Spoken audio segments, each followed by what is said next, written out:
We welcome everybody. Again, using our electronic format. We're kind of getting used to it, but of course, it's not as convenient and certainly not as dynamic as being in the same room with everyone. I'm Clyde Roberson. It's my honor to be a mayor of our city, which we love and take care of together. I'm going to ask our city clerk, fantastic Clementine, to do a roll call and to introduce your caring city council.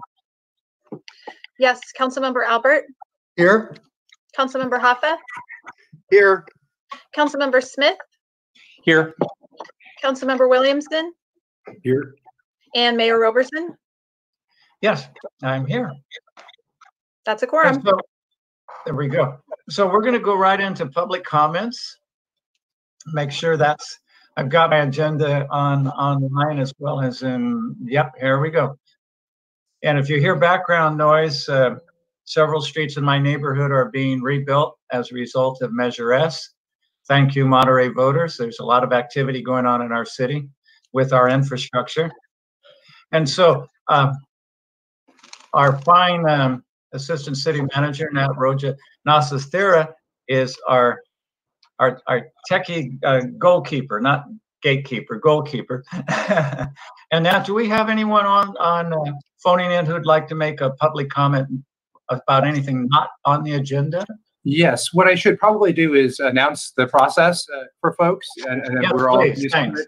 But we just put up the Chiron that has the information. So we always encourage members of the public to watch this broadcast on YouTube Live. That has the shortest delay to the meeting. You can also watch it youtube.com/City of Monterey or on the YouTube app on Google Play or the Apple App Store. To make a comment when viewers watching live on YouTube or channel 25 see the Chiron is also known as the lower third caption at the bottom of your screen, you can call into the conference line. You can do that by dialing area code 831-225-0330. When prompted, enter the code 1927648#. Once you've entered into the system, you can dial *5 to raise your hand, and you'll be added to the queue to speak.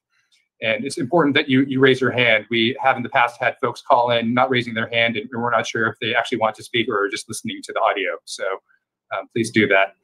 And callers will be automatically unmuted until it's their turn to speak. We do ask that callers please turn off your television or computer speakers or go to another room when you're speaking, because any kind of background noise coming from those devices will cause interference with this broadcast. I will be calling on each caller in the order of the hands raised, and also call out the last 4 digits of each caller's phone number before I unmute them. I may also call on individuals based on their name that's listed in caller ID. So let's take a look at the screen. We do have a couple folks on the call, and we're going to go ahead and get started. I will start a timer. How many minutes for the timer today, Mr. Mayor? Well, if we just have a short number of people, and it looks like our afternoon agenda is fairly short, well, I think we can go 3 minutes this afternoon. Okay. Just this evening, however, we go 2 minutes because we know we're going to have a long and a lot of welcome public comment. Mayor, okay. if we could just clarify too in regards to what the public comments are for at this point. Yes, the public comments about things not on the agenda. Yes, that's correct. And secondly, and I know it's hard for people to understand the nuance of this, and it should be within the jurisdiction of the city of Monterey. That's always very helpful, but we also know that the people use this opportunity to share their thoughts. So we certainly we kind of play that by ear, but thank you. Anything not on the agenda. If you have agenda items, especially about the budget, please wait till this evening. Okay, super. And you said, Mr. Mayor, 2 minutes or 3 minutes? I apologize. 3 minutes, please, since we don't have very many this afternoon. Okay, great. 3 minutes it is, and we'll start with the first caller. I'll have the timer up on the screen in just a moment, but first I'll unmute our first caller, Esther Malkin. Esther, thanks for joining today.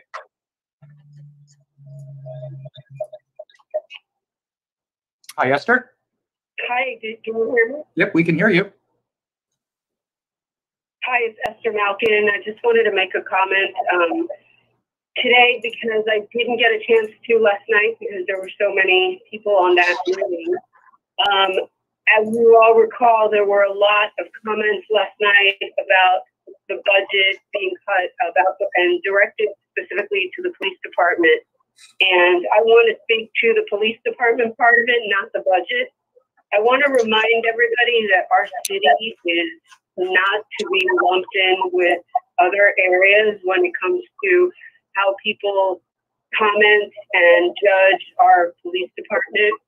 They have had no incidences anywhere near what we've been seeing in other areas and should not be judged in one fell swoop like others. We all have been in positions that a couple of bad actors have ruined it for everybody, and we should definitely not throw our police department in with that mentality. I've been on a number of ride-alongs, and I can tell you that the average person has no idea how hard our police department works, and they are actually very limited when they go out. People don't realize that our city is divided into 3 beats, and I think that when they see that there are 53 positions in the police department, that they think that we have 53 officers, and that's not the case. And officers typically ride by themselves even before COVID. And if one call requires more than one officer, then you're taking another officer away from another beat. So I just want to caution everybody to, take a moment and really consider what comments they make, because we don't want to, disparage those that don't deserve it. And there are, plenty of cities that don't have the luxury that we do of having very well engaged and empathetic officers that treat all the residents in our community equally, whether they're a homeless person or whether they're whatever race they're from. I have witnessed it many times, and I hope that people pay attention to that aspect of our police department's enforcement and not the negative ones that they're seeing in other parts of the country. Thanks.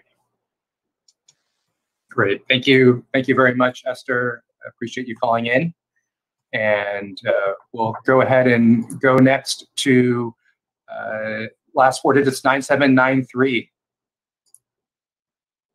Hi there. Thanks for joining.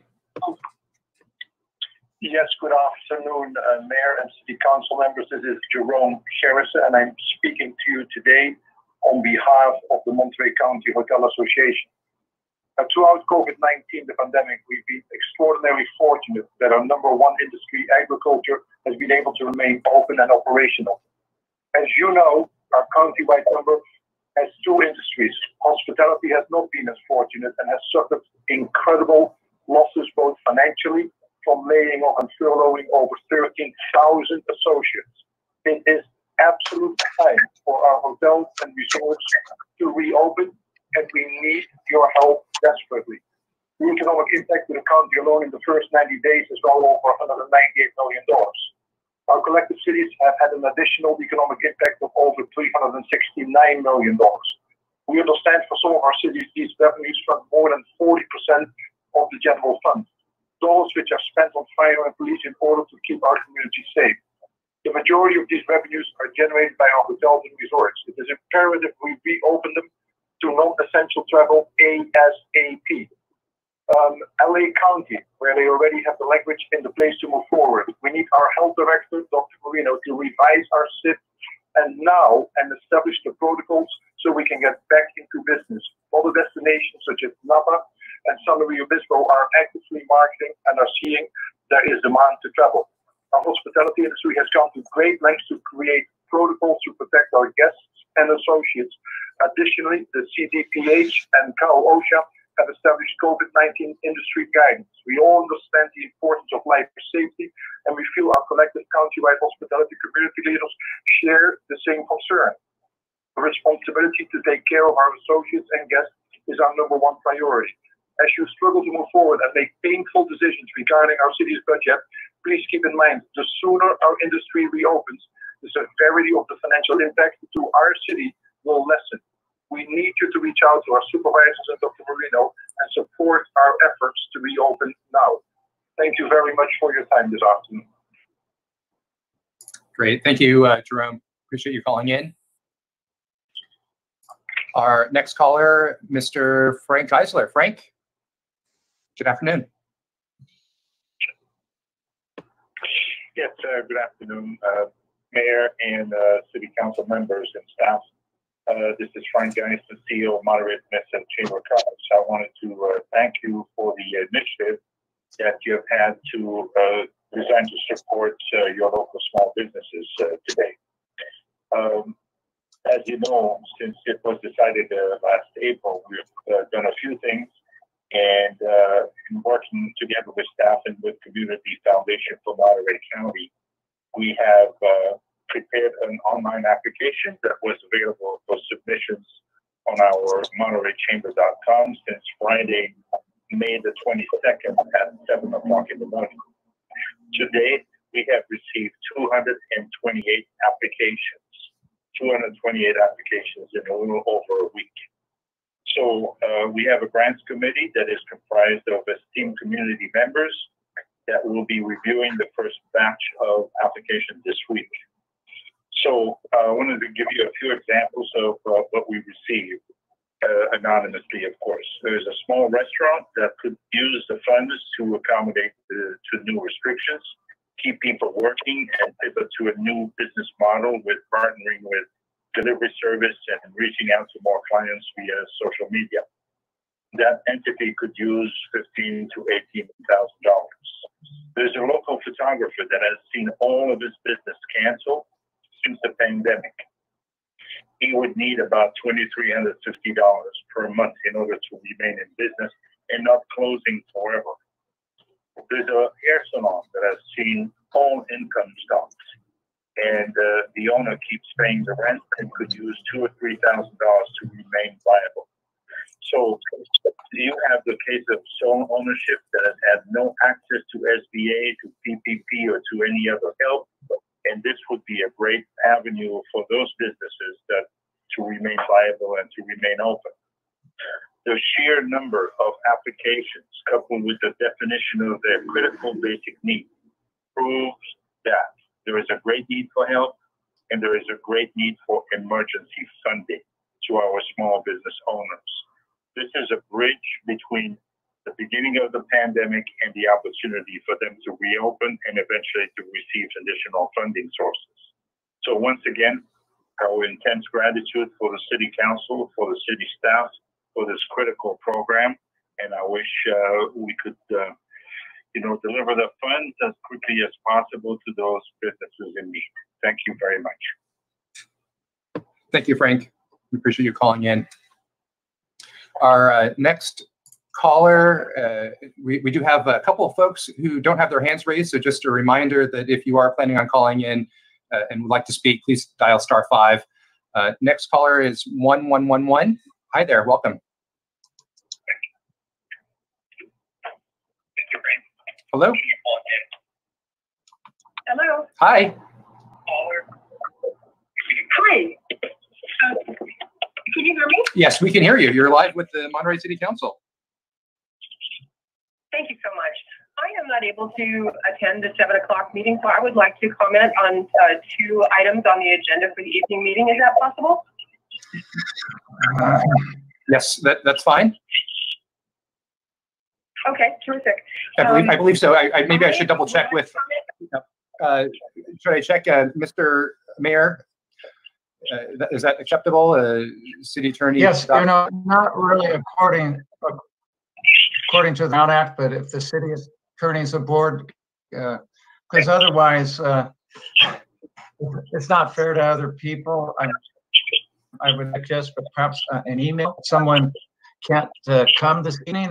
What's our amazing city attorney think on this one? Hi, I do agree with your recommendation, Mayor Roberson.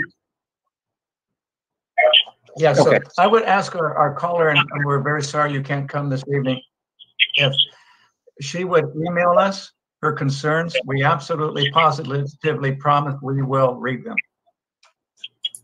But according to the State Brown Act and the rules set forth by the state, this section of the agenda is for non-agenda items. I'm sorry, but that's the rules of the state of California. Yeah. Okay. All right. Thank you very much. Yeah, please do email us at cityclerk@monterey.org and we'll hear your feedback. Okay. We have one more individual here. Let's hear from, I believe, Susan. Is there an item not on the agenda that you'd like to discuss? Individual here. Let's hear from, I believe, Susan. Nope. Is there an item not on the agenda that you'd like to discuss? Okay. Looks like Susan doesn't have her hand raised. So we'll go ahead and close public comment. There are no other individuals who have their hands raised at this time. Okay, thank you very much, and I do appreciate the caller being so polite and understanding. And again, if you folks can't make the evening meeting, email us. We'll read your emails over dinner. All right, let's go to the consent items. I know we want to pull item 14 to take, let me see if that's the right number, please. Nope, let me see. What's the one about the letter? Item 12. We're going to pull item 12, and we'll deal with that shortly. Any public comment that we know of, Nat, on the consent?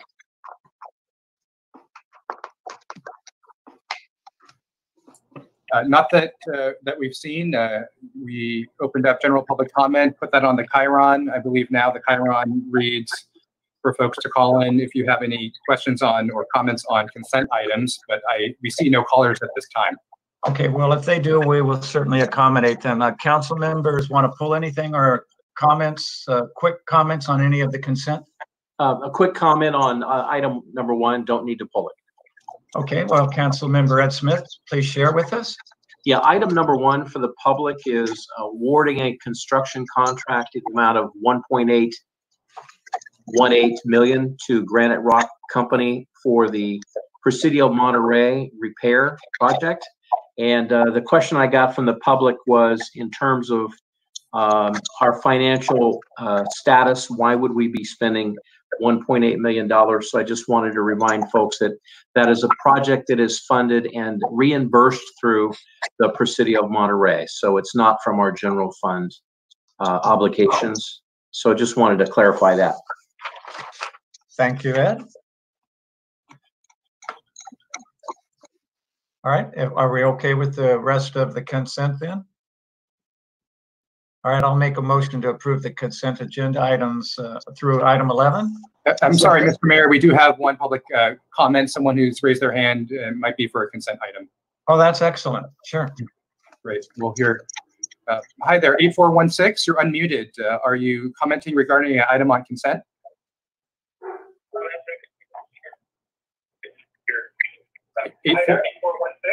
Hello, sir. Or ma'am? Yes, this is Pat Benza. On item number 13, can you hear me? We can hear you. If you could move away from your computer or television set. Okay, hold on. I'm trying to figure it out. Now, let Pat know we're not to item 13 yet. Okay, this is Pat Benza. I should know how to do this by now. On number 13 about the undergrounding, I'm so thankful. Not there yet. Not there yet. I'm sorry, Pat. We're not there yet. It's not a consent item, so we'll be hearing that later on today. Okay, then I guess I'm asking to have it pulled. Okay, it's actually on a regular consent agenda. I don't believe it is on consent. It's actually part of a public hearing that is after the consent calendar. Oh, I'm sorry. That's okay. That's okay. We'll make sure we call on you when we get to that. Thank you, Pat. Very good. Thank you. Thank you. Okay. No other members of the public have their hands raised for consent items, so you may proceed. So my motion again is to approve the consent item minus item 12, please. Second. Mayor, there was a member of the public who requested to pull item 6, and I had the internet frozen for a moment, so I'm not sure if anyone else mentioned that yet. No, we haven't. Let's see. Okay, we'll pull item 6. So my motion now is to approve the consent without item 6. And Second. okay, thank you. All right, roll call, please. Councilmember Smith, Yes. Councilmember Hoffa, Yes. Councilmember Albert, Yes. Councilmember Williamson, Yes. and Mayor Roberson. Yes. Okay, I think Councilmember Dan Albert, did you want to, well, let's do this. Let's do item 6 first, because we had a member of the public ask about it. And how come I can't get back to where I want to be? Here we go. Whoops. Well, all right, here we go. All right, item 6. And so could we have public comment? That is adopt a resolution authorizing the city manager to enter into an agreement with the Monterey Peninsula Chamber of Commerce to administer grants for the COVID-19 local economic stimulus plan. So Nat, could you have our public speaker? Yes, we have Principal Planner Andy Flower has a 3-minute presentation to provide an overview on this item. Andy, are you able to share your screen and join us? Yes, I am. Do you hear me? We can hear you.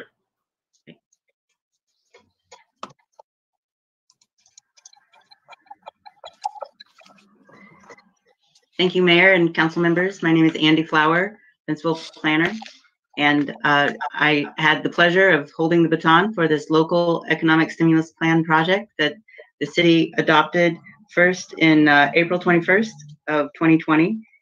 And at such time, it was appropriated the $500,000 from Tidelands and $500,000 from parking funds. And we have been working with our partners, our fantastic partners, Frank Geisler and Dan Brown. Frank from the Monterey Peninsula Chamber of Commerce and Dan Brown from Community Foundation. And so right now the application is available at this website. And this is the criteria by which they are reviewing for grants. And that's what we have before you today, is the idea that this money should be given as grants. And we have here, these are the controls that would be included with this process. So the recommendation from staff is that the City Council authorize the city manager to enter into an agreement with the Monterey Peninsula Chamber of Commerce to administer grants for the COVID-19 local economic stimulus plan, or LESP, using appropriated funds. Just to let you know, the disbursement process is that the chamber receives the applications through that portal that I just showed. They screen through their administrative oversight committee, and the grant is then awarded, and a grant agreement is entered into between the city and the recipient. The city will disperse funds to the recipient. And I do want to thank several coworkers who helped me with this leg of the relay race, including Jana Aldretti, Lauren Lay, Jordan Cups, and of course, Nat and Hans. Thank you. Thank you, Andy. I like the painting behind you. Thank you. I just realized that I forgot to present. I was showing my presentation, but nobody could see it. I'm so sorry. I would like to show maybe the website, if that's okay, just so that people know where to get.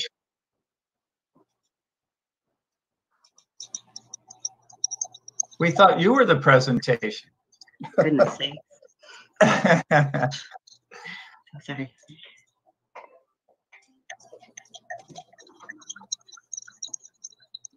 Yeah, Andy, why don't you go back and just do those slides really quick? You don't even have to explain them, just. This is the website. I would like people to know that this is the controls: transparency, accountability, fund restrictions, eligibility requirements, and monitoring and auditing. Right. The recommendation. Okay. And the disbursement process. If anybody has any questions, I'd be happy to answer. All right, questions? Let's go to the public then, Nat. I think we're ready for our public comment. Okay, super. We have a couple here. First, Kayla Fossum. Hi, Kayla. You're live with the City Council. Kayla, are you there? Okay, she call dropped. So we'll go to the next caller, 8070. 8070. Hello. Hello. Okay, this isn't working. Hello. Hello. Hi. Hello.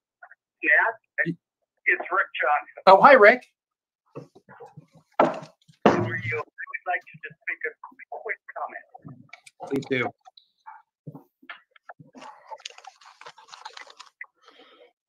Are you there? We're having a really hard time hearing you. It sounds like here now. Okay. Okay, let's see if this works better. Can you hear me now? A little bit better. Okay. You can go. You can try. Well, we can get you. Mr. Mayor and thank you, Mr. Mayor and members of the council. You know, the only way we're going to become economically stable again in the city and through the town is through revenue and increased business. We all know that. With this grant, I just can't thank you enough on behalf of all the businesses in Monterey. Not only is it money that needs desperately to get into the hands of small businesses to stay open, it's also an incredible vote of confidence by the city, an array of hope from the city, from the council, that we will get through this and businesses will survive. And again, I want to thank all of you so very much. Thank you. That's my comment. Great. Thank you, Rick. We're glad you were able to join us, and that's much better. Okay, let's try Kayla again. Hi, Kayla. Can you hear us? Hi, this is Kayla Foster. Yeah, can you hear me? Yep, we can hear you. Perfect. Hi, this is Kayla Fossen, president of Villa Del Monte Neighborhood Association. And I guess I messed up because I wanted to make a comment on one of the consent agenda items. I didn't realize they would be bundled. Is that allowed? Can I just say something in support of item 3, the Casa Verde Helvet Portola intersection? This is in my neighborhood. It's right outside Bayview Academy. It's been a real problem intersection for years, actually decades. And my neighborhood fully supports the revision of this intersection for the safety, not only of the residents, pedestrians, but especially for the school children at Bayview Academy. And I just wanted to thank the council for going forth with the NCIP project that was previously approved and funded in spite of the whole COVID crisis. So thank you very much for my neighborhood. Bye-bye. Thanks so much, Caleb. We appreciate you calling in. Super. That is all for public comment for this item. Thanks. Okay, well then I would entertain a motion for item 6 approval, please. So moved. Second. Mr. Mayor. Yes, Alan, Councilmember. Do you have a comment? Yep, I made a motion to approve, and I thought I heard Dan second it, but I'm not sure. Yes. Yes. Unless you And I want did to. have a quick question. Just to confirm that we will get a report after these grants get made, so we can see who was awarded grants and how much. Is that correct? Yeah, that is correct, Vice Mayor Hofer. You will receive a report as well as the rest of the council as well. And I envision that to do that in installments, maybe on a weekly basis, so that you keep up to date.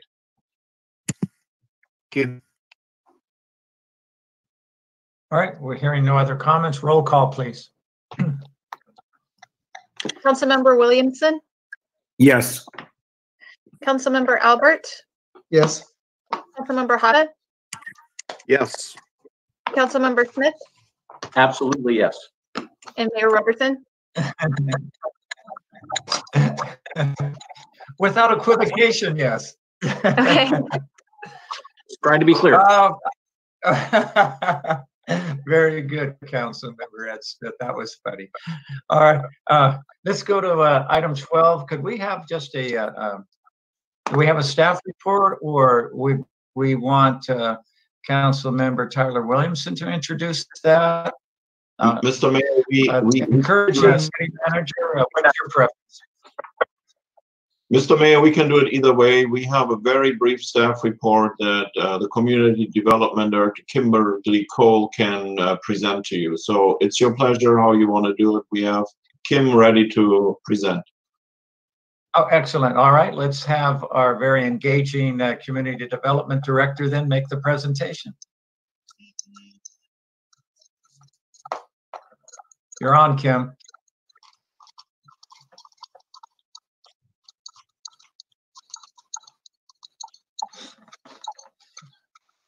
And just to clarify, sorry about that. Just making it.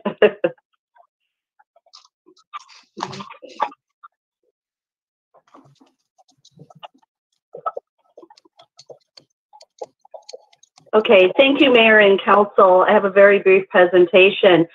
This agenda item is actually following up on a City Council request to consider having the mayor authorize and send letters to 4 regional agencies about residential impact fees. So the issue under consideration for the City Council is really 2 things. First, should fee schedules be revised for residential development to a square footage basis? And should the fees be collected as certificate of occupancy versus prior to issuance of building permit? And so the certificate of occupancy is granted at the very end of the project. And just 2 quick things on background. Agencies such as Monterey One Water, the Monterey Peninsula Water Management District collect impact fees to offset development impact.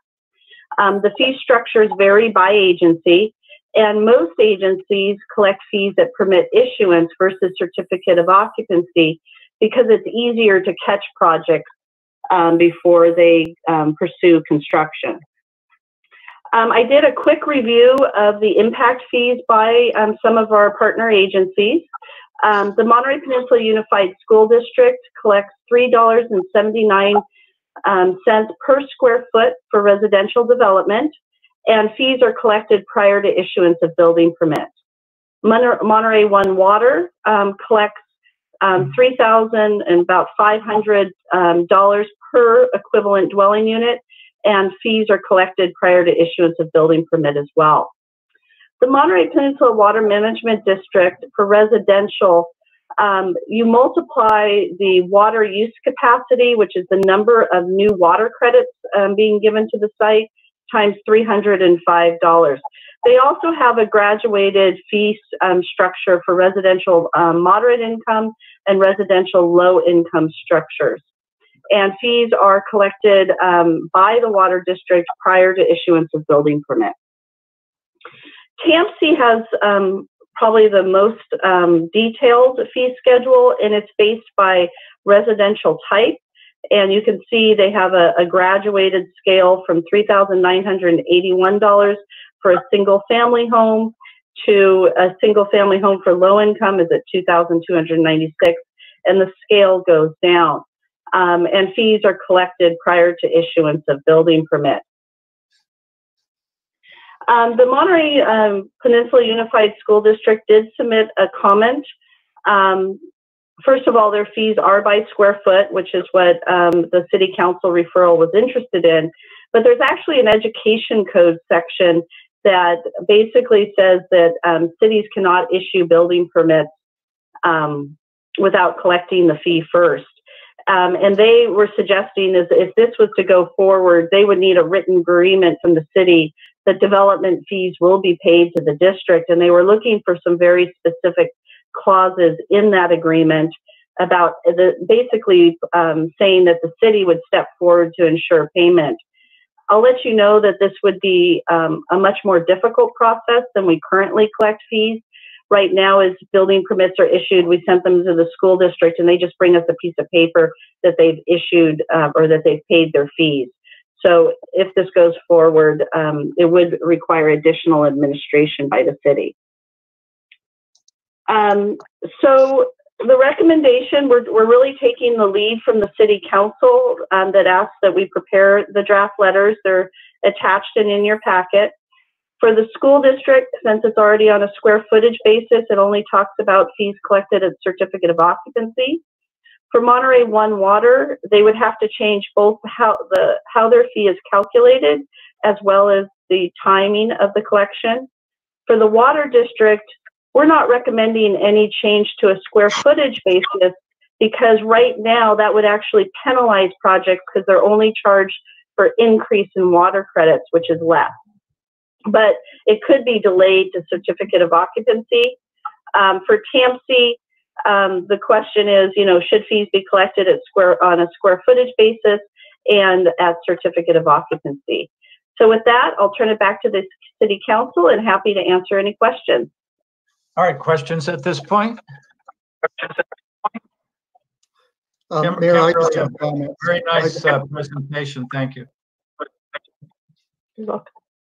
All right, Mayor, I just have a comment. Let's. Well, wait a moment. All right, then let's.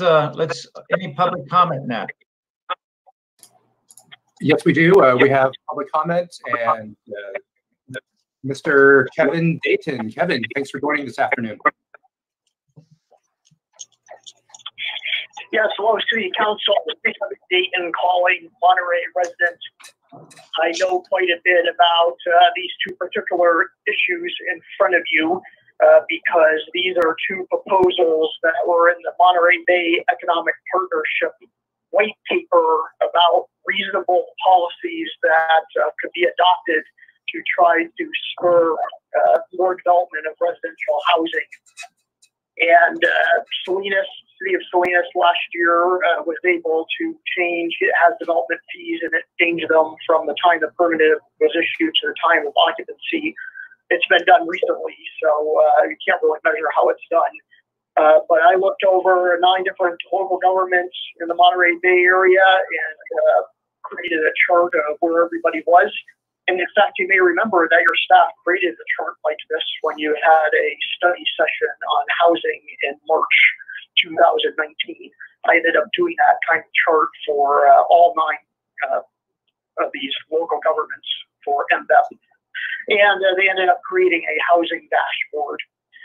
My personal feeling on it is these are things that are worth trying, and any little reasonable change that can be made to encourage the building more housing, especially housing that's affordable for ordinary people, ordinary families, would be a good thing to try. So thank you for putting this on the agenda. Great, thank you, Kevin. We appreciate you calling in. There are no other public comment items on this topic, Mr. Mayor. Okay, very good. Thank you. Councilmember Dan, I know this was something you were interested in. Please go ahead. Thank you very much. I just want to start by saying that I'm in favor, and it makes a lot of sense to go from units to square footage. That makes a lot of sense to me. And any way we could get some affordable housing in our community is worthwhile. I just want to comment on MPUSD's request. Unfortunately, you have a council member that collected impact fees in my previous job, so I know the impact that happens with MPUSD. So I just want to go over it with a little more detail so you have an understanding why MPUSD is asking for that. Whenever a large development comes in, it brings kids, and that brings impact to the local schools. If the school district waited for those impact fees for certificate of occupancy, they won't have time to plan either for new portables or hiring teachers. All of a sudden, those students will just end up right on their doorstep. And that actually happened in Marina, where there was a 400 unit complex that created close to 78 to 90 students, and that we were prepared for because we had the financing to do that through the impact fees. My concern is that we don't have large developments in the city of Monterey, so it won't highly impact MPUSD. except if we start changing our zonings to allow larger projects like Garden Road. If we do build out the 400 units, that I think is going to impact MPUSD, especially Foothill, because you'll have a large amount of students that, or at least students will be going to that school, and you need MPUSD time to plan to get that forward, to go forward. So I support the letter. I support the unit versus square footage, but I'm definitely in favor and support what MPUSD is asking. That's my comment. Thank you, Dan. If I can weigh in again, as a former MPUSD teacher of 35 years, I think because of the ed code and the fact that we know our school districts are facing a 15 to 20% cut across the board coming up, and we hope that's all it is. And then just reminding every time I go by Monterey High School and I see a sign up which says, and I know this is throughout the district, student lunches for pickup Monday through Friday, 10 to 12 o'clock. So we know how much the school district's doing. We know what the teachers are doing at home. We know how much outreach that the schools do for their homeless population, for counseling, for in-home instruction. And I think it's very important that MPUSD receives the money as soon as it can, because it's an absolutely basic social service. So I would be in favor of the letter without asking MPUSD to wait until occupancy. And if it helps, I'll make a motion to that effect. And I'll second that. Further discussion? Yes, Mr. Mayor, I had one question. Councilmember Ed Smith, please. Under the MPUSD, I'm sorry, under the Monterey Peninsula Water Management District, under the first category, residential, it says multiple adjusted water use capacity times $305.02. So I want to clarify so I understand how that's charged by the agency. So can we go back to Kim and ask, what is the adjusted water use? So explain to me how we land on a figure that we're going to ask the Peninsula Water Management to convert to square footage. So we're not asking for a change in the assessment. We're just simply asking for two things: a category on square footage and a bill that is paid on occupancy. But what does the use capacity equate to? Yeah, and I should just clarify if that was unclear. This is the one agency we are not recommending a change to square footage. And that's because we think the adjusted factor is more advantageous for residential construction. So just be patient with me. I'm going to try to explain this. For residential construction, every sink and toilet is counted, and you come up by fixture unit.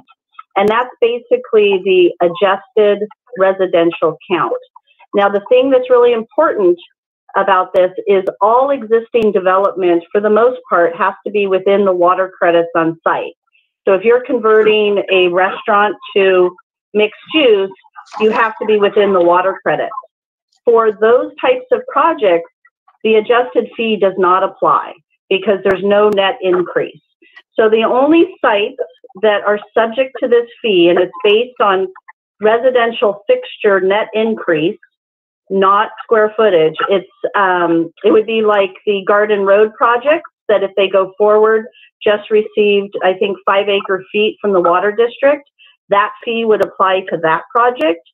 It would apply to actually our affordable housing projects in downtown, where we're looking at, maybe there are not water credits on the site, and we're looking at taking water from the old convalescent home that we converted into a office, 735 Pacific, and moving that water. So that it's more advantageous for most of the projects in the city for it not to be on a square footage basis. It's better for it to be on the the current system about how the water district calculates the fee, in my opinion. Okay, and so it depends on the size and the number of water credits that are required for the building site. But if say I want to build a house, I know what the water credit is based on an assessment, but it's $305 times what? Times the credits. So like a toilet is 1 credit. So Okay. it's 1 times that. A sink, I think that's actually, a toilet's 1.7, a sink is 1. And so you would add up those water credits, and that would be times 305, I think it is, for the actual fee. Yeah, and that's where the fees start to mount, and what we're hearing about how expensive it is to start off with because of the various agencies. But thank you very much. I So just appreciate remember, in Monterey, you have to generally be within your credits on site. So for most of our projects are not being assessed as capacity fees. Okay, thank you. Any other questions or comments? I've got a comment. So Councilmember Allen, please.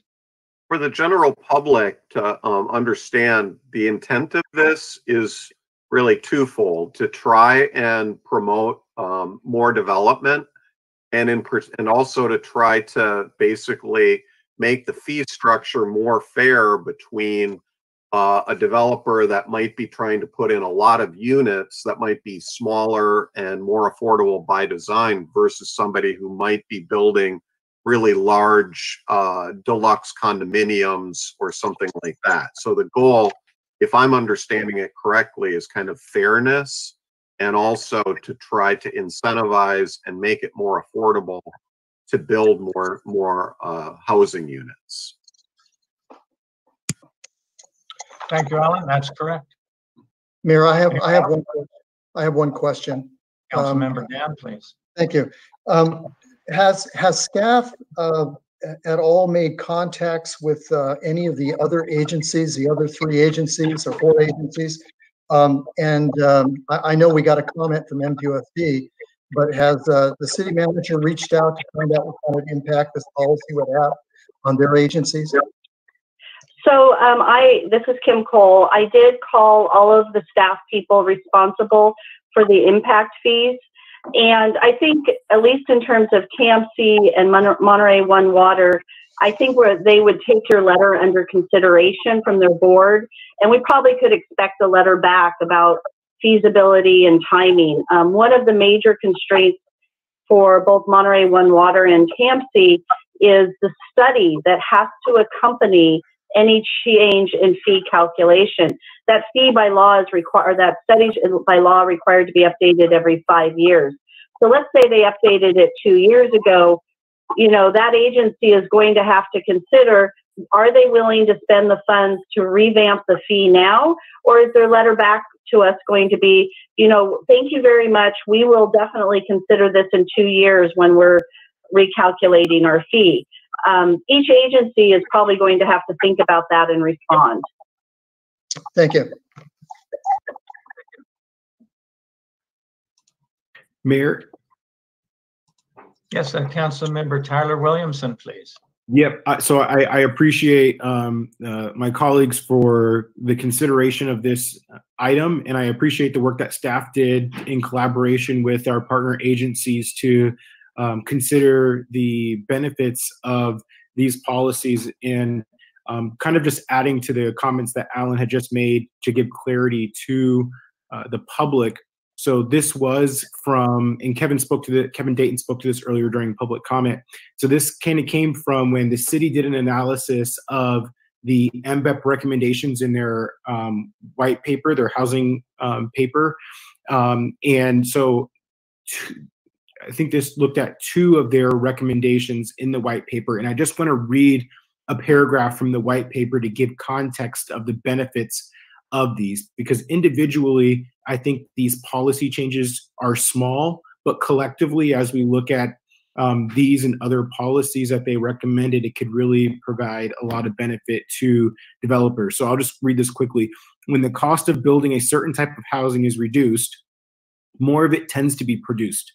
reducing the cost of building this kind of housing most needed by a community has become an important strategy in California jurisdictions seeking to address the need of the right kinds of supply. We performed an initial application of public analysis by Kaiser Marston Associates for other jurisdictions and by other parties such as HCD and the Bay Area Council Economic Institute to our region and to the policies listed above. This indicates that enacting these policies could save tens of thousands of dollars per unit. For smaller units, this can be well over 10% of the cost of production.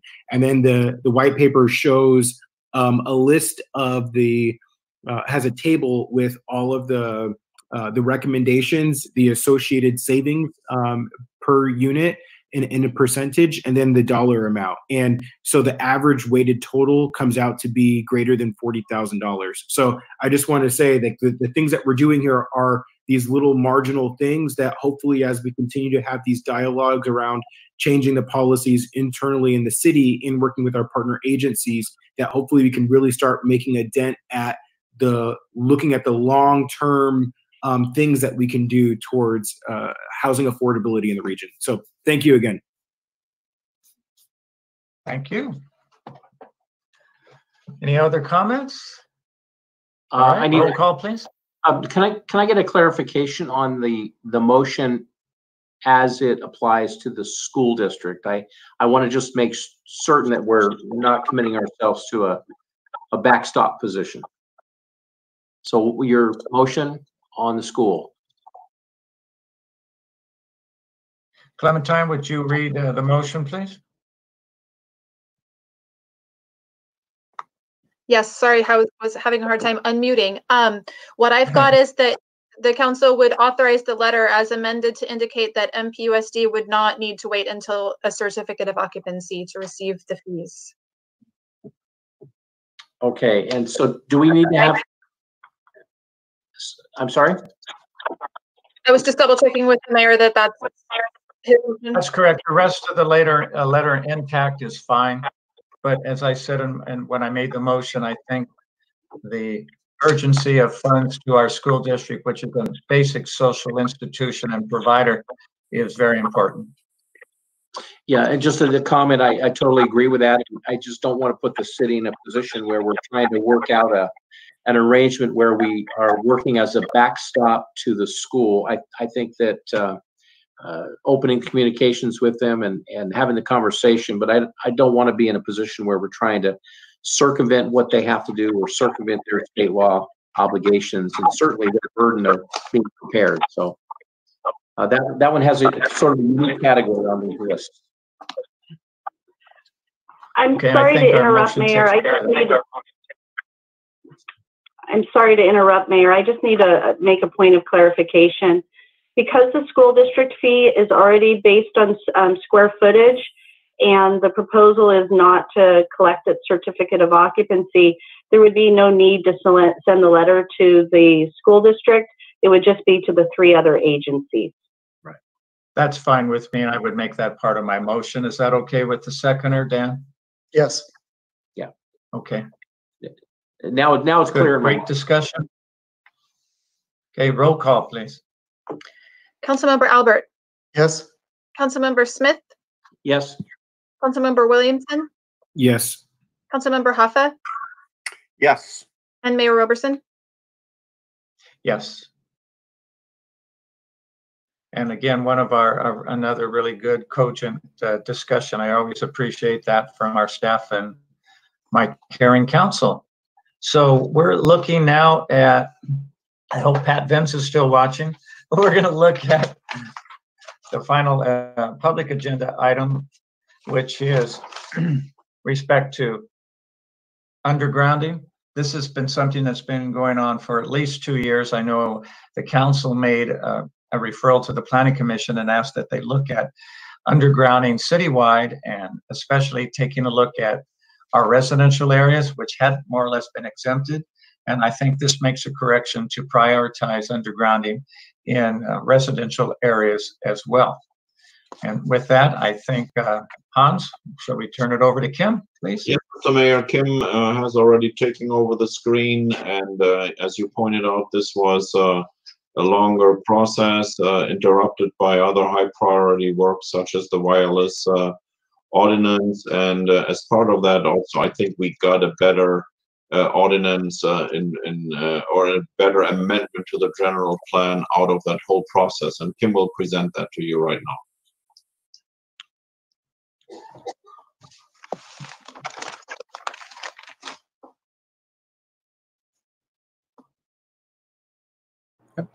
Kim, I think your microphone may be muted.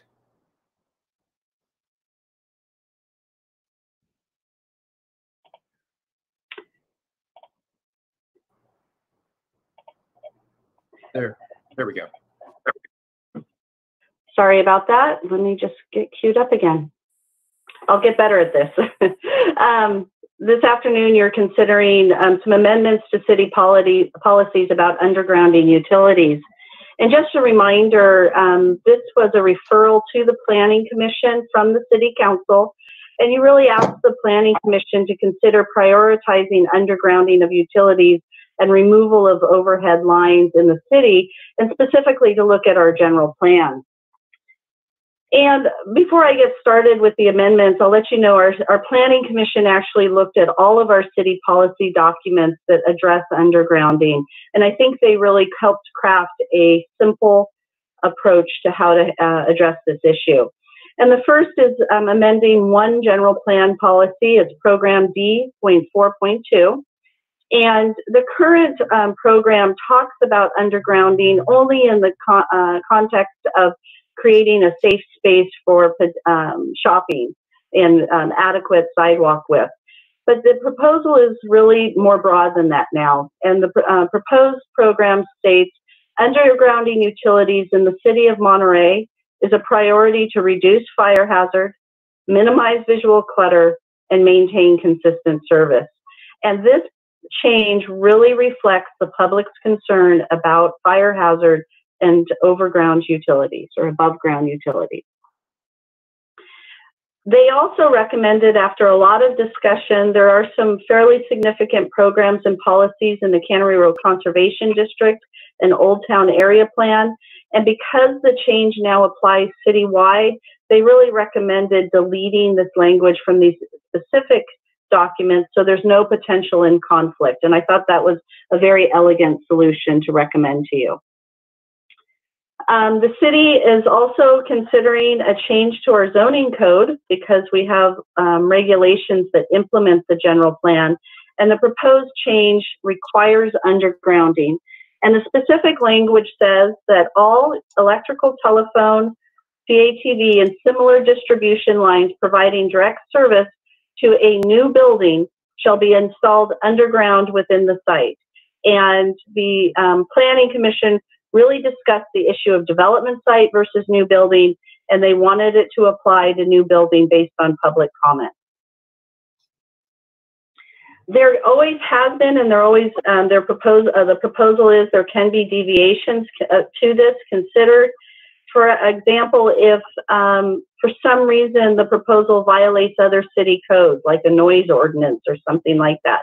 If there's unusual circumstances with the property that might create injury or danger to persons, if there's some unique site conditions that we're concerned about landslides or something like that, it may not be appropriate to dig there, serious property damage, and hindrance to other construction or relocation costs. So this will be a very high bar for a deviation to be considered. So in summary, staff is recommending the City Council adopt the attached resolution that has the policy changes to the general plan and the deletion of language for the Cannery Road Conservation District and Old Town Area Plan, and also that you adopt the first reading of the ordinance changes. And with that, I'm happy to answer questions. All right, thank you so much, Kim. It's been a long road, but we made it.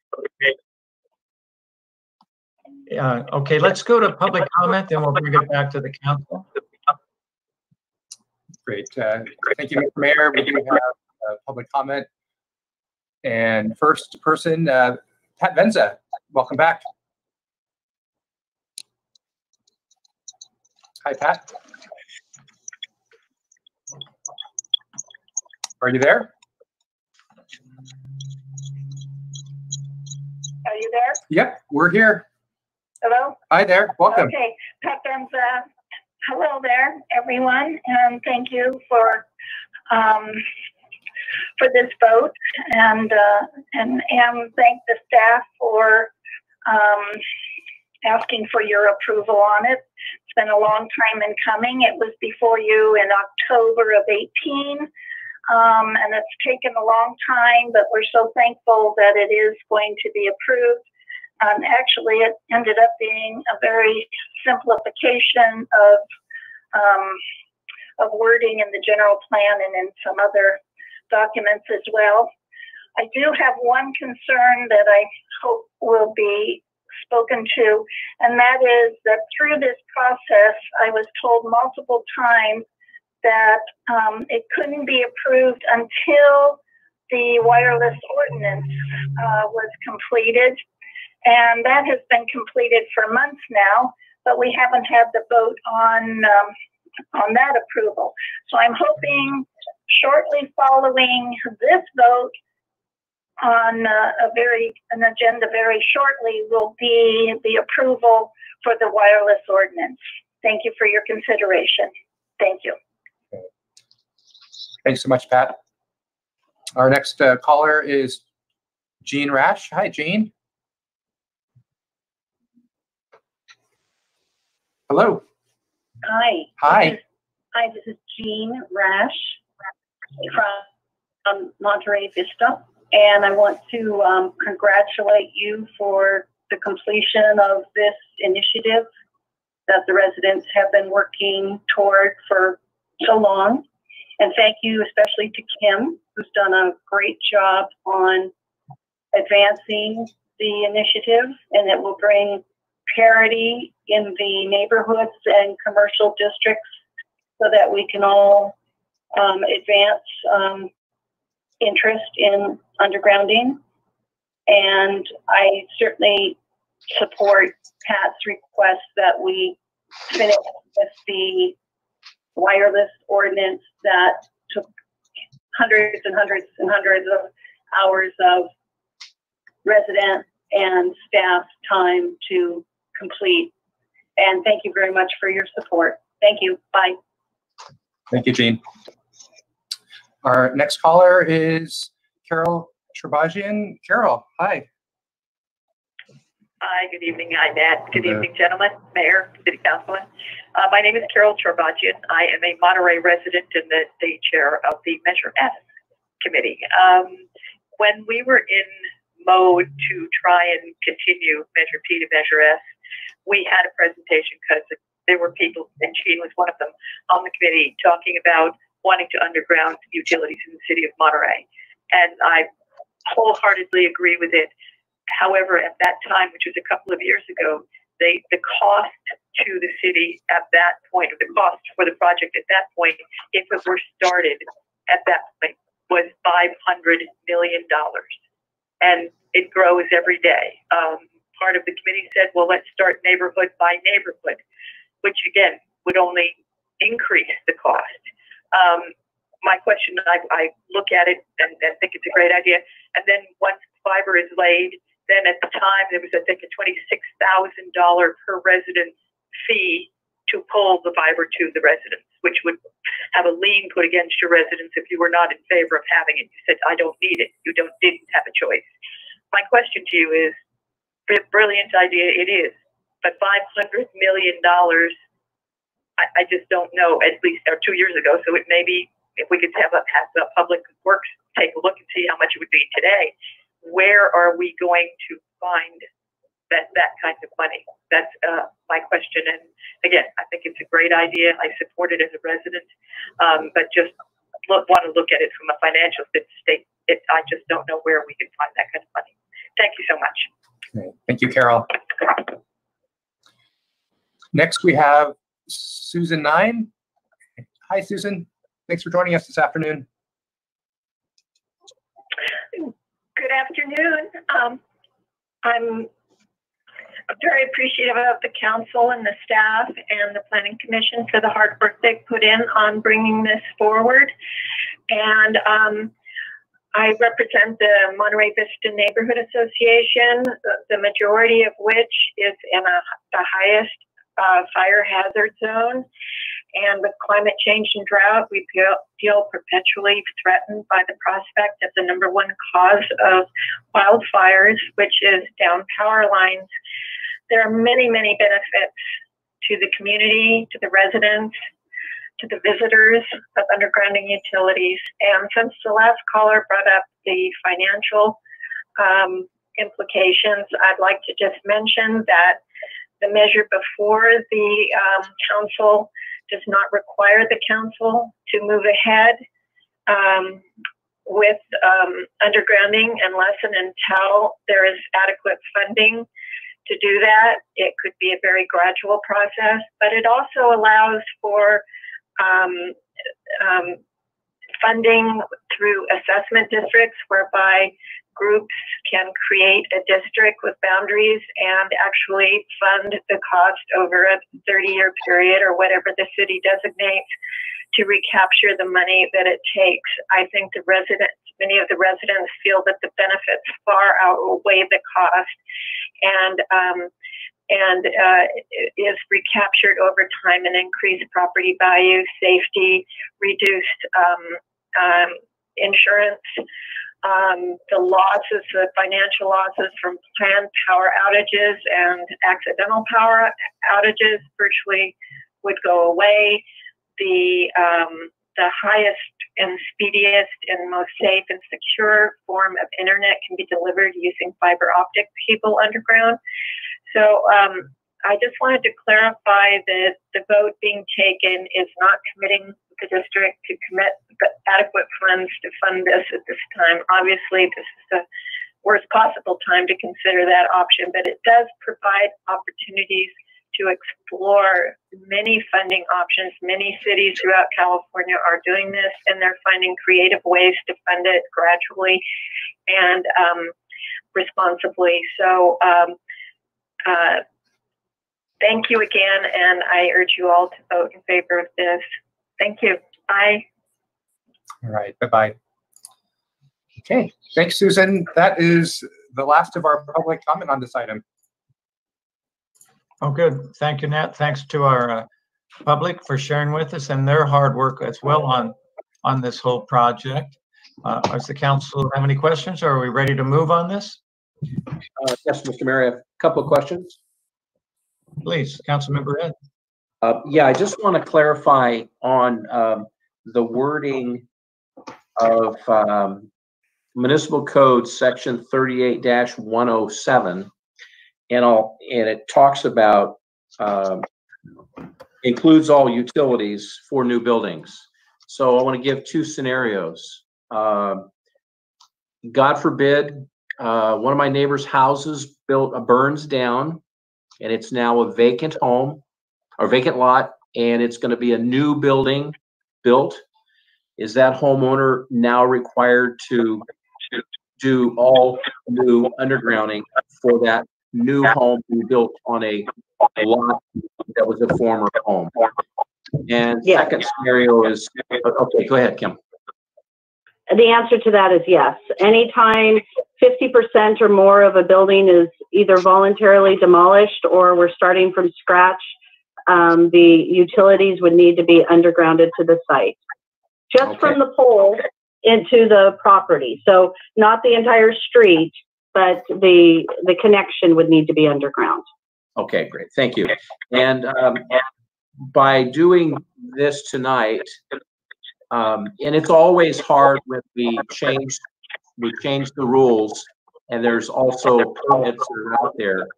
So do we have any idea of what the implications will be for those that are in the process?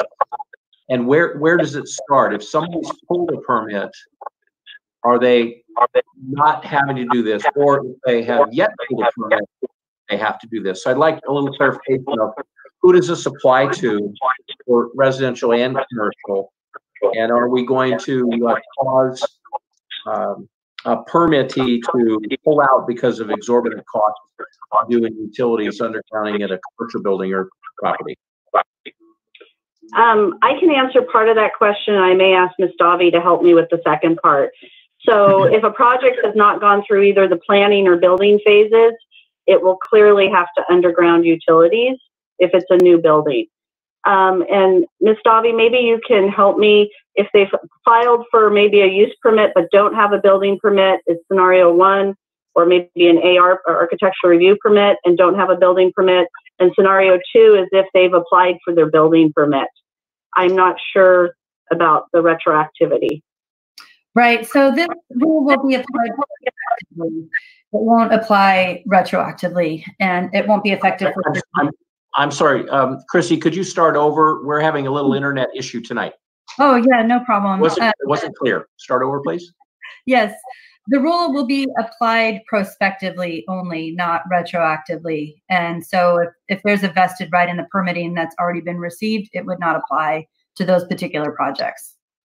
Okay, so does that mean that they have to have had a permit pulled already? I'm gonna need to look at that. I think if you have a, yes. If you don't have a permit pulled before the effective date of this ordinance will apply. Okay, so I don't want to be a bugaboo here, but does this create a problem for those that are, I mean, maybe somebody is on the last signature of a plans approval and their permit's going to be issued one day after this ordinance? Does that mean they have to go back and do undergrounding? Or is it they've already gone through planning, they already went through ARC, and they're going to be okay? So I'm very confused about when this will apply to a new structure on a new location and where they are in that process. I get it if it's brand new and it's starting from scratch now, but it just doesn't seem like it's going to be right or fair for doing this just before projects are ready to issue a permit. So I can maybe provide a little bit of clarification based on the background that Ms. Davi provided. So first of all, it's important to note projects were already required to underground, and there were only 2 exceptions in our code, and that was R1, which is single family development, and development in Cannery Row. So the vast majority, we haven't been building a lot of single family homes, and we do not have, I mean, in Cannery Row, there are major commercial projects that we've approved, and I don't see any problem with undergrounding. So the projects that would get caught is if we have a single family home that has not been issued their building permit, and they're technically demolishing more than 50% of the building, so it's legally considered new construction, then those projects would be caught. And I did not scrub, I can, but I didn't go back and look maybe the last 2 years of AR approvals or try to look at building permits like submittals but not issuance yet, about how many single family homes that would catch. In the past, it was about $10,000, $10,000 to $12,000 if the pole is in front of your home to underground from there to your home. Okay. Well, it's not as much. I can come back with those numbers. Well, it's not quite as much as I was expecting, but I'm going to support this. I think it's a great idea, and we've got to move this along. But I just don't want to see projects that are, in that middle. They're on the steps of the planning department, ready to go, and then all of a sudden this happens. So maybe there's some accommodation that can happen with a few of those projects that are just, caught in this newness. Yeah, that's all the questions I have. All right. Are we ready to move on this? Anyone want to make a motion? Motion to approve the staff recommendation. Second. Okay. There's no further discussion. Roll call, please. Yes, Councilmember Albert? Yes. Councilmember Smith? Yes. Councilmember Williamson? Yes. Councilmember Hoffa? Yes. Mayor Roberson? Yes. All right, thank you. We're going to adjourn to closed session now. Is there anyone on the line who wants to talk about closed session items? We just put the Chiron up, Mr. Mayor. We don't have anyone who's called in yet. We may want to just give it a minute at most. Yeah, we can wait that. And I'm looking at the time too, and I know this evening is going to be monstrous to say the least. So we're going to have to look at closed session, and if we can't get to everything, then we may want to be looking at a different time, or the last Wednesday or the fourth Wednesday in this month, because when we're looking at the budget now, and then June 16th, I expect we'll probably be hearing a lot from the public at that time too. So I'm just thinking we're going to have about 10 minutes, but we'll see where we can get. Okay. Well, we have no public comment, so we are good. Okay, and we're going to adjourn to closed session. And what you'll need to do is go to a different link, a different Zoom meeting for this, right, Nat? That's correct. We'll have to go to a different Google Meet for the council members. Otherwise, I believe our friends at Access Monterey Peninsula will be turning off the live stream, and we'll re-adjourn at 7. Okay, so we're going to go to closed session, and then so everybody switch over, and we'll see our friends in the public at 7 o'clock. Thank you.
Well, we want to welcome everybody to the afternoon session of our council meeting. And again, we're going to be using our COVID-19 protocols, which I will have our good Assistant City Manager explain in just a moment. But the first thing I would like Nat to do is put a flag on for us, please, on screen. And those of you can in the Pledge of Allegiance. Ready? Begin. I pledge allegiance to the flag of the United States of America and to the republic for which it stands, one nation under God, indivisible, with liberty and justice for all. Thank you. I'll ask our capable City Clerk Clementine to introduce our City Council, please. Councilmember Albert. I saw him say here. Councilmember Hoffa. I'm here. Councilmember Smith. Here. Councilmember Williamson. Present. And Mayor Roberson. And I'm here, and again, welcome. We welcome the public very much, and we are going to go to continued public comments. And again, the State Brown Act and state regulations ask that this be on our agenda, and we're happy to have it. And these are comments that are not on the agenda items. So in other words, if you want to talk about the City Manager's report on COVID-19 response efforts, and then direction with respect to looking at our upcoming budget, we're going to ask that you wait. This is not the time for that. You'll have ample opportunity to speak to those items when they come up. So under public comments, we're going to go with a 2-minute time limit because we anticipate this meeting going well into the evening and hopefully not into tomorrow morning.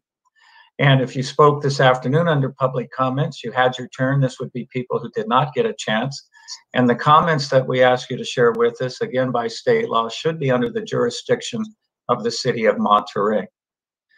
And with those guidelines, we'll ask Nat to explain how you can participate in our City Council meetings. We know it's a little awkward, but people are succeeding in technology, and that's going to be part of our new normal, our new world, technology, and lots of Google Meet and Zoom meetings in the future. And I'm sure we've all attended many of them, including birthday parties and graduations. So now, would you explain how people can participate, please? Yes, thank you, Mayor Roberson. We encourage members of the public to watch this broadcast on YouTube Live, which has a short delay of approximately 10 seconds. You can watch at youtube.com/City of Monterey or on the YouTube app on Google Play or the Apple App Store.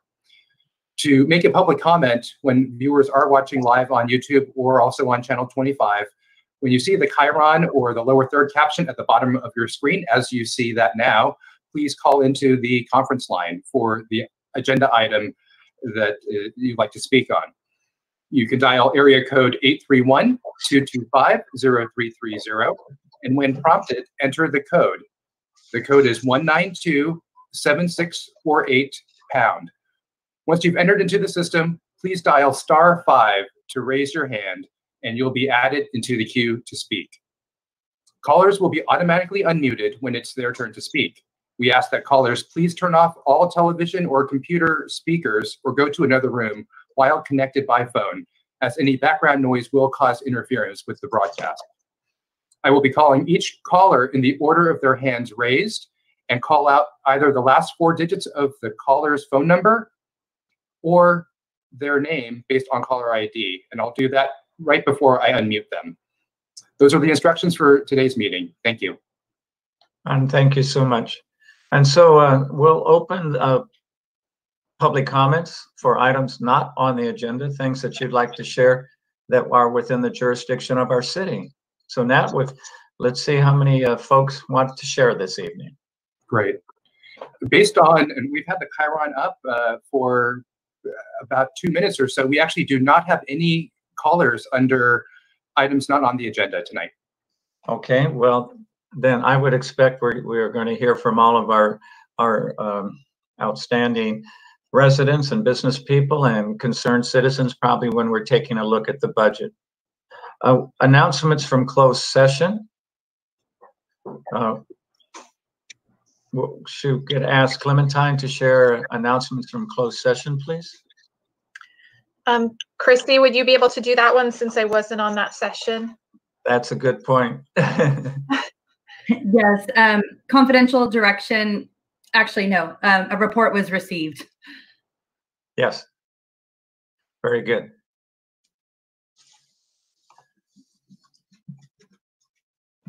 Okay, we're going to our public appearance items. The first one is our city manager, who's going to update everyone what the city is doing on its COVID-19 response efforts. As you know, the city has tried extraordinarily hard to make sure that everybody's getting the message about COVID-19. We have a lot of outreach, from our emails, newsletters, and we hear from the public as well. We also know it's a moving target, because we do know that the County of Monterey was approved by the State Health Department for a variance in order to start moving into phase 2 of the governor's executive order, which is implemented by Dr. Moreno in the county. And as we know, masks have become a requirement for any public interaction in businesses and so on. And there's still some confusion about, do masks have to be worn outside? And so we have that confusion. And then we have restaurants that are starting to open in some counties. If you watch TV, you can see that some restaurants are almost back to full-blown normalcy. Well, Monterey's are not. They're at 50%. And each business, whatever it is, whether it's retail or restaurants, does have to submit to the county a list of protocols and rules that they are going to follow. And of course, it's up to all of us as citizens to follow those rules too, about washing our hands and wearing masks, and not to be enforcers, but certainly remind any place that we go into, are you following your protocols? I did that at the bank. They assured me that they were sanitizing, the ATMs get cleaned regularly. And so all of that's going on. Then there's a frustration, and I've had discussions with other mayors as well as the county about what do you do when you have a Memorial Day, which was so absolutely beautiful, or today was extremely hot as well. Tomorrow's supposed to be warm as well. And then we have an influx of people who don't live in the area, because we still are under shelter-in-place orders. Supposedly, people shouldn't be leaving other places. Tourists shouldn't be coming here. And so we have that to deal with. Then we have a limited amount of personnel, public safety personnel. They can't be every place all the time.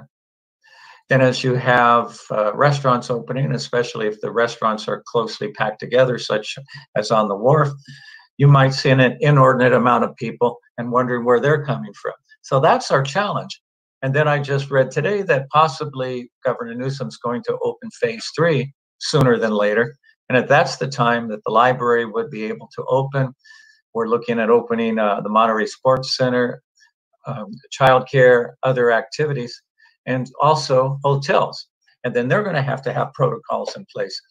So the point of this is the city does receive letters of concern and emails of concern. We try to reply and explain to you what's going on, what the city's doing, because we share your concerns.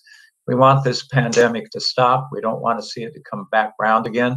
The worst thing that can happen is we reopen nationally, we have another spike, and everything has to close again. And that's the last thing that we want to happen. So I think the city of Monterey's doing everything it can to meet the concerns of everyone while we reopen. So our esteemed city manager, Hans Uslar, take it from there, sir. Thank you, Mr. Mayor, and thank you for taking a good deal of my briefing already. So I wanted to talk about the gradually opening, and I really appreciate the way you have presented that. And I don't mean this in a funny way. I really appreciate the way how you described the opening phases that we are going through. The last time we spoke, we shared with the group that the mayor has written a letter of support for that variance, and I tell you that on Friday we were all awaiting the decision by the state, and everyone was ready on Saturday morning. And when we finally got the news on Saturday morning, everything was ready to be going into the next phase of stage 2. Dr. Moreno had drafted already the order, and that became immediately in effect, and a great deal of our businesses was ready to accommodate and work under the new guidance with respect to the operation of restaurants. I updated you, I believe, twice about the concept of closing streets. And I promise you this is the last time I will give you an update, because the situation changes daily. Last week, Wednesday, we updated you, Councilmember Williams and I, we attended the Canary Row Business Association meeting, and they took a vote to close Canary Row from 10 a.m. to 10 p.m. Well, Monday morning, we learned that not so fast. We have kind of reoriented ourselves, and we are just waiting and see. And we would like to do that, but let us first see how we can accommodate customers also in Steinbeck Plaza and also in the area around Baba Gums. So Canary Row for right now is off the table. And I also understand right now that the Old Monterey Business Association is going through a back and forth right now with some of their retailers and their restaurants. And again, stay tuned what ultimately will come out of that process. In the end, it's a very healthy process. Closing the Alvarado Street, closing Canary Row is something that we as the city should accommodate, should our businesses tell us that. And so we are in a standby position on both areas. And while I briefed you about different aspects a couple of times, I will refrain from bringing it forward until the street is actually closed and you can sit there and enjoy outdoor seating.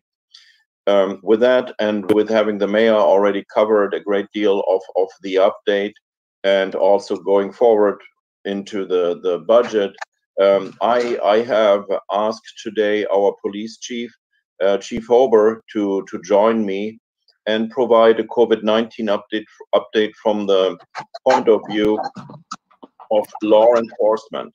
And you spoke a lot about the issues about the wearing of face coverings, etc. So I think it is important to hear the perspective from law enforcement, and also to learn what is working and what maybe is not working. And with that, I hand it over to our Chief of Police, Chief Hober. Thank you, Hans. Thank you, Mayor, City Council. Can you hear me? Yes, we can, Chief. Good. Before I address the COVID issue, I want to take this opportunity to publicly acknowledge the outrage and sorrow of the entire Monterey Police Department regarding the criminal actions of police officers at the Minneapolis Police Department that led to the death of George Floyd. I don't think that I could give this without the first time that I've talked before the council without acknowledging our complete outrage regarding that issue. And with that, I do want to turn to the overview of our enforcement during the COVID-19 pandemic. And I thank both the mayor and Hans. You covered a lot of the issues that have created some hardship for us to enforce regarding COVID-19.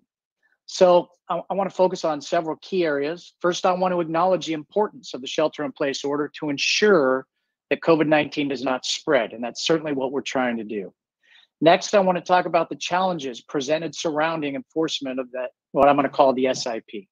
Those challenges include understanding and enforcing the various county orders, and you've addressed this with 3 county orders, a mask order, various attachments for different industries such as takeout food, golfing, etc. A state order, various interpretations of what is enforceable, and working with different entities in investigating, enforcing, and regulating, coupled with the public misunderstanding of what is or is not allowable, as you have both described. In relation to the county SIP orders, essential activities include engage in outdoor recreation activity. Specific to the mask order, it's not a violation to wear a mask if one is engaging in outdoor recreation or has trouble breathing. Individuals experiencing homelessness are exempt from the order. The enforcement of the SIP is truly a balance to try to ensure we are protecting the public health through a process that obtains voluntary compliance and only resorting to enforcement when absolutely needed. I want to turn to the direction that I gave to the Monterey Police Department about enforcing the SIP. I provided specific direction to the MPD to educate and only enforce if compliance was not obtained while using discretion. This was based on several factors. What I just talked about and you've talked about, the confusion in understanding the order as we have described. The fact that a violation is a misdemeanor violation of the Health and Safety Code 120-295. Discussions with other police chiefs, the district attorney's office, the city attorney, and researching best practices. Balancing different viewpoints. The ACLU sent a letter to all California police chiefs that related in part, law enforcement should only resort to criminal enforcement when there are no other reasonable alternatives to protect public health. COVID-19 is fundamentally an issue of public health, not law enforcement, and should be treated as such. That was from the letter that the ACLU sent to us. I didn't want to create an issue through enforcement between our Monterey Police Department officers and the community. Since enforcement and COVID began, there have been several high-profile reports of policing actions related to enforcement of shelter-in-place violations, primarily for mask violations. I did this understanding the aspects of enforcing for this because this issue runs counter to building relationships through community policing if it is not done in the right way. We train our officers to utilize procedural justice, to listen and give voice to others, and police legitimacy, which means building trust with our community. I've been asked about a more stringent enforcement, and I want to point out that when direction is given to have zero tolerance or a cite everyone perspective, it usually results in enforcement issues when officers are faced with real life scenarios. All of those issues led me to provide the direction to educate first and enforce if needed while using your best discretion, the officer's discretion. Specifically related to the Monterey Beach order, the city found a middle ground to not totally close the beach or to leave it totally open. The city found a way to allow our community to engage in outdoor activity on the beaches they love while having a capability to ensure social distancing was occurring. The Monterey Police Department has had 2 officers every weekend or holiday on the beaches. The MPD has had hundreds of contacts with people regarding the beach order and has gained compliance through education. The MPD has been able to utilize the capabilities we expect of them to talk to people, listen to them, and gain voluntary compliance in all cases relating to the beach. That doesn't mean that we haven't utilized some enforcement. The Monterey Police Department has issued citations on the beach for other violations, such as open alcohol containers. In regard to issues at the wharf, this last weekend with the attestation being approved by the state that you have both talked about, we had a Monterey police CSO and a police sergeant at the foot of the wharf passing out masks if needed and reminding people to ensure they were distancing and following the guidelines. The MPD is not the only organization that has been balancing the education and enforcement of the SIP orders. All law enforcement agencies have, for the various reasons I have described. The MPD has not been reticent to take action for violations of the SIP. On April 17th, the MPD issued a media release relating that we arrested and cited several people for violations of the SIP and that we would continue to cite people if they did not comply with the SIP. The MPD has issued 8 citations for shelter-in-place violations, and those have usually been in conjunction with other violations or after a refusal to comply. I'm going to conclude with a story that kind of brings all of this together, and I alluded to earlier when I talk about taking discretion away from police officers when they're faced with real-life situations. 2 officers were working the beach, and they approached a man who had chairs and an umbrella on the beach.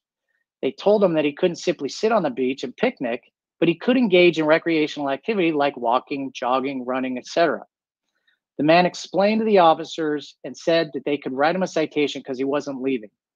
The officers initially tried to reason with him, and he related he was not leaving. So the first officer started writing the citation, while the second officer spoke to him and explained that it did not make sense to pay a $1,000 fine when he could simply move his umbrella back to the car and walk or recreate on the beach. After a few minutes, the man related that the officer was right and explained that he was just really frustrated because he and his family had been cooped up due to the shelter in place, that he had heard on the news that the governor had opened the beaches, and that he had told his two kids that they were going to the beach and they were very excited. He said that all of these issues were frustrating, but that he really appreciated the officer taking the time to talk to him and explain, and asked if he could move his things and then watch his kids play on the beach, if they would not give him the citation. The officers used their discretion and said, absolutely.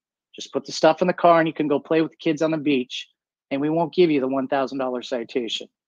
The man told the officers he'd been a jerk and really appreciated their taking time with him. And those officers built trust through police legitimacy. And with that, I know I've gone over my 5 minutes that I was allotted. I can certainly answer any questions.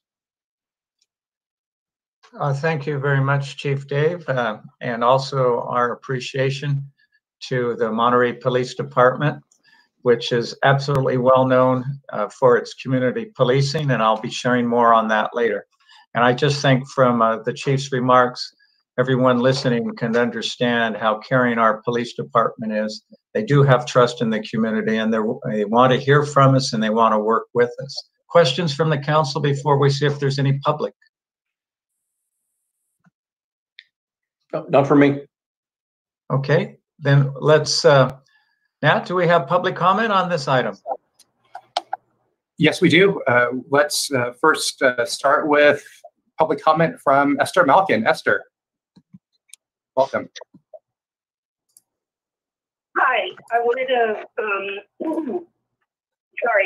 I wanted to refer to the grand jury report from 2018 with regard to the budget concerns with the police department, and specifically because so many people have been calling for major cuts to the police department without realizing the conditions that they've been operating under are still not recovered back to pre-recession numbers in the budget and in the staffing. So I'm going to briefly read a couple of things that the grand jury report focused on. The facilities for police officers, including locker rooms, showers, toilets, are inadequate to meet the needs of a force of over 50 sworn officers and administrative staff. Another one is the current staffing of the police department does not meet California standard of 2.32 sworn officers per 1,000 residents.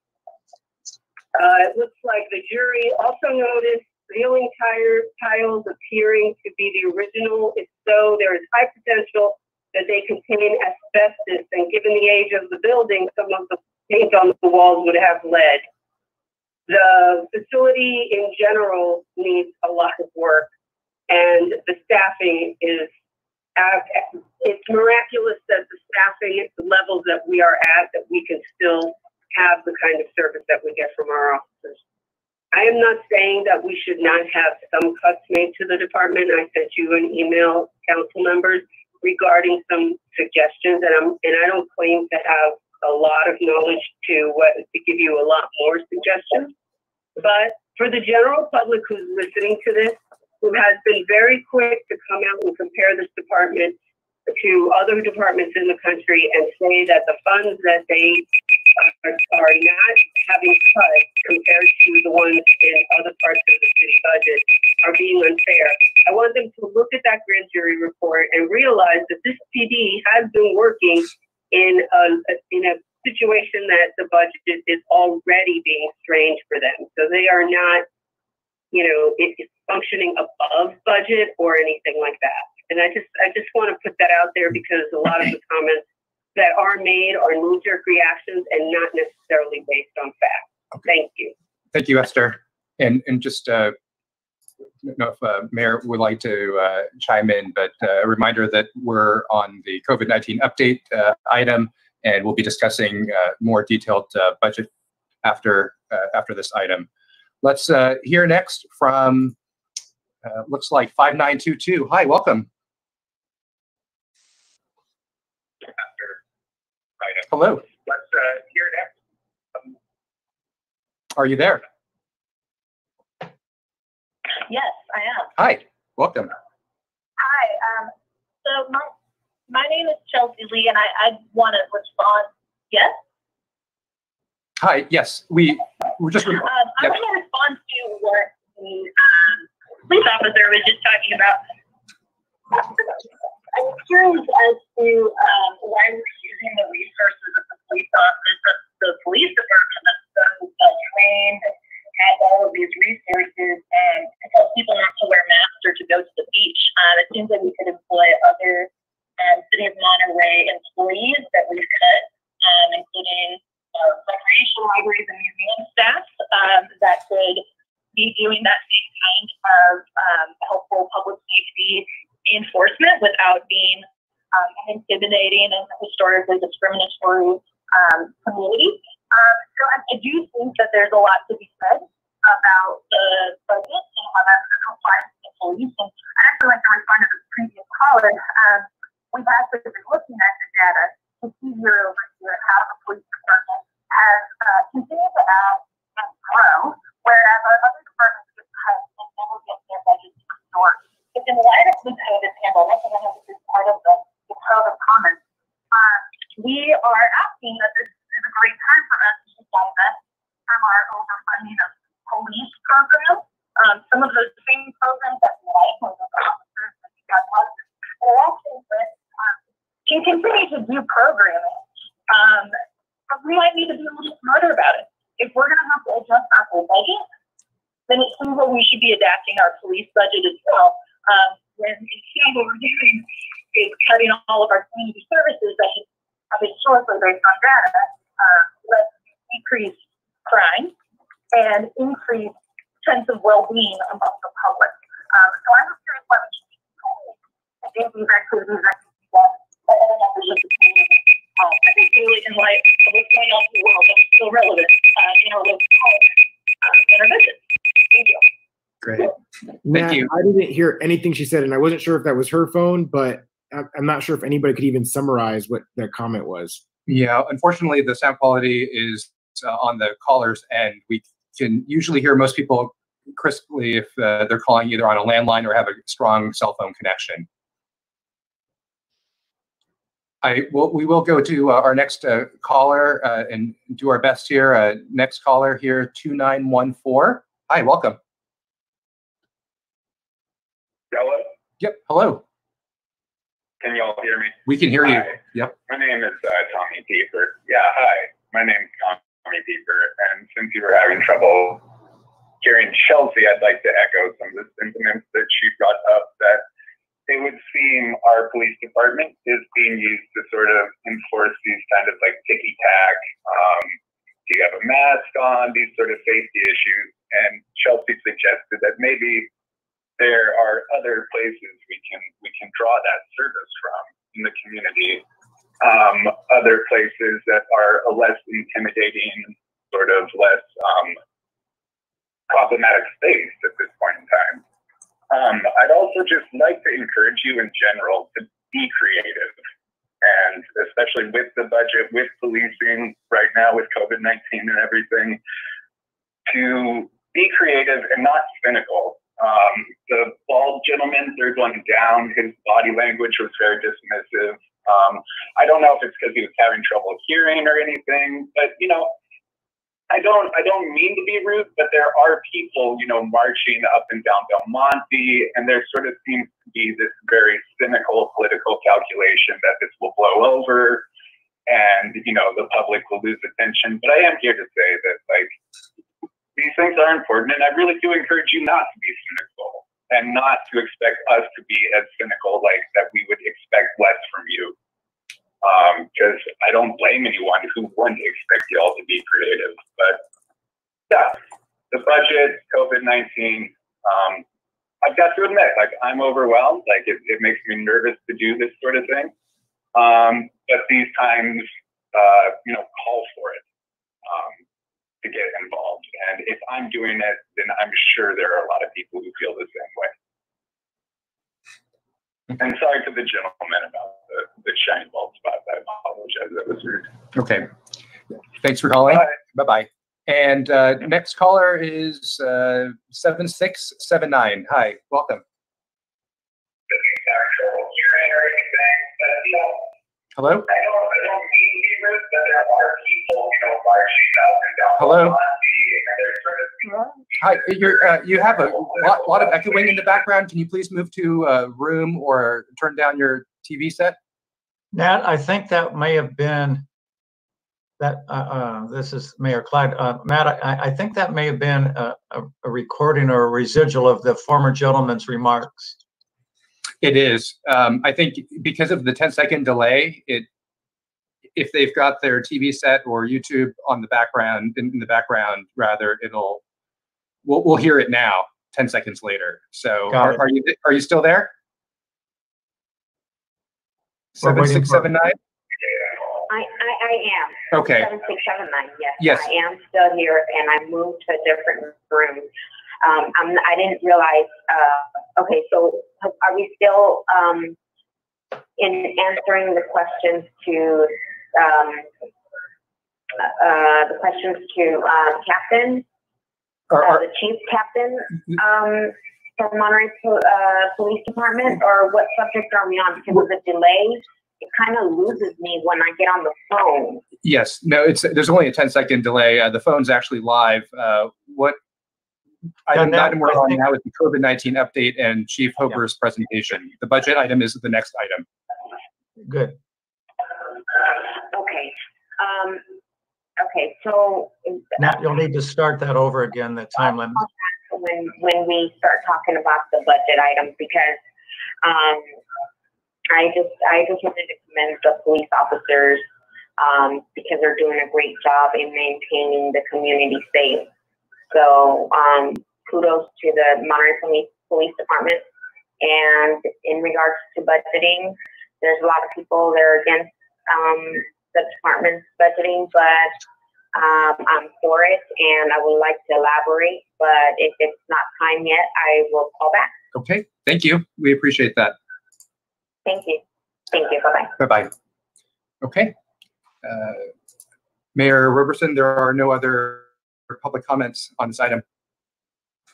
Okay, good. Thank you, Nat. Council, we're just simply going to receive the report. Any comments from our council at this point that you want to share, or shall we move on? Councilmember Ed Smith, did you want to share with us? No, the only thing I'll share is I would encourage those that had some comments tonight.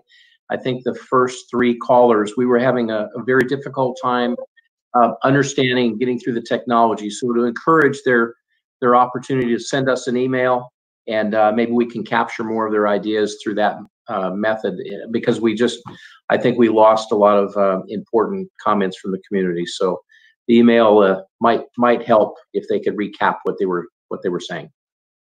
Very good suggestion, and that thank you for the reminder, because we have received a lot of emails on this subject, and as always, I want to assure everyone we read them, we think about them, we appreciate their input. So it's not just something that goes to an empty basket. I'm dating myself.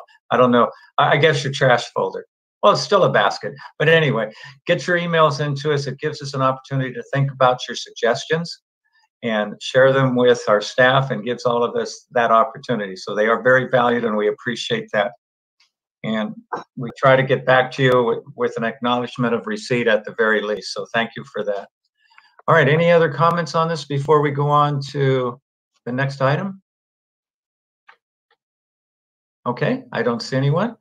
So again, honest, I didn't read Chief Dave's or the city manager's notes before I made the last introduction, because it's something we're all thinking about. So I don't want to steal anybody's thunder, but we're going to take a look at our general fund 2021.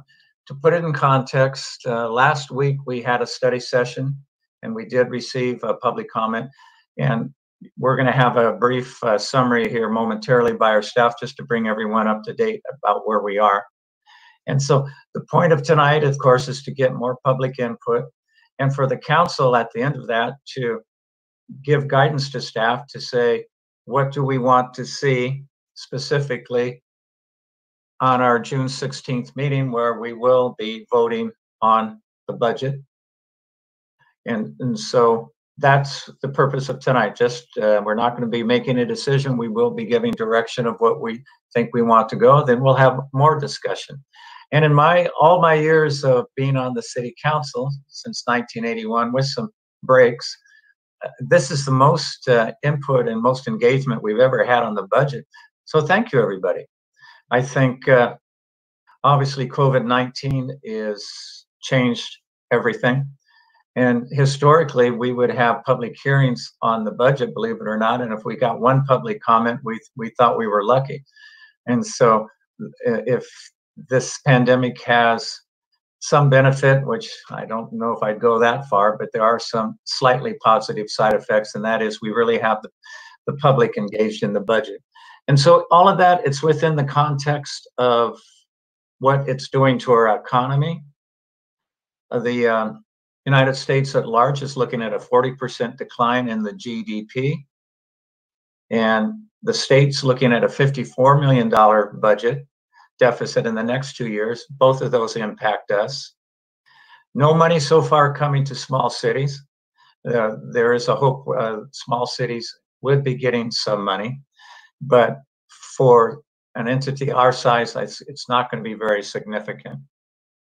And as a tourist city, the assets that we have, our conference center and our sports center, one of the few cities anywhere our size to have a sports center, and our library and our recreation department and our parking departments have all been severely impacted and closed by order from the state and the county. That's not an excuse, it's a reality.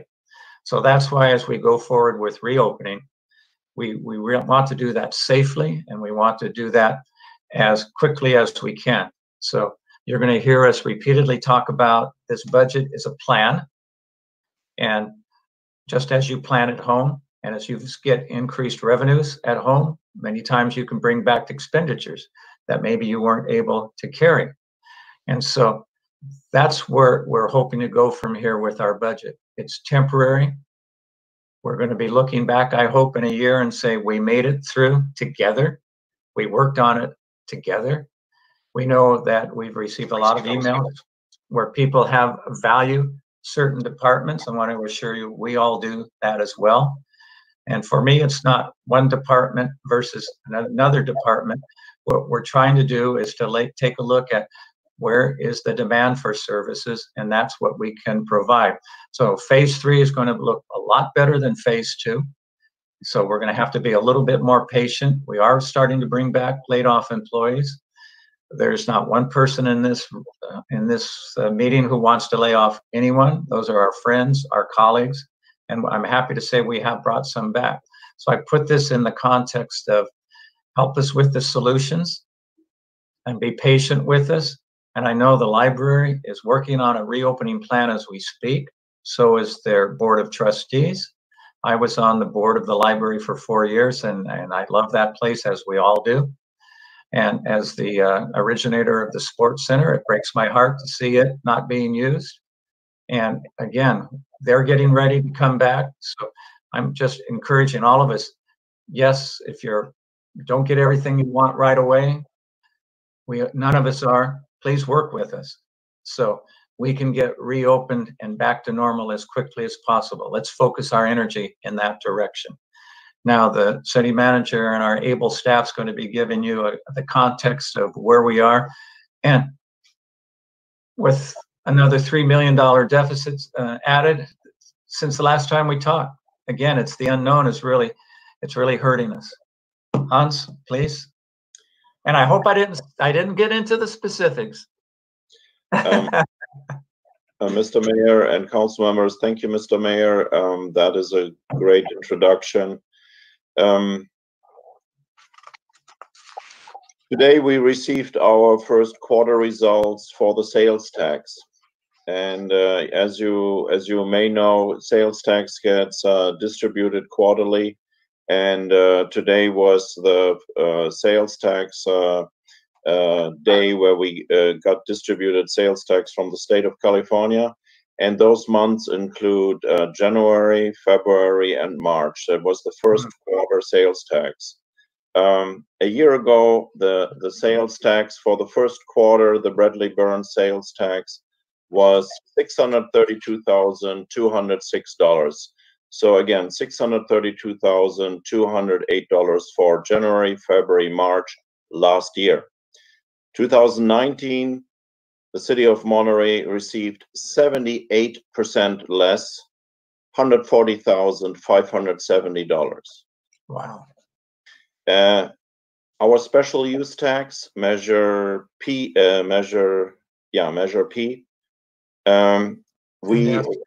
we received last year $658,475,000. So $658,475 last year. This year it was down 50% at $330,358. So special sales tax, which is a 1 cent sales tax, was down by 50%. The Bradley Burns sales tax was down by 78% for the month January, February, March. Now we have to do some research and find out why it was so low, and other cities around us experienced some similar shortfalls. But one explanation, of course, can very well be that businesses are taking advantage of the governor's permission or of reinstituting, reminding everyone of actually a provision that has been on the books for decades, which is you can forego sales tax up to $50,000 for up to 12 months, the remittance of that. So we have to do some homework to do and find out why the sales tax came a little, not a little, 78% lower than last year. But the message is pretty clear. The hits keep on coming for us, and what is in front of us is the task to balance the budget, and balance the budget in a way that we all understand the need to sacrifice, the need to make cuts, and also to tap into our reserves or suspend capital improvement program and other programs that we ordinarily are doing. The objective is, as the mayor said at the very end, we want to keep pace, keep up with the opening of our businesses, but more importantly, also with the opening of what are our core businesses, our library, our recreation centers, our sports center. And in stage 4, which is the last stage, hopefully, we can reopen the conference center. So last week, Wednesday, we went through a study session and showed you our current plan. And the current plan, again, is a plan that does not rely on tax revenues. It is a plan that basically shows you a suggested course of action that allows us to come up with the additional funding. But what we want to do tonight is that I will give you a very quick report about our outreach efforts that we undertook yesterday. And I want to also set up the next part in which our finance director, Lauren, will go over a few of those numbers with you again. And we really hope that after we have received public input, that you also give us feedback back with respect to where you can see agreement, where you can see that the way we have approached it makes sense for you, and you are giving us clear indication that you are fine with where we are going. What we want to avoid basically is a circular motion. We want to have feedback from you that helps us to march forward. Likewise, if we have to reflect, if we have to do better, if we have to incorporate other ideas that come come through this process forward and are being brought forward to us, of course, we will go back to the drawing board and make those adjustments. As I stated yesterday, we conducted 3 virtual town hall meetings. All 3, we started at 9 o'clock with the business associations, and then we moved on at 11.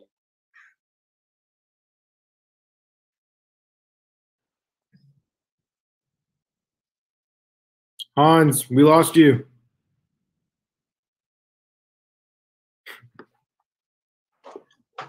Nat, would you find out if Hans got cut or what's going on, please? It looked like his internet connection was maybe quite poor. I've sent him a text message, so hopefully he'll be able to rejoin.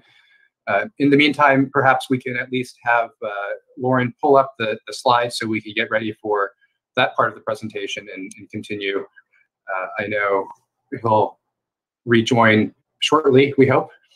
I think Hans was talking about how successful and how helpful the town hall meetings were over the last 24 hours. We did start with the business associations at 9 a.m., the neighborhood associations at 11, and in the evening, we had over 330 participants on our Zoom webinar yesterday. Wow. And received great feedback, including the dozens of emails that you received and that are posted online on our website at monterey.org/submitted comments. And so I know Hans was hoping to share some highlights from that meeting, and we certainly hope he'll be able to join soon. But we perhaps will transition into Lauren's presentation, or let's see. I haven't heard from him, so I'm sure he'll try to get back on. But no, it was a very good meeting. Feedback ranging from how important the library and the sports center, the Parks and Recreation Department is. We received some feedback about police department funding, as well as different revenue streams that we could explore, ranging from TOT to other means and methods of revenue generation.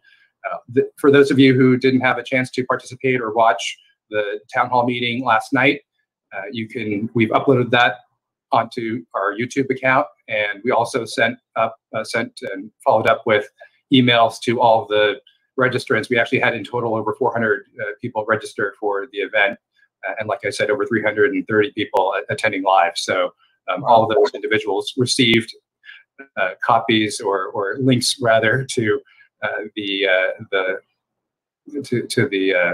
video from the meeting. So maybe we'll just go ahead and transition now to Lauren. Lauren, thanks for pulling up the presentation. Thanks so much. Hello, Mayor, council members of the public. Tonight, I want to thank everyone again for their help, especially the city manager and the directors and the assistant city manager on the material. As mentioned, we're going to keep it abbreviated because we're hoping to get some direction, especially from council and the public engagement. Here's kind of a summary of what we'll go through tonight. As a part of the agenda packet, you'll see the agenda includes the report from last Wednesday, which is much more extensive. We'll keep it pretty abbreviated tonight just to make sure that the lion's share of the time is spent listening to the council and listening to the public. A very important component of our governance is to engage with the public. So this shows the chronology of the COVID updates to the public starting in mid-March through present. We have daily media briefings. We also have bi-weekly meetings with the city manager called Monterey Mornings with the city manager. We've had a number of council meetings where the city manager or myself have briefed the council and the public. And as you can see through that, and we'll continue in this vein because we definitely value working together as we solve this problem. This slide is in the packet from last week. It's also in the agenda packet. For fiscal 21, we ran two scenarios called Scenario A and Scenario B. Scenario A is more optimistic in that it assumes that the shelter in place is eased starting this week substantially, and scenario B is more conservative and pessimistic in that it assumes a fall resurgence of coronavirus cases. What we've done in the budget plan is present to the council an average. So the plans of solutions and cut really takes into effect the average of those two scenarios. What the average assumes then is for fiscal 20, which ends this month, June 30th, we have a $13 million deficit caused by COVID. For fiscal 21, we have an estimated $18 million deficit caused by COVID. So within a 2-year period, really only 15 and a half months, COVID is estimated to cause a $31 million reduction in our general fund revenue. So that's very substantial. What we've done here is show you what that looks like from a general fund total revenue perspective. This slide is kind of similar to what you saw last week when we trended the TOT. This is the total general fund going from fiscal year 14 through fiscal year 21. So fiscal year 14 shows about $69.7 million, and that increases up through fiscal year 19, where we have $80.7 million of revenue. Starting in fiscal 20, which is the year we're in, you could see the COVID decline there in the last 2 columns and continuing further in fiscal 21, and hence why we were putting together a budget plan for the council and the public to ensure that we live within these new restrictive means. Council has asked, rightfully so, to keep council abreast as we monitor revenue and as we see improvements to bring back services that we value and the community can participate and enjoy. So we wanted to let you know the status. With TOT, the remittance for March and April was due and postmarked on Monday because of how May 31st fell on a holiday. So we're hoping that by the end of this week on June 5th, we'll have the exact number of the TOT remittance, and we can continue to bench that against our model that we worked with MCCVB. As the city manager remarked a few minutes ago, the sales tax receipt has come in. They have been devastated by COVID. We don't know to what degree it's because of the state executive order for small businesses or to what degree it's true economic business loss.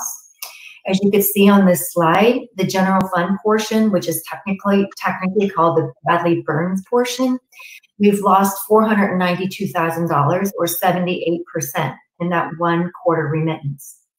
Likewise with Measure P&S, which voters approved for street infrastructure improvement, that has declined 50% for that 1 quarter of remittance. So as staff receives new revenues that are relevant to this discussion, we'll keep council abreast, and certainly as they improve, we will be looking towards bringing back the valued services of the city. Switching over to this slide, which we shared last week, this shows the comprehensive budget plan in solving our shared problem.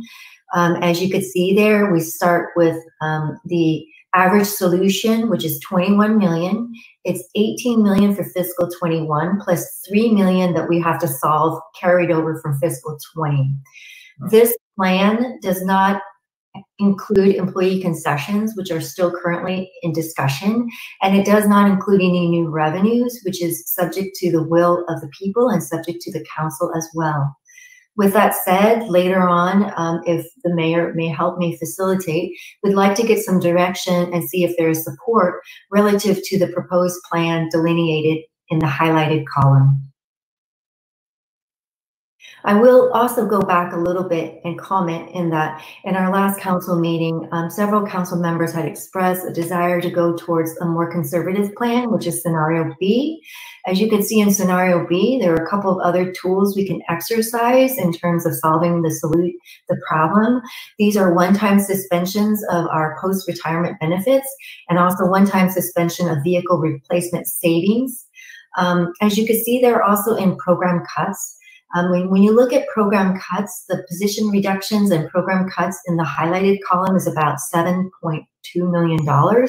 The budget, the scenario B is 8.2 million. So when we move towards scenario B, the more conservative scenario, we would be looking at about another $1 million of program cuts. That would be a combination of positions and services and supplies. Keeping in mind, since Wednesday of last week, there is one revision in this average scenario. Given the development and the discussions that's taken place, we have proposed to council to retain the assistant fire chief position. And as you can see there in the green, we have $20.6 million of proposed reduction, and our target is 21 million. So we still have to do a little bit of research to balance the budget. But as of today, we are proposing to retain the assistant fire chief position as of tonight's discussion. This slide is consistent with last week, with the one exception I just briefed you on. This is the summary of the reductions by department within the general fund proposed for fiscal 21. And again, later on this evening, we're hoping to get some direction as to whether or not there is support and or any additional information we need to bring back to get more confidence from the council and the public. Let's take a moment to talk about the rainy day fund, just so we collectively understand and have some guidance around it. Our rainy day fund is technically called our Economic Uncertainty Reserve. Council adopted a resolution that stipulates the goal is 16.6% of our general fund budget. We were successful in the fiscal year 20, kind of ironically, in a year of coronavirus to actually achieve this goal. So that was a historic milestone. And what that represents is that it's about 2 months of operations, 2 months of general fund operations. So it's not real significant. And in the face of this pandemic, we realized that 16.6% is really quite insufficient. So one of the outcomes might be that council will want to increase that percentage to a higher percent, maybe 25%, as we look at rebuilding our reserves.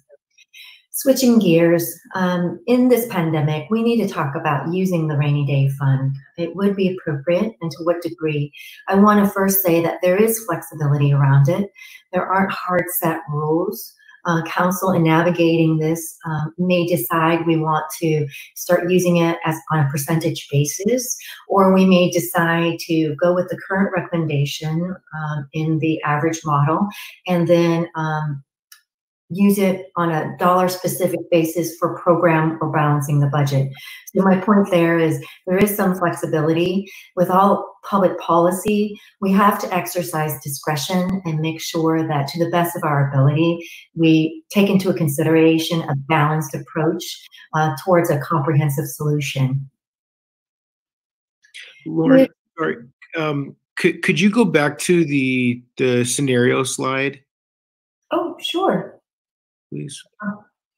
So the positions reduction retirement line item, and I apologize if I missed this, but why is that 2.1 million in the average scenario, but isn't reflected in the scenario B?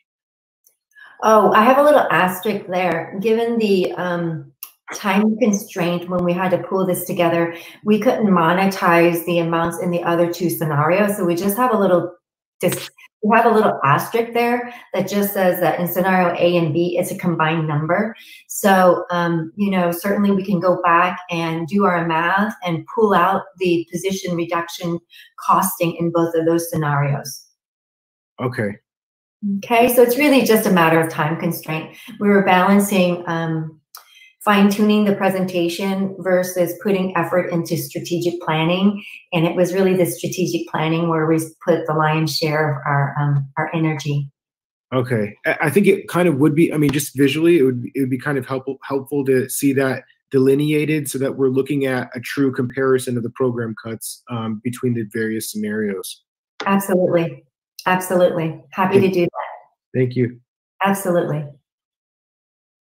All right, so we were talking about the rainy day fund, leading with the comment that there is flexibility here, and we want to work with the council and the public to exercise the right judgment towards utilizing this important tool. Moving on to the TOT rate, in the staff report, council, we have presented a proposal, staff's recommendation at this point, and we're going out and doing our research and engagement with the hospitality industry, the neighbors, and the businesses. Our recommendation is a 2% rate increase, bringing the city's tax rate from 10% to 12%. You can see in the staff report in some of the comparables, it still enables the city to remain pretty competitive relative to some of our competing jurisdictions or competing destinations. Importantly, with all tax measures, like we did with Measure P, like we did with Measure G, staff feels it's very important to continue our outreach. As we saw with Measure G and Measure S, the public input really add value to how we sized, how we shaped, and how we conveyed the importance of this new revenue. So tonight, staff is not really seeking specific council direction on on the TOT rate increase. But however, in July, we will be seeking more direction because as of August 7th, we will need to submit any resolutions to the county clerk. With that, it concludes my presentation. We look towards the council for any questions and answers, and certainly the public comments. And we are looking for direction moving towards the goal of adopting budget amendments in 2 weeks from now. We do look forward to the economy recovering and restoring services when we can financially do so. And that, like the city mayor said, this is a plan, it's a temporary plan, and we're very proud to be here serving this community. Thank you so much. Oh, thank you for the outstanding, very clear presentation, Lauren. I know our city manager is back with us now. Yes, and Hans, did you want to pick up where you left off? Nat did a really good job summarizing the input that we got from the town halls, but anything else? No, I didn't have a chance to listen to Nat's presentation about the virtual town hall meetings. What I can share with you is that these were very good, productive meetings. I think we will continue those outreach efforts so that when we come back to you on June 16th, we have collected more input. What was missing so far in our discussion were interactions with the hospitality industry. And of course, as we will probably hear tonight, there will be some hospitality industry representatives calling in and sharing with us their opinion about the TOT. I can share that the neighborhood associations, as Ned probably shared with you already, had quite a positive reaction to the TOT increase. They cautiously ask for a more balanced approach, but what is missing, the voice of the hospitality industry, and our team will jointly reach out to them to have meetings and discuss various options for that. I'm very sure that the hospitality industry also and the city of Monterey at the end will see eye to eye whatever we are deciding going forward. So I want to thank Lauren and Jordan and Nat, as well as our entire team again, to work through very, very tough issues in a very short amount of time. As Lauren stated, we are trying our best to make this a process that involves a lot. And with that, I'm asking you, Mr. Mayor, and the other council members to ask us questions and let us know where you think we can do better, or if you want to see other numbers, we will be happy to accommodate all your requests. Thank you very much for that and the willingness to work with the community and the outreach. We could have council questions, no, not comments yet, but questions before we go out to public. Yeah, Mayor, I have 2 questions, and let somebody else jump in before me. Please, Councilmember Dan Albert. Thank you. So, Lauren, I know that we don't want to discuss too much further the TOT, and I understand that, but I do want to make a request that when we do talk about the TOT, that staff comes back with projections on a 3-year plane of what that 2% would look like over 3 to 4 years, because I know stated in the staff report that 4.9 is not going to be what we'll see the first year if we implement the 2% increase. So I'd like to see some type of projection on that. And then the second thing is, back on the TOT, sorry, is staff going to recommend, or are they going to ask if the council, if that 2% should be planted in all of the general fund, or as the charter states, 16% into the CNIP? I mean, does that work into our budget where we need all that 2% increase to go right into the general fund? So Hans, I don't know if you want to answer that or if you want me to answer that at this time. Or you can just wait until the next meeting. I'm just bringing that question up, that hopefully that I'll get an answer sometime on that. Councilmember Albert, there are several answers to your question. It depends what the council's pleasure is, and we will brief you later at the next meeting when we discuss TOT a little bit more in detail. How do you like to have that tax measure structured? So the short answer right now is that you can structure a tax measure in a way that you can make several considerations. And our city attorney has already looked into some of those options, and I think it would be good to have Chrissy jump into that question for very briefly and give you a preliminary answer right now. But the ultimate decision will rest with you, council, how you want to tax or how you want to put the 2% TOT increase in front of the voters. And with that, I hand it over to Chrissy, who can explain to you a general tax and a special tax with respect to TOT. Hi, good evening. I'll try to be very brief. I'm sorry, there seems to be echo on my end. So yes, the current transient occupancy tax is a special tax, and that's because 16% is dedicated to the NCIP, and ordinarily TOT is a general tax. You will have options. If you want to have the ballot measure remain a general tax, we can do that and not have the increase apply to the NCIP, or you can leave it as is and have it apply and have the ballot measure be a special tax. So we can piece the puzzle together to fit the policy direction of the city council. Okay, thank you. You really didn't have to answer now. I was just kind of throwing it out there to see, so that the staff can think about that, so that we have an answer somewhere in July. Mayor, I just have one more question, and and that's to the police chief, Chief Hober. I'm just curious, what does 8.2% reduction in the police department look like?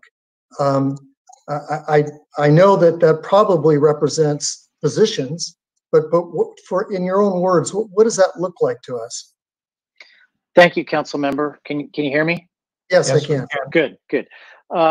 So what I did when I created this to come up with this number was I believe that our best asset are the people that work here at the Monterey Police Department. And so when I looked at that, I started with our operational budget and looked at things that we could cut there, and came up with almost $450,000 for things like professional services, travel and training, vehicle replacement, trying to save overtime, things like that. Then I started looking at our personnel budget, and the police department, with the suggested 8.2%, that would include 4 sworn, 3 police officers and the assistant chief of police, 1 jailer, 1 full-time CSO, and 6 part-time CSO interns. And those are all, the assistant chief position will be vacant starting July 1st with a retirement. And the other positions are currently vacant. And I balance what's going on operationally with what is going on with our own police department. So structuring in that way, I don't have to lay off any current police officers. But the way that affects us is when I go back to the operational budget and I'm looking at trying to save money there, one of the big things that I'm going to try to do is save on overtime. And to get there, I need to utilize some of the positions that we currently have to cover patrol. About 38% of our overtime is due to overtime coverage. In other words, a police officer is on vacation, a police officer is sick, a police officer is in training. All of those things lead to coverage. However, 26% of my overtime I can't control because officers get called to court or they get a case at the end of their shift. We also have some other training, overtime, and then overtime specific to special events is about 13.46%. So what does all this have to do with saving that money? If I can utilize the SRO, my traffic officers, and some of the CAT officers when I have those vacancies, then it saves money for having to fill overtime. And so what that means is I'm going to have to bring those folks in from those special positions. And what we have to understand with policing is we always have to have the officer to answer the 911 call. That is our core service. And so the other things like traffic that I get called about all the time, the things like the CAT officers who provide the multidisciplinary outreach to homelessness and those that are suffering from different issues, and the school resource officer who provides a great service up at the high school, those things will have to come in to cover. So those are some certainly effects that the community will feel in our service delivery. But by structuring it this way, the city manager asked me, what can you do to help us with your organization that you think that you can live with as we get through this program?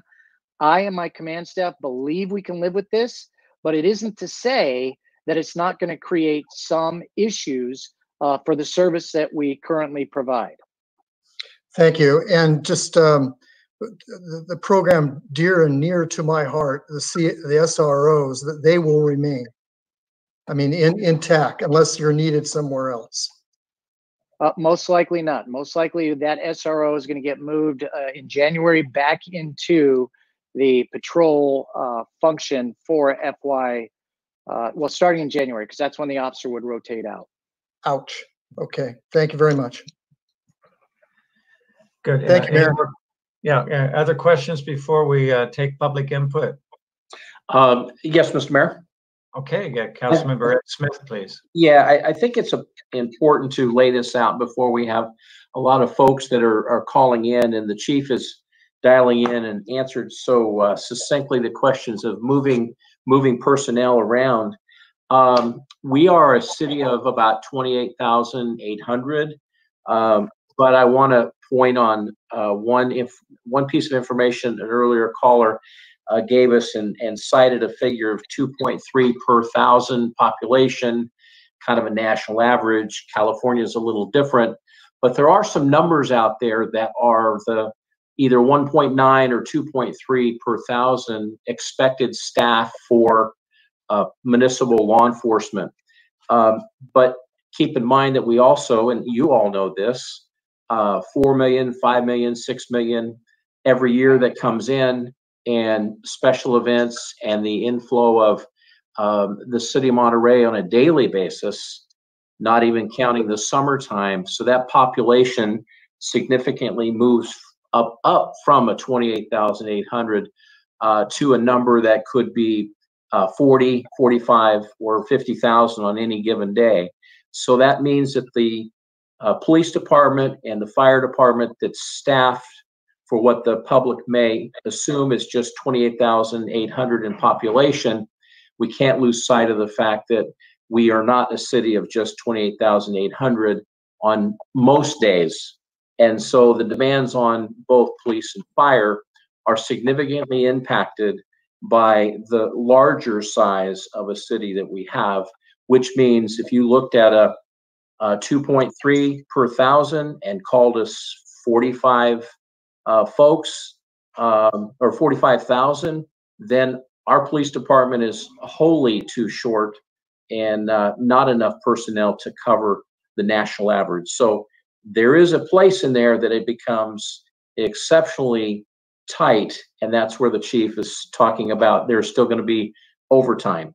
So it's a tough navigation piece, but we are not a city that has to be served by or is served as a 28,800. Much more than that, which has more demands on the public safety. Thank you. So I just want to sort of set that stage.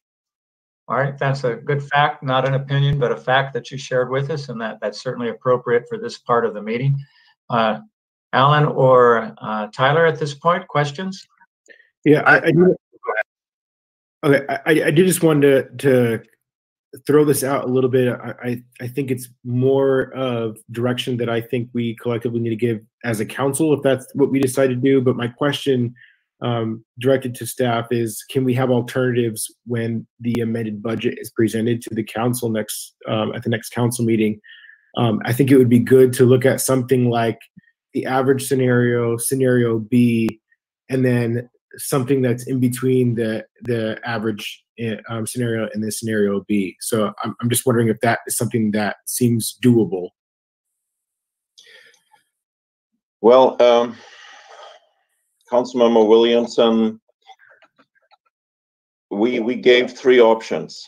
We gave the worst case scenario, and we gave you the less worst case scenario, the more optimistic scenario, and we landed in the middle. Are you talking about creating another fourth and fifth scenario that is kind of worse than worse, or I'm just, help me understand, please, what you think we should do? Yeah, so I'm just asking for perhaps one additional scenario where it's between the average of the two scenarios that are already presented and scenario B, so that we can have a middle of the ground. So that way we're not looking at going maybe perhaps all the way to scenario B, which seems to be a worst case scenario. But I think that there was a feeling from some of my colleagues that I felt from the last discussion that maybe we look at something in between that goes a little bit further.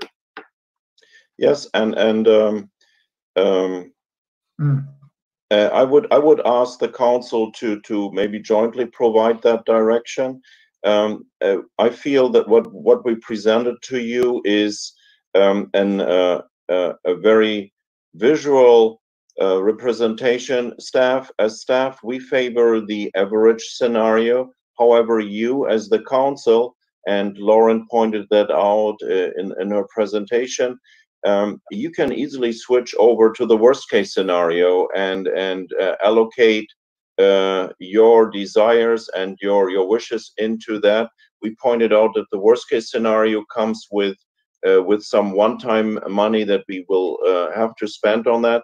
But basically, the council's pleasure could very well be to say right now, you know what, staff, we like to land on the worst case scenario.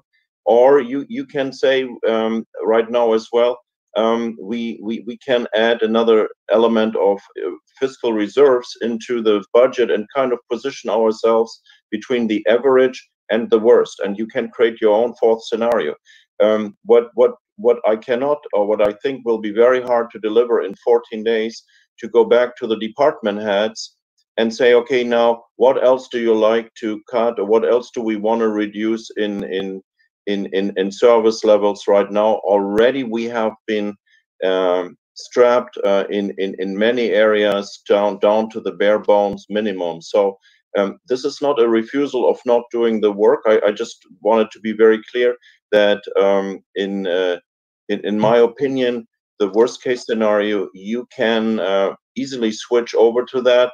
Or if you want something between the average and the worst case scenario, we can certainly do that, but I don't think it is for us possible in the next 2 weeks to go back to all the drawing boards and tell the department heads, okay, we need more personnel reduction, because that's what it will be. And of course we can do that and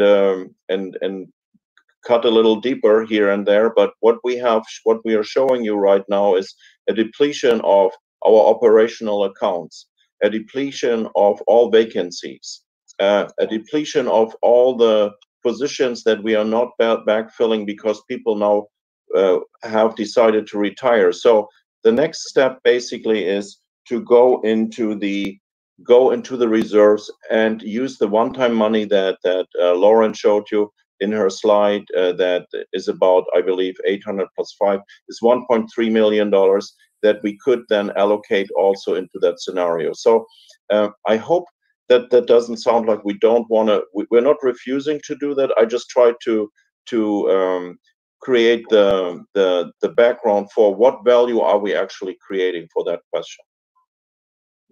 Okay. And maybe that's something that we could discuss as a council when we get there, is that maybe we could, because I'm not asking for anything more than scenario B. I'm saying something in between the average and scenario B. And so maybe that's something that we can discuss as a council about what do some of those policies look like that are in B that we can scale back a little bit to be more aggressive than the average scenario. So I'm hoping that that could be, excuse me, part of the dialogue. The second question that I have is on the third page of the agenda report for this agenda item. The column F that describes the FY21 adopted general fund budget. The very last row is non-department, and I kind of want to ask what's included in there, but I'm wondering if there's been any cuts associated to those non-department funded budgets, and then part of my question, really, what I'm getting to is when I'm reviewing the budget for the adopted budget, we have $43K allocated for the 4th of July program, and assuming since we're not going to be hosting that this year, that's something that we could probably include in the cuts associated with the proposal. Yeah, I let Lauren respond to that because when my internet shut off and I had to reboot the computer, I don't have the agenda report right now in front of me. But let me assure you that all the special event grant money is gone. We already took it. So it's incorporated in our budget. And of course, if council wants to reinstate certain programs, absolutely. But we already notified everyone, including OMBA and 4th of July. I'm sorry, we are not giving you those funds right now. We got to survive. So what you're referring to is a very small department called non-department. It's 1% of the overall general fund budget, and these are some central costs. I don't have the details in front of me, but all city general funds have some central costs that are not programmatic. So we can certainly bring that back or email you the specifics. So it's very small, it's 1%. Well, and so it sounded like those were essential. So I'm assuming nothing was cut from the original approved budget. Yes, correct. There were no reductions in that division, partly because it's only 1% of the overall general fund budget. But we can certainly go back and scrub it one more time just because we are re-examining everything. Okay. Thank you, Lauren. Sure. That's it for me. Mayor, you're muted. My the battery on my computer ran out, and my battery's running low too. So, Alan, did you want to ask anything at this point? Thank you, Mr. Mayor. I've got a lot of thoughts, but it's 8:30, so I think I'd like to hear the public, and I'll hold my thoughts till after we hear from them. All right. Let's do that then. We'll once again ask our Assistant City Manager, how is our queue looking as far as public comment, Nat? Yeah, right now we have roughly 10 members of the public with their hands raised. Okay, well, I imagine there will be more. So let's get going. And what we'll do is we'll have public comment, then we'll take a break, then come back and share thoughts and direction to our staff. Okay, sounds great. But we'll start off with our first caller, and the last 4 digits is 2772. Hi, welcome to the City Council meeting. Hi, City Council. Can you hear me? Yes, we can hear you. Golden. Hi, my name is Jeff Nolan. I'm born and raised in Monterey, and I worked for the Recreation Department for a long time. I'm representing a coalition of folks that are deeply concerned about whether or not this budget represents Monterey's true values. I'm really concerned about the institutions that we've seen, libraries, recreation, museums, and others shouldering up to 60% cuts. And in addition to dozens of full-time staff layoffs, while the police, it's just 8%, and as the chief mentioned, no layoffs. So as you know, today across the country, folks are standing up against the murder of George Floyd, and Black Lives Matter and the movement for Black Lives have made a demand for people across the country to start building power to ensure that public services are funded. That means public funded services, even if that means cutting the police, because as we know, data and the testimonies of our own community show that policing and privatization, in many cases, Over the past 15 years, as the Recreation Department has grown 41%, the police budget has grown 77%. We've seen the police department grow 77%, the library budget only 18% over the last 15 years. And on top of that, the firefighters are still facing cuts in a time of unprecedented fire risk due to climate change. So, you know, our coalition is about public safety, just like the city council's budget priorities. And we've also watched the last 15 years of police brutality and the continuation of mass incarceration. We need to make sure that we're listening to our community. We need to listen to Monterey High School students when they say 57% of them say that the police do not make them feel safer. That's from the Herald. Just look at scientists. You see in Nature, there are peer-reviewed studies showing that more policing does not meaningfully curb crime. Meanwhile, we're looking at laying off our most seasoned, qualified, loyal servants in the Recreation Department. We need community before cops. Thank you so much, Council. Great. Thank you, Jeff, for calling in. We appreciate it. And we thank him for introducing himself with his name. And we do ask, not required, that you also state your place of residence, as Jeff did. Our next caller is 9452. Welcome. You're live with the City Council. Hello, my name is River Navai. My pronouns are they, them, and I'm a resident of Schoolside since I moved to Monterey. I am an alumni of Monterey High School, an employee of MPC, an employee of MPUSD, and a former Recreation Department employee here at City of Monterey for 7 years. Thank you, Jeff. I'm also with the Coalition of Community Before Cops, and last night's budget meeting, it justified the cutting of recreation, library, and museum budgets with the fact that we're unable to offer services in person.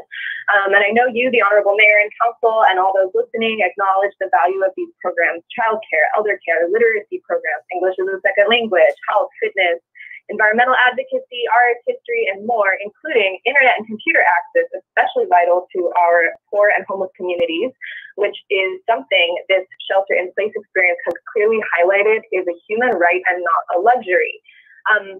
Regarding the enforcement of shelter in place, even our police chief acknowledged that education is the best approach to getting people to comply.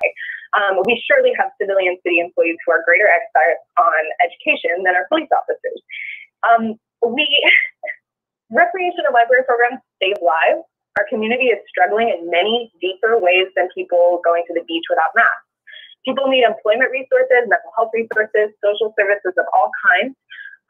And we need to approach this from an innovative, needs-based perspective, such as our city's homeless needs access to computers. How can we provide this despite quarantine? Not there's no way for us to do this. There is a need and we need to be innovative. Cutting recreation and library programs with the plan to bring them back as soon as we reopen is admirable but not practical. I've spent the past 4 years rebuilding the theater department at Seaside High School. Work I began 6 months after the previous teacher retired and the administration cut the program. And I know what it's like starting from scratch. The world we enter when we reopen will not be the same one we left when we began sheltering in place. And we need to center the most vulnerable people in our community, and we need social services. Thank you very much. Great. Thank you so much for calling. Our next caller, we don't have information on, but hello, you're live with the Monterey City Council. Hello, City Council. Can you hear me? We can hear you. Thank you for your time and opportunity to voice the concerns. My name is Dimitri Myrakol, and I'm a City of Monterey resident. And I would like to ask the Mayor Robertson and the Council of the City of Monterey, when considering budget cuts, calculating the city budget items and programs, departments in terms of the priorities, I would like to voice my personal view as a resident of the city. Having a personal experience observing performance of the Monterey Police Department, I'd like to ask Council to consider formulating the budget in a such way when priority is given first to social programs such as assisting homeless population of the city, library operations, community health center, to give those items first priority, and items such as police department operations and a number of officers employed secondary consideration and priority. And this is, I want to make this really clear. I believe that the current police chief of the city is doing an excellent job. The response time is phenomenal. But when I look at the priorities of the city council, I have to ask myself as a resident whether it's reasonable to having a police force currently employed versus all those social cuts programs that you are considering doing due to the budgetary issues. And me as a resident, my priority is to have less number of police officers who are extremely well trained and extremely well paid. And this training is a recurring, constant in-service training to keep their skills up to date, serving the community to the best of their knowledge, versus having a high number of officers who receive less attention in terms of their training, in-service training. That is my concern that I would like to voice tonight with the city council. And to the moderator, little comment that if whoever is moderating the video conference, if they can add the titles of the people who are speaking, that would be great. Okay, thank you for calling, and we appreciate the feedback. Little hard since we don't know how to spell everyone's name, adding the title of those who are speaking, or if you're referring to the callers. But next caller is, let's see here, 5325. Hi, welcome. Hi, thank you. My name is Alicia Marie Ragland. I've lived in Monterey for about 10 years now, and my family has lived on the peninsula for over 7 generations. First of all, I want to thank everyone, and Mr. Mayor, you're absolutely correct when you say that the pandemic has changed everything, including and especially the way that residents may engage with our elected officials right now and increase participation in government. I can't speak for anyone else, but personally, I recognize the repeated national failures to properly address this pandemic as a failure of community, a failure to invest in community and our people for our collective health and wellness through education, recreation, and the arts. The proposed budget is very disturbing as it perpetuates these harmful behaviors that constantly underfund crucial essential services for people who are often living on the margins of poverty, if not homelessness. We know the percentage of increase and the risk involved when we resort to policing and filling the jails during a pandemic. We don't need a budget for more jailers unless we're planning on collecting more prisoners. Mr. Mayor and respectable council members, please do not continue to make the same mistakes that our community is vulnerable to crises by cutting public programs and services that quite literally save lives. The budget for these essential services always seem to be slashed in favor of funding law enforcement services that emphasize punishment and punitive measures that have been proven for generations of peer-reviewed research to disproportionately impact people of color, the working classes, and all poor people. Do the police carry hand sanitizer for the people? I don't know, but I do know they carry handcuffs.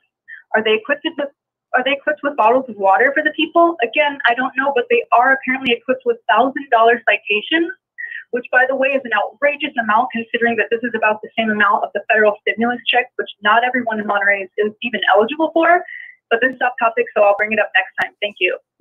Great, thank you. Our next caller is Kayla Fossum. Hi, Kayla. Hi there. Thank you for having me again. You know, the reality is we can make all the cuts that are proposed, but if revenue is not seriously increased, and by that, of course, I mean raising the TOT, which has not been raised in 34 years, and as president of the Villa Del Monte Neighborhood Association, I can tell you that the beginning of this year, when the city was proposing and pushing for the increased sales tax, which, by the way, I then endorsed, it passed in March. The feedback I got from my residents was raise the TOT at the same time. Get that on the ballot. This should be a decision for the voters.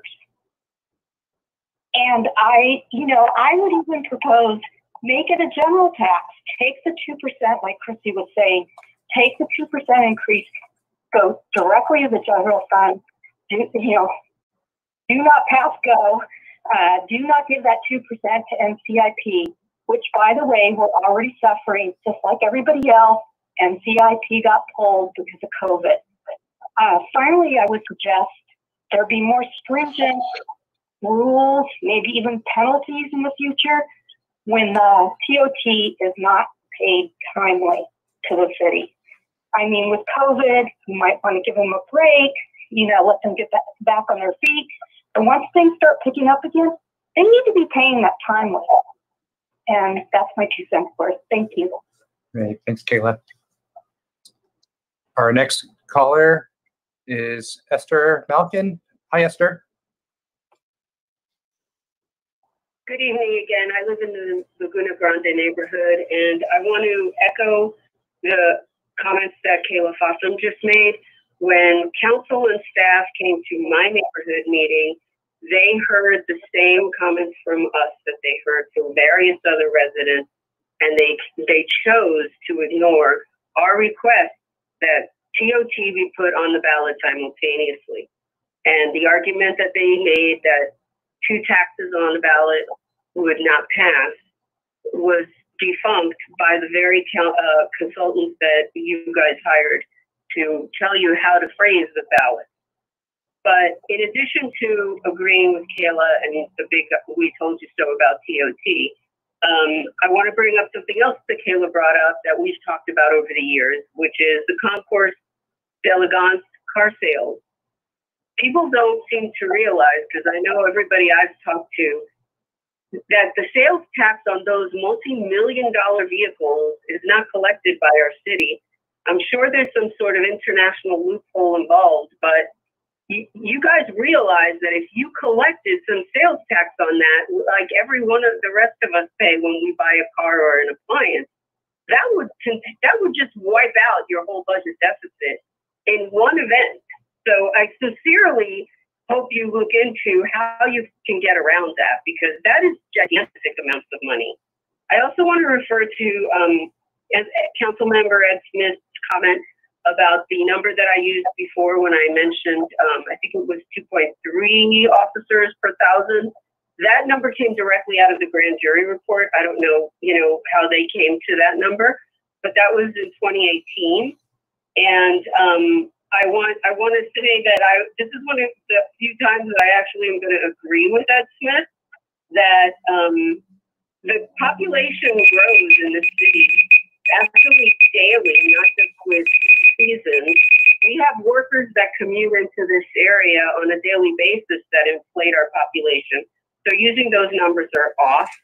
And also keep in mind that the overtime that you guys have been already getting from the police department is very hard on them, because they're human and they put in sometimes 18-hour days. So the grand jury report is what I continue to tell everybody who's listening to this call to refer to and educate themselves on the way the police department has already been operating. Esther, I'm sorry, but we just, out of respect for everyone's time, we'll have to continue. Thanks so much for your feedback. Really, really appreciate it, and thank you for calling in as always. Let's hear from Rob O'Keefe. Hi, Rob. Good evening. Hello, Mayor and Council members. I'm Rob O'Keefe, the President and CEO of the Monterey County Convention and Visitors Bureau. Last week, I provided an overview of some of the steps we've taken to work with the City of Monterey to recover from this crisis, and tonight I've got some specifics. The staff suggests cutting investment and destination marketing in half. That the City of Monterey should thus then be considered for investment levels similar to Seaside and Marina, for example. And I assume to receive the same level of benefits. A few points on that. The City of Monterey has over 4,800 hotel rooms, nearly more than the next 3 jurisdictions combined. Yet, this proposal compares the city to investments in the cities like Marina with less than 800 rooms, or Seaside with just over 700. Historically, the city, like the County of Monterey, has invested 6% due to the size and scale and the return on investment of tourism. The county has already agreed to 6%. The City of Monterey receives a significant amount of support for sales and marketing for the Monterey Conference Center, something no other jurisdiction gets. I explained last week that recovery alone is not the focus, it's the rate of recovery. And this matches your own priorities, a speedy recovery. The rate of recovery is businesses being renewed, jobs, reinstated and TOT revenue restored. Cutting investment seems to undermine the goal of a speedy recovery. Like you, we've made difficult decisions, laying off nearly 80% of our staff and significant cuts elsewhere, just so that we can market ourselves to economic prosperity in the future. We've worked already with your team, Hans, and the finance team over the past few weeks to assess impacts and plan for the future. We've already been working with Doug Phillips at the conference center to devise an innovative new future, how we can work more closely together and efficiently and effectively. We've already created a recovery plan that emphasizes a safe, phased, responsible return to economic prosperity. I'm asking you to maintain your 6% investment to drive the speedy recovery that we see. Thank you for your consideration. Okay. Thanks, Rob. Our next caller is 7679. You're live with Monterey City Council. Thanks for joining. Hello. Caller 7679. Are you there?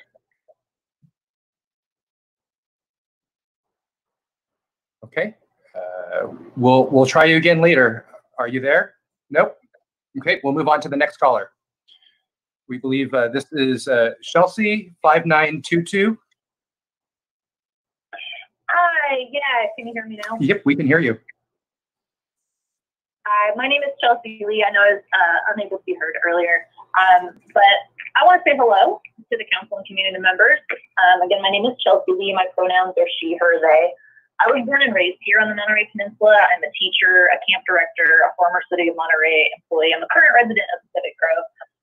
Part of the Community Before Cops Coalition as well. And I'm a white woman who is here to fight for what too many Black people have felt alone in fighting. I'm here to voice concerns of many in this community and communities across the country right now, communities you say you don't usually hear from in meetings like this. We're in pain. The students I've taught, the campers I've mentored, my family and friends, we are all hurting. Black lives must matter in our town halls, our city budgets, and our police department here, not just Minneapolis, not just New York. This is a very local issue. As a social studies teacher, I want to be pointing to history for guidance today, but I'm just going to let you read The New Jim Crow by Michelle Alexander. I want to focus instead that it is not enough for Monterey to think that it is not racist. It is, because these structures are racist, and they came long before us, and they are working by design. Now is the time for Monterey to be actively and proudly anti-racist and to demonstrate where we stand with our mouths and our money. The status quo is clearly killing people. The status quo is this kind of proposed budget. I hear you. We can't just tax our way out of this problem. We need to scale back our investment in policing our community members to provide the money that's actually needed to house, feed, and truly serve them. I heard many services that could be done by other, less resource expensive and intimidating departments. We need innovative and needs-based approaches to real public health and safety. Change requires hard and bold choices. Budget cuts during the pandemic are precisely the time to look critically at how we're spending our money. Families everywhere are adapting, and so should the city of Monterey. Since the recession, the police department has seen increases to their budget year over year, and I've heard that it's responsive to traffic. Again, another thing that can be monitored by non-police entities. And I'm a little bit more surprised to hear that the SRO program is one of your favorites, sir, because that's not how our students feel on campuses. All right, so just Chelsea, finally, I want to say, why are we not divesting? Yeah, I'm sorry to interrupt you. I know we heard from you earlier today as well, and appreciate your feedback, and thank you for sharing your thoughts with us. We're trying to be as respectful as we can to all of our callers. Let's hear next from Charlotte Arnold. Hi, Charlotte. Thanks for joining. Hello, Nat. Can you hear me? We can hear you. Great. First of all, nice shout out to you for being so responsive over email. I very much appreciate it, and I appreciate the opportunity to participate in this process. Thank you, Mr. Mayor, and all the city council members, as well as all the city executive team. My name is Charlotte Arnold. I'm a resident of the city of Monterey. As noted, I had communicated earlier with Nat with questions regarding the assumptions surrounding the $31 million shortfall with respect to the city's revenues over a 2-year period. I guess the question that I have is, the libraries had to close, so the librarians were let go. The sports center had to close, so the rec department employees were let go. Crime also appears to be down, February versus March. I don't have April statistics. So I don't understand why a reduction, temporary, in the police force is not on the table. I would prefer a community approach of shared sacrifice across all departments, as opposed to the libraries and rec departments sharing, essentially covering the lion's share of the budgetary shortfall. I appreciate the city's reassurances that the services of the library and the rec department will be restored, but I would expect the same for any police layoffs. I would prefer that no employees have to be laid off, but if that's what it takes to try and get meaningful concessions to balance what is clearly a very serious problem, then I think that should be on the table. This has nothing to do with the way that I see the police or how they do their job. This has more to do with facts, and I think we need to be responsive to that. And again, given the depth of the crisis, that's the approach that I would like to see the city executive team take, as well as the council, a fact-based approach in terms of what the needs are. Thank you very much. I appreciate the time to speak. Great. Thank you, Charlotte. Our next caller appears to be Lisa Morgan. Hi, Lisa. Oh, all right. Hi. Hi. My name is Lisa Morgan, and I just want to say first, I can't even possibly to begin the amount of stress. Hello? Yep, hello. Are you here? Oh, I am. Hi, sorry. Can you hear me? Yep, we can hear you. I saw there was an issue with our system. We'll restart you. Go ahead. Okay, no worries. So I just want to say first, I can't even begin to imagine the amount of stress you guys are under with loss of sales tax at 78% and the special use tax at 50%. I do want to say last night I was in the meeting, and one of the things that they talked about was increasing the fees for the sports center memberships. And I feel like with so many people losing jobs due to the pandemic, that this could exclude them from being able to return to the sports center. And while we are seeing a mental health fallout due to COVID, I really feel like a lot of people do go to the sports center as a way to help them cope with their stress. And I think that would be very unfortunate for those who are unable to return. So I appreciate everything you guys are doing. And I can't imagine the amount of stress you must be under. And I just look forward to it reopening. Thank you. Great. Thank you. Appreciate you calling in. Our next caller is Sarah Nolan. Hi, Sarah. Hi, are you there? Hi, can you hear me? Yep, we can hear you. Yes. Great. Okay. Hi, good evening, City Council members. My name is Sarah Nolan. I live in Phoenix now, and I was the former Adult Services and Outreach Librarian and volunteer coordinator for the Monterey Public Library. Thanks for the opportunity to speak to the proposed budget reductions for fiscal year 2021. I also attended last night's town hall meeting and had a few points that I wanted to share. I think it would show more care and impact during the financial crisis if the executive leaders would maintain their salary cuts throughout the crisis, not just the 3 months that are currently stated. Many have been speaking about the importance of reallocating the budget to include a broader cut across the board instead of the 60% cut in library, museums, and recreation, stating that these social services are what makes a healthy community. While it's been said that the library will be coming back as soon as possible, these budget reductions do not allow for that to thrive. It only brings back one employee to make sure that our technology doesn't break, and on-call hours, about 10 a week for some of the laid off staff. This does not reflect the value and expertise of these staff members, nor does it address what is needed for the core services for an open library with reduced hours. As a point of clarification, the general fund pays for the library staff, some of our collections, operational costs like computers and self-checkouts, The Friends of the Library Trust Fund pays for all of our programming, besides the Literary Circle adult summer reading program and volunteer services. I just wanted people to know that these cuts to the general fund really are making it impossible to even afford to bring back staff. And if this budget is truly reflective of community-based input, as Hans says, then I think it's pretty clear that the numbers need to change. Thank you. Okay. Thank you, Sarah. We appreciate you calling in and for the feedback. Let's hear from Zoe Carter. Hi, Zoe. Hi, Zoe. Are you there? Are you there now? Yep, we're here. Hi, my name is Zoe Carter, and I'm a resident of Monterey and the current chair of the Architecture Review Committee. I'm calling in about my concerns with the cuts to the fire department and in particular the cuts to the paramedic program. And I am very concerned about the paramedic program because very often our fire engines arrive before AMR and are on the scene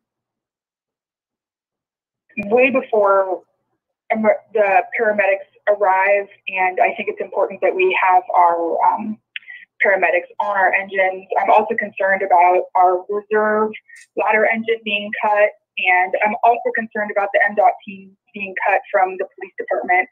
I think that's one of the great successes of our police department, and they do an amazing job with all of the multidisciplinary team they have there on outreach in our community. And I support our public safety. I think they do a great job for our city.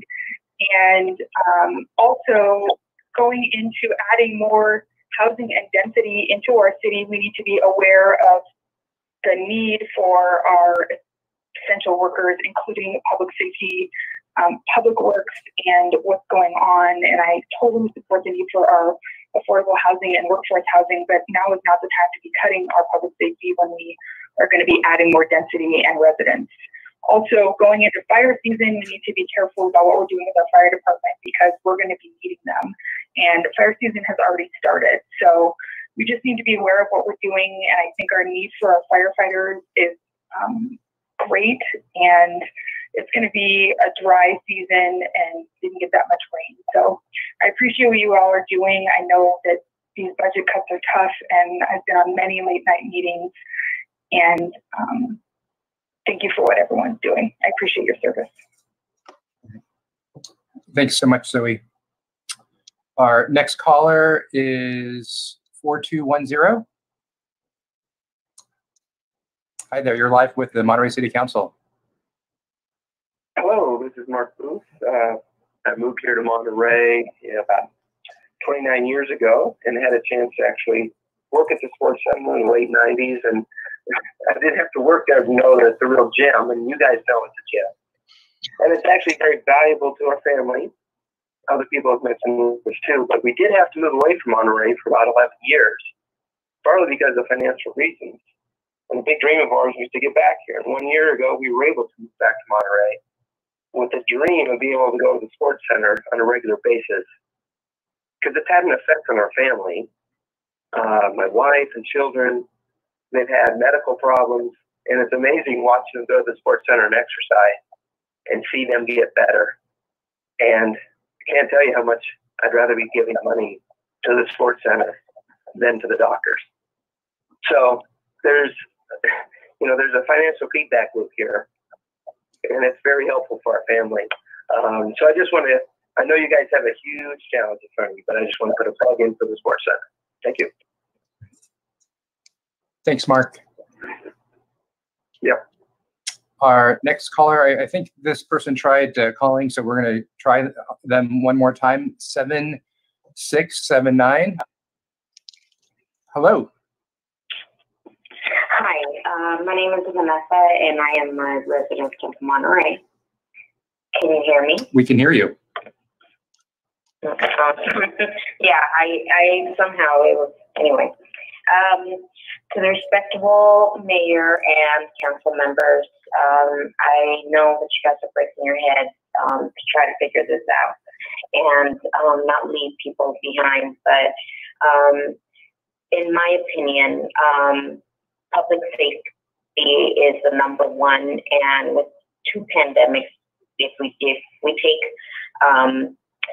the COVID-19 as the first pandemic, and then the second pandemic being the killing of George Floyd, a black man, by a white, police officer. It's becoming a pandemic because there's protests everywhere. So therefore we need officers. And even if we bring officers down to on call, where they have to be like the firefighters, suited and booted like instantly, that would be amazing. And keeping police officers on a salary rather than hourly rate, in order to not run into the overtime problem and having to overpay officers because they've worked 18 hours or so. So if you have them on a nice salary pay, then you don't have to worry about the overtime hourly. In regards to 57% of Monterey High students feeling intimidated and uncomfortable police officers, maybe this is the time to use some of that salary pay, like if you put them on a good salary to pay, and using that same pay for them to requiring and if you could please wrap up your thoughts, please. Okay, to take their courses in psychology that way, and then they start engaging within the community in a friendly manner, right. Especially with the teenagers. That would be great. Thank you. Thank you. Kind of uses the whole protesting thing. All right. Thanks so much for calling, Vanessa. We appreciate it. We still have several callers, at least 7 more callers and more raising their hands. So we do need to continue. Our next caller is 2535. Thanks for joining. You're live with the City Council. Hi, can you hear me? We can hear you. Okay, my name is Nelson Vega, and I just I would normally rise, but my comments are in the hotel industry GOT tax, that you should push that off into a time when we have little hotels. And I don't own a hotel, but I understand business. I'm in the property management business, as you know, and I have apartment complex, etc. The time to raise the revenue from the TOT tax is when they're doing better. You need to let them get back on their feet, because they're going to have extraordinary challenges in competing with other areas, and those challenges could be a downturn in the people that come here. Not as many people will be traveling, and cost will be an issue. I think it'd be more prudent to wait for better times, and let's hope that this only lasts 6 months, 8 months, 9 months, and it starts to straighten itself out, because the money that those hotel owners have may be better served helping the workers who work there with perhaps higher salaries, help them make up some of the losses. I really feel for the hotel industry in general. They have to really take it on the chin, and now to add a tax on them of about 18%, and I just think it's personally unfair. The last comment I have is regarding the police. I think the police and fire are your first concerns at all times, and we have to maintain good police. If you ever have been on the other end in an emergency when you needed the police there, where there's domestic violence, or there's a fight outside, or there's big arguments, it's not, the police are important. Please don't underestimate it. And thank you for your time. Great. Thank you, Nelson. Appreciate you calling. Our next caller is Lori Atade. Hi, Lori. Hi, Nat. Can you hear me? Yep, we can hear you. Good evening, Mayor Robertson and City Council members. My name is Lori Atade, and I'm one of the 3 retained employees at the Monterey Sports Center. I've spent 25 years creating a robust, all-inclusive group exercise program for the community to enjoy and have loved every minute of it. I feel fortunate to be part of a facility that provides high-quality, affordable recreation, health, and wellness to thousands of guests on a daily basis. I have always been a team player and have done whatever necessary to help make the Sports Center successful, and I will continue to give 110% moving forward, especially during these challenging times. With that said, the funding that has been allocated to the Sports Center in the proposed budget does not allow us to staff appropriately and is a health and safety risk to our community. Other fitness facilities are increasing staff due to COVID-19, but we are doing the exact opposite. When we are finally allowed to reopen, the Sports Center will be required to follow new cleaning and sanitation protocols. And with this proposed budget, we will not have adequate staffing to meet those guidelines, even with reduced hours and services. The Sports Center has always been mandated to bring in 75% of its operating costs. And in my experience, we have met or exceeded that requirement and will continue to explore new program services to improve our cost recovery. However, a pandemic is not the time to strip us of our staffing. Please consider additional funding to the Sports Center budget so our needs can be accommodated. Thank you very much for your time. Great. Thank you, Lori. Our next caller is 7125. Hi there. Hello. Hi, my name is Christine Craig. Can you all hear me? We can all hear you. Great, thank you. I'm speaking to you as a member of our community and also as a social worker in the prison system. And I'm also a volunteer for Restorative Justice Partners. So I provide community mediation for youth in our community. And I wanted to speak to you from, I think, a unique position as someone who has seen firsthand the effects of what happens when we don't invest in communities, which of course leads to poverty and lack of access to education and meaningful employment opportunities and crime and violence. And so ultimately, I really hope that the council will hear the pleas of the community to really divert some of the funding for police, in particular to vital community programs. In particular, I'd highlight the library, which really does the work of social workers, if you think about it, in providing access and spaces for our most vulnerable members of the community, in addition, of course, to parks and recreation. And I want to just point out, I work in the criminal justice system, so I sort of feel like I've seen this firsthand, which is that law enforcement is inherently reactive. And by that, I mean, we generally get involved once a problem has already occurred. And I'd like to really challenge Monterey to be a model of proactive community safety and accountability. And in order to be proactive, you have to focus on prevention. I think we do that by investing in our most vulnerable and marginalized and maintaining a focus on quality of life in this community. And a new arrival, I've lived here about 4 years and I absolutely love it. I consider it paradise, but that comes from my position as a white person with economic privilege. It's not paradise for those struggling to feed their families or have meaningful opportunities for their children. So please don't make this budget based on fear of further pandemics. As one person said, community protest is vital, and I hope that we'll think about being proactive, being a model for other small cities, and I thank you so much for the work you do. Great. Thank you for calling in. Christine, we appreciate it. Our next caller is 3614. Hi, thanks for joining. Hi. Hi. Okay.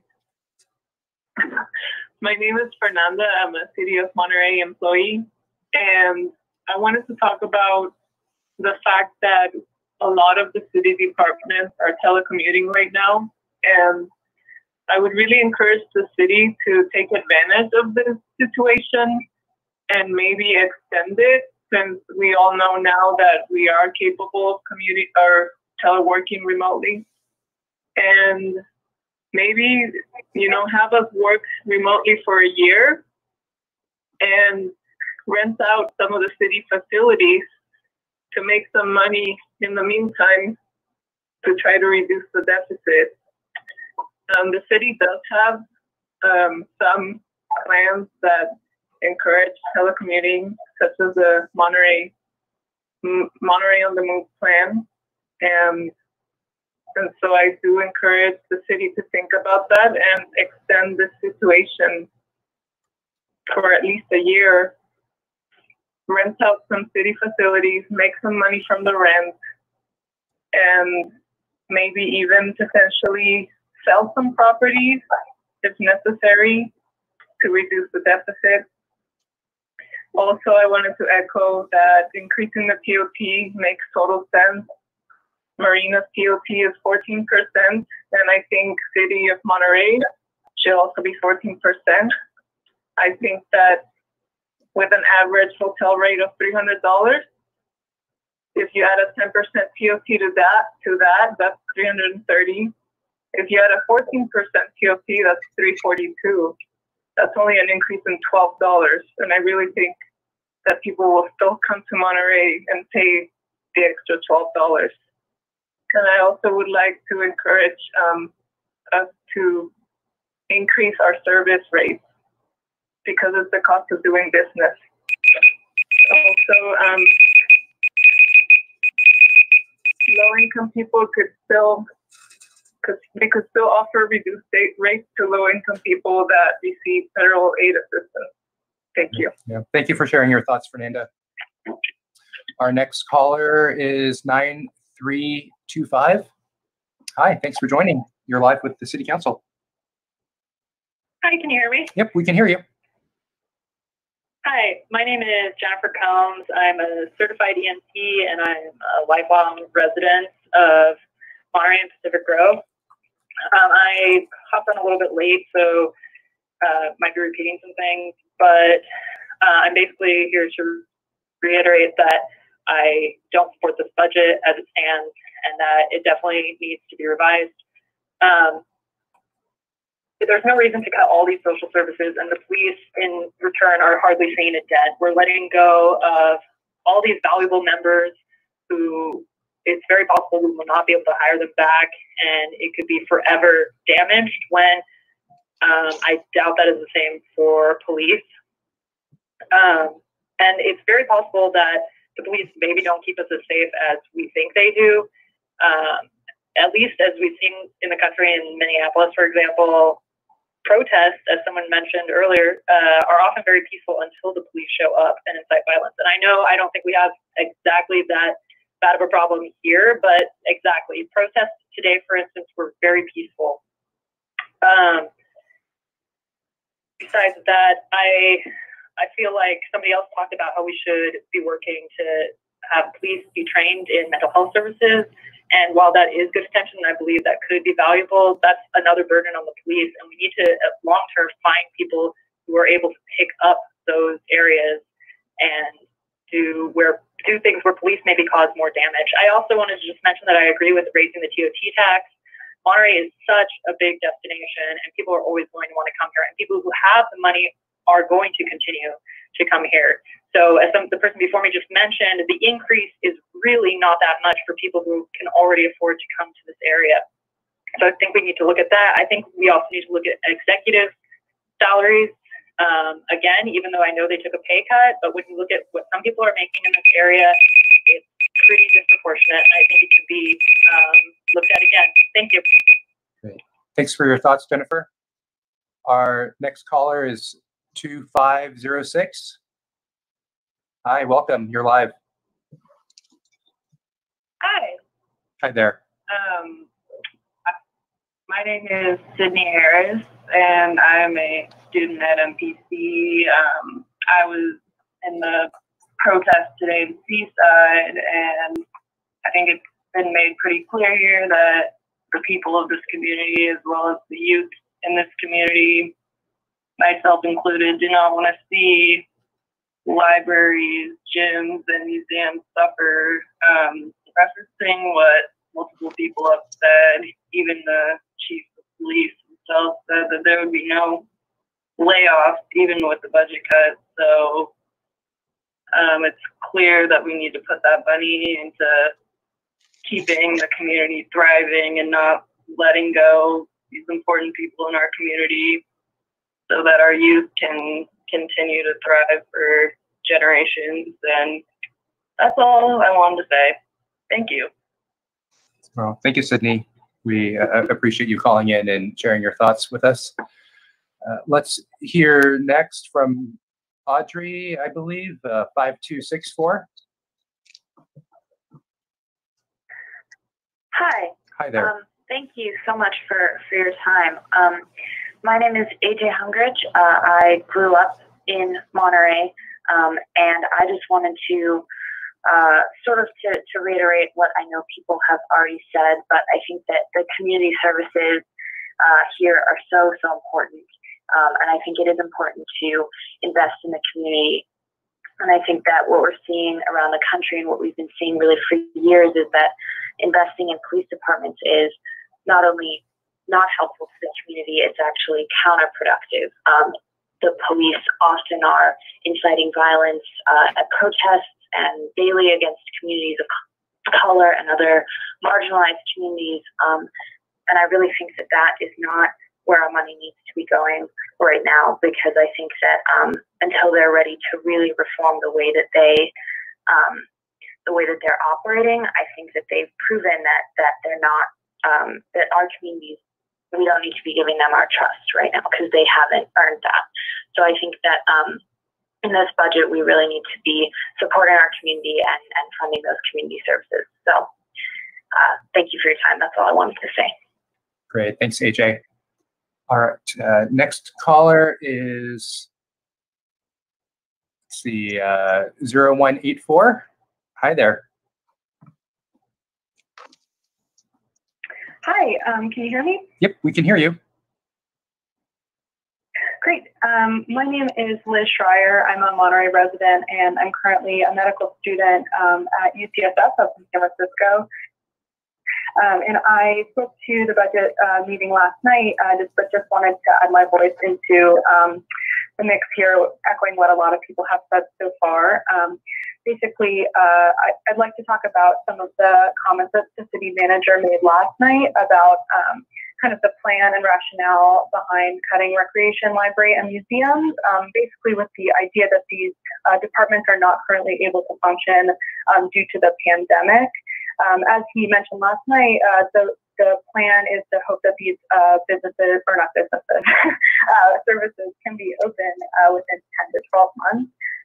But I think that the flaw in the logic here is that with this budget proposal being up to 2 years, it doesn't, as many people have said so far, provide us the resources to actually plan for those reopenings. And so it necessitates some compromises and cuts in other departments. And I think it's also worth pointing out that it seems that even in this city council meeting, there have been somewhat different standards that departments are held to. For example, the police department had the opportunity to share some of the work that they're doing so far, whereas other departments weren't able to do the same. And I'd just like to reinforce that if we do actually hope to open the recreation, library, and museum services as soon as we can, we need to cut from other departments. And I'd really urge the council to consider the impact that cutting from the police department could have on this. Just for example, the total amount of cuts, 60% to all three of these departments, is still less than 40% of the police budget. Thank you so much. Great. Thanks for your feedback and your thoughts. And our next caller is Leslie Svedich. Hi, Leslie. Hi, can you hear me? We can hear you. Great. Good afternoon, Mayor, or evening, I guess. It's awfully late. And council members, I appreciate everything you're doing, and Hans as well. This is not an easy task for anyone involved in the city. I'm from Monterey Lanes, and I'm also with the North Fremont Business District of Monterey. I wanted to talk a little bit about the cuts. I think that what Council Member Williamson had said earlier about trying to find a balance, I think that sometimes we look for the best case scenario, but sometimes it's better to find more of a balance and push a little farther to find out where we can find that balance that would not only service the community and the residents that live here and the businesses, but also support our essential services And so I think that he was trying to mention earlier, they were looking at a 25.2%, and you're looking at a 28.1% cut, perhaps going somewhere in between there, around a 26% cut is what he was talking about. Someone had mentioned earlier about some cuts that were only going for 3 months. I'm not sure what that is, but it may be something that has to look that may need to be taken farther. I think as a community, we're all in this together. I think that the police officers are doing an amazing job. I think that when they talk about that the police isn't being cut, they already are being cut. I think that they are, having hiring delays of multiple positions that are open currently now and have been open for a long time. Often we can't get the response that we're wanting to get. I think that things that are going on at a national level that are disgraceful do not always represent our community. We have a wonderful community here in Monterey. I think that our police department goes above and beyond having community outreach and actually meeting with the people. And those are cuts that he's actually proposing. There's a lot of those cuts that he's saying, he's moving people around. So it doesn't mean that they're actually not cutting things. They're actually cutting community services. So I would hope that you would look at it a little farther. I appreciate what you're doing, and thank you for your time. And remember our essential services. Great. Thank you, Leslie. Thanks, Leslie, for calling in. We appreciate it. And Leslie was our last caller this evening. So we can close public comment and also close our audio conferencing line as well, as this is for now. Thank you. All right. Well, we certainly appreciate everyone's input. And after a break, we'll return it to the council for direction, maybe a response or two to some of the issues that were brought up. I thought they were very thoughtful, and everyone was so extraordinarily respectful. I thank you very much, everyone who made your comments. That goes a long ways towards working together. So it's 9:21. Let's get back together at 9:35. We've been sitting here 2.5 hours, so 9:35. Okay, that's 14, 15 minutes or so. So let's all be back at 9:35, please.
to go. I just wanted to thank people who called in and talking about community service, social services, and so on.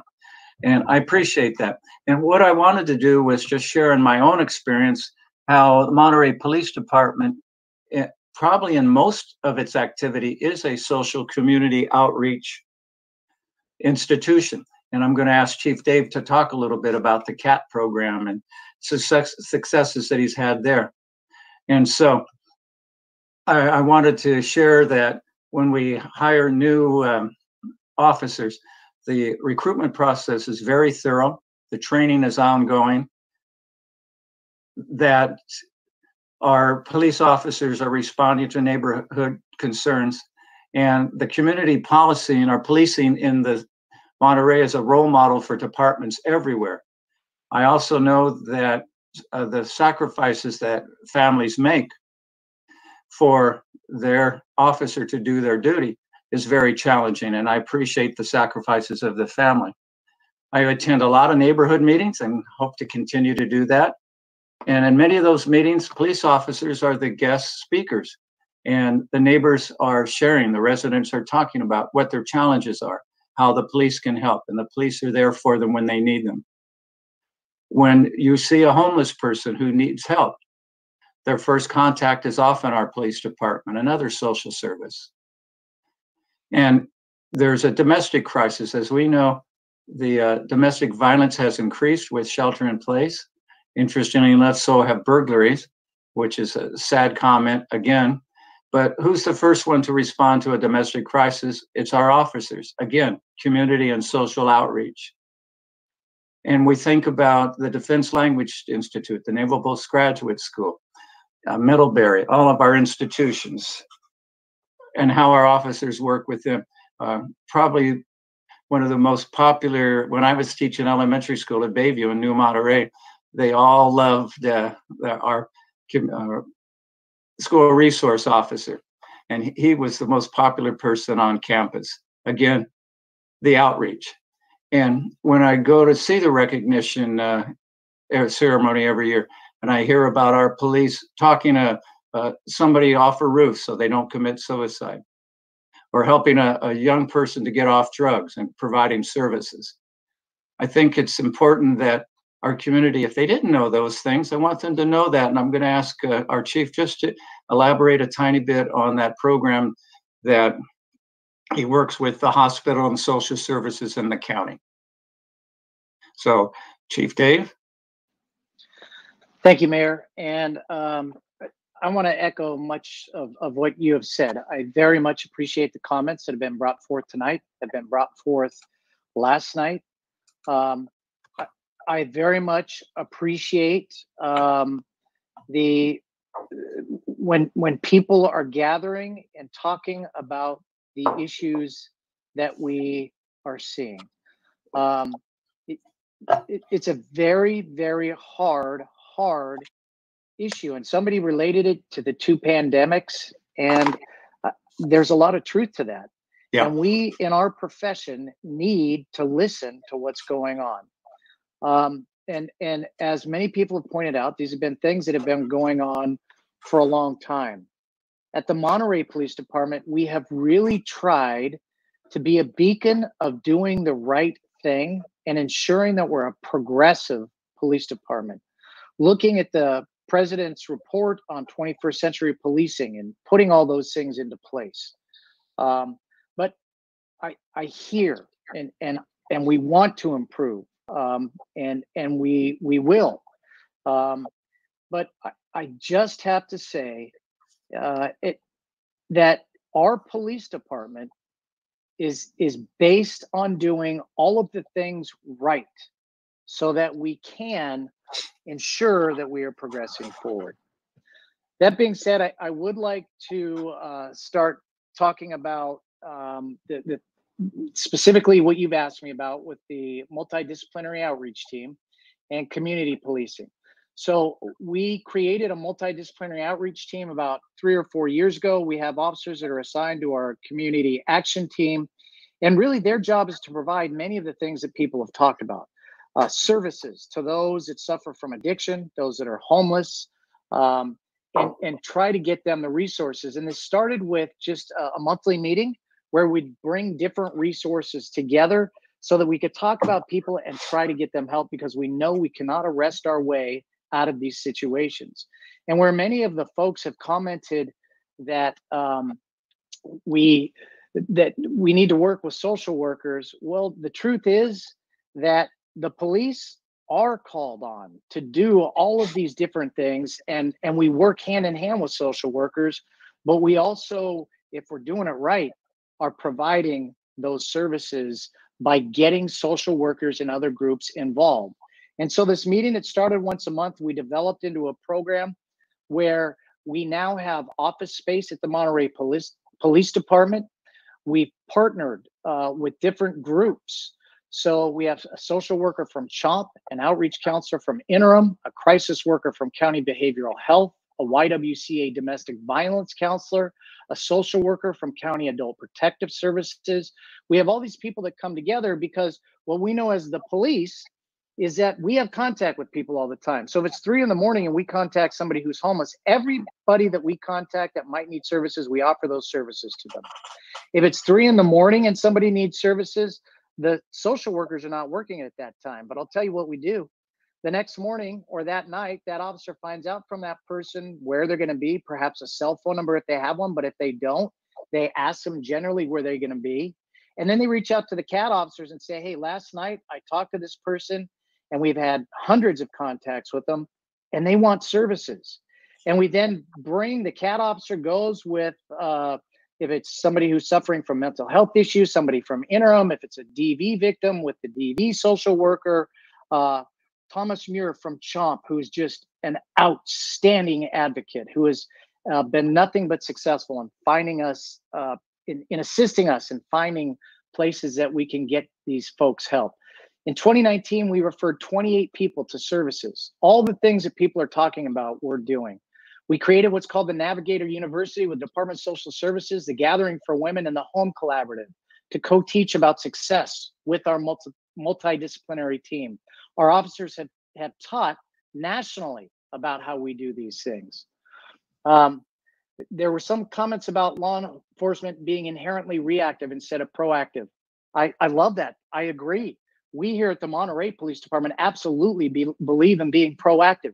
That means not letting issues happen, but proactively going and figuring out how we can address issues and get ahead of the issues by finding solutions and thinking outside the box, like the MDOT program. Somebody talked about focusing on the prevention, and that's certainly what we do with MDOT, our school resource officer. We have a community academy so that we can hear from the community. Some folks talk about focusing on the marginalized. We absolutely do that. That's what MDOT and our CAT officers do. Somebody asked if we pass out hand sanitizer or water. The Monterey Police Department has made contact with all kinds of people during this pandemic, the COVID pandemic, and we have offered hand sanitizer and water and all kinds of other services to assist people. So that in talking specifically about social work, I think we are quasi-social workers, and we have to be, because we get our best success by learning to communicate with people, understanding people, hearing what they have to say, and trying to find resolutions for them. And I heard some comments that the police need to stop being the problem solvers. I don't know if that was last night or tonight, but I will tell you this. If the police aren't the problem solvers, it ain't going to get done. That's what we're in the business of, solving problems. So, Mayor, I hope I've answered your questions. Yes, you did, and thank you very much for your answers. And so at this point, what we want to do is have the council for the opportunity to share their thoughts, give direction to what you want the staff to present to us on June 16th, which will be decision time. If you don't mind, I'm going to make a very quick suggestion, then I turn it over to my outstanding colleagues, and that is I think another good comment that was brought up by the public and that is, do we have enough staff in place so we can reopen as quickly as we can when it's safe and it's permitted? So I think an update at our next meeting, not tonight, but our next meeting, just to let people know can we expect the sports center to be open? What do we think it might look like? What do we expect when library services will start and begin? I think an update would help very much, because the unknown is difficult. And as I said earlier, when we started the Monterey Sports Center, it's so valuable to me, and so is to all of us. So I think if our staff can just update when we're looking at getting our facilities open, I think that would really help the public. And also, we want to make sure that we have enough staff that are involved in the reopening. So I think that would really help a lot. So with that, I'm just going to listen to my very intelligent friends. And Mr. Mayor, where do you want to go? Mr. Mayor, if yes, I may just also correct an impression with respect to two things. I just wanted to help understand the topics better. Sales tax for car auctions, that is an evergreen topic here. It comes up every year when we have car auction, and the sales tax for car sales during car auctions is governed like every other sales tax for cars in the state of California. If the car is being shipped outside of California, the car does not fall under sales tax. If the car does not get registered in the city of California, but it gets Monterey, you mean? In the city of Monterey, thank you. Yes. If the car does not get registered in the city of Monterey and it gets shipped to another town, let's say Oakland, the city of Oakland will apply their sales tax to that. So when you look at the car auctions, we really do not have control over a $37 million Ferrari and collecting our sales tax on top of that. And also what you need to understand, the auction houses and those folks that can easily afford a $37 million Ferrari have long figured out how the sales tax work, and will have the appropriate residents ready to ship the car to that location. So that's about sales tax. I wish it would be different. Trust me, we have looked at it over and over again. Unfortunately, this is the state sales tax that we have to apply, and their rules and regulation. The second topic that was brought Hans, up— excuse me, Hans, so just quickly. So in essence, is where the car is registered is where the tax is paid. Yes, sir. Thank you. And also, if you go out and should you buy a car in Oakland, the Oakland car dealer will apply the Monterey sales tax to your car. So that's also something that is often forgotten.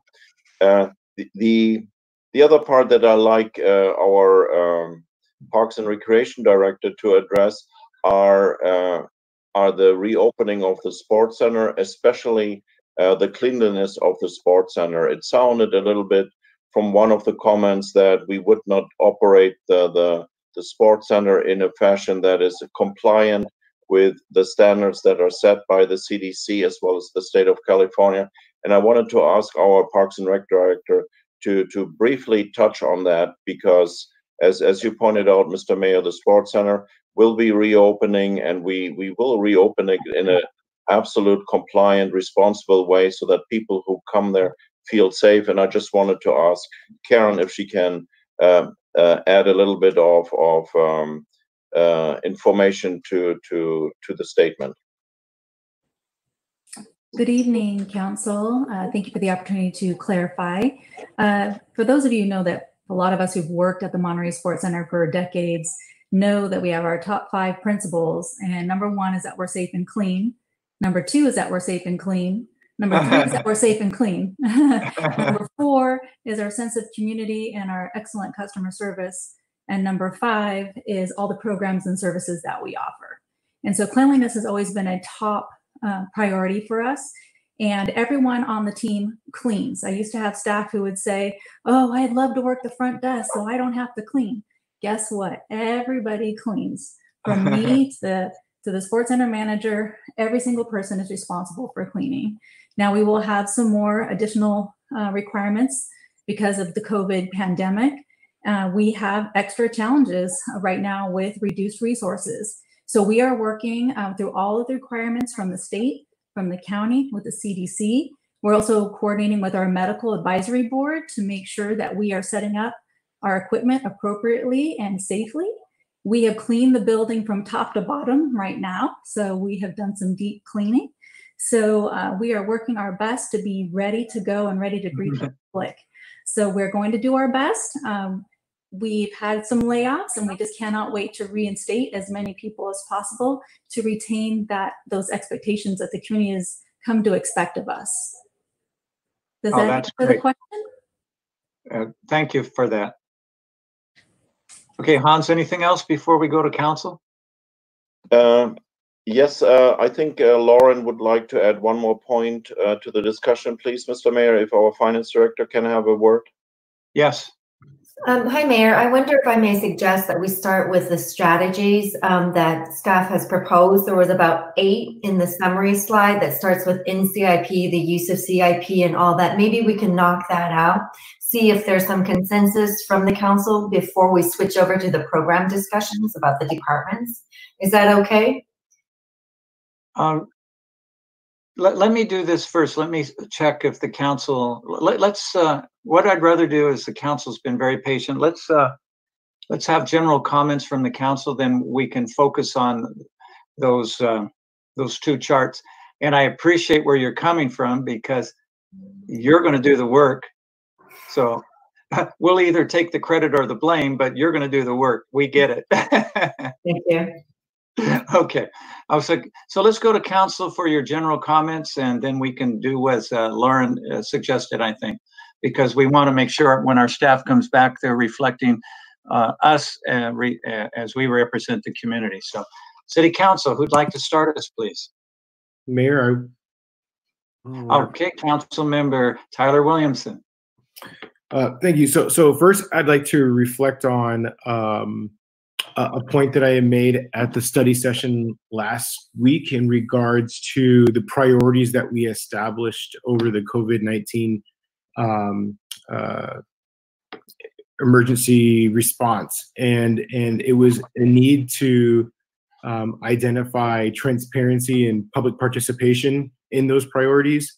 And I know that staff didn't incorporate that because it wasn't a general agreement, I guess, amongst the council. So I really would just like to throw this out to my colleagues for us to consider if that's something that we could agree with, is adding a 4th leg to those priorities, which is really reinforcing the idea of that need for public participation, which is something that is already our value and that we already support.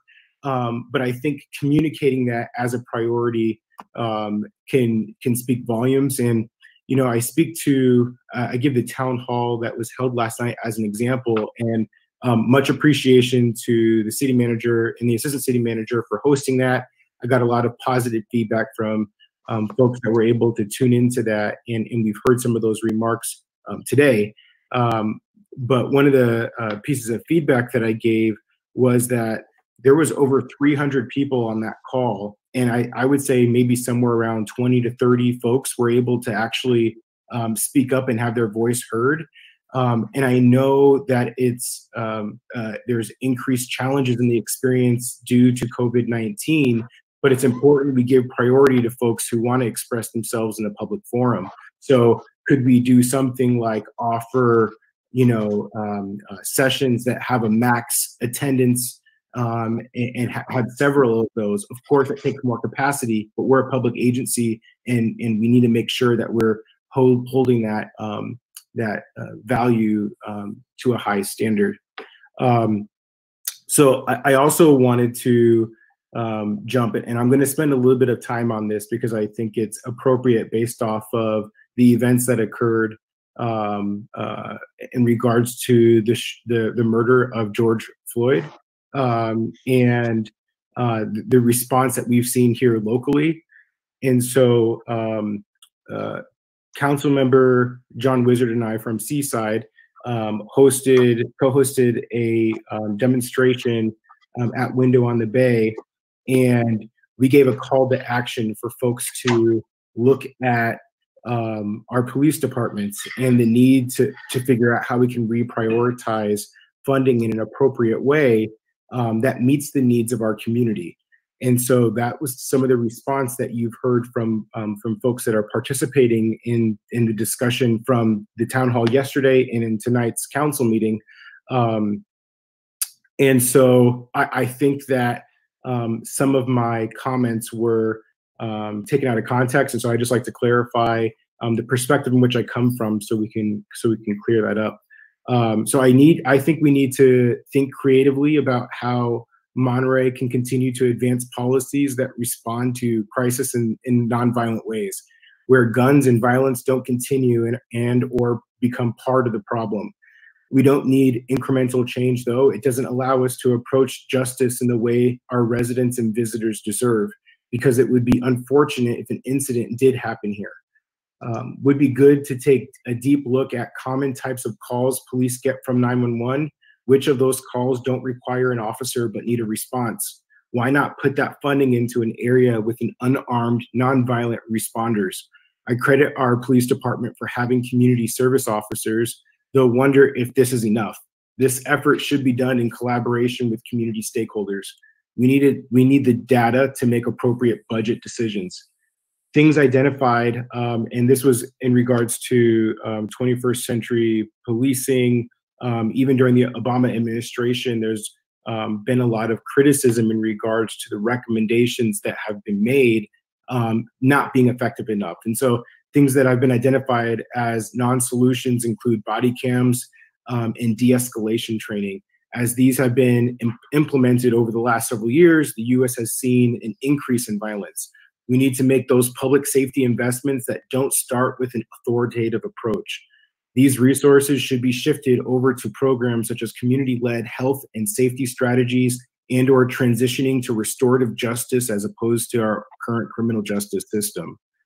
Other initiatives can include harm reduction strategies, which I see a little bit in what our current police department is doing. But looking at things like safe injection facilities and needle exchanges, as well as high quality medically based drug treatment on demand. This conversation is happening because being Black is still widely seen as confrontational, a threat. All I'm asking is for us to help de-escalate conflicts before they become a problem and not be reactionary. When we're speaking about the proposed amended budget, it's shocking not only to me, but many of our community members who are calling in. And these are services that focus on proactive approaches to problems within our society, as opposed to the reactive nature of policing in general. I know the chief spoke in opposition to this statement earlier. I just propose that with regard to those proactive measures that we look at data to determine if armed officers are needed in those situations. Something we can do now in regards to our current budgetary issues. Can we look at removing some of the current vacant positions that we've struggled to fill over the last year?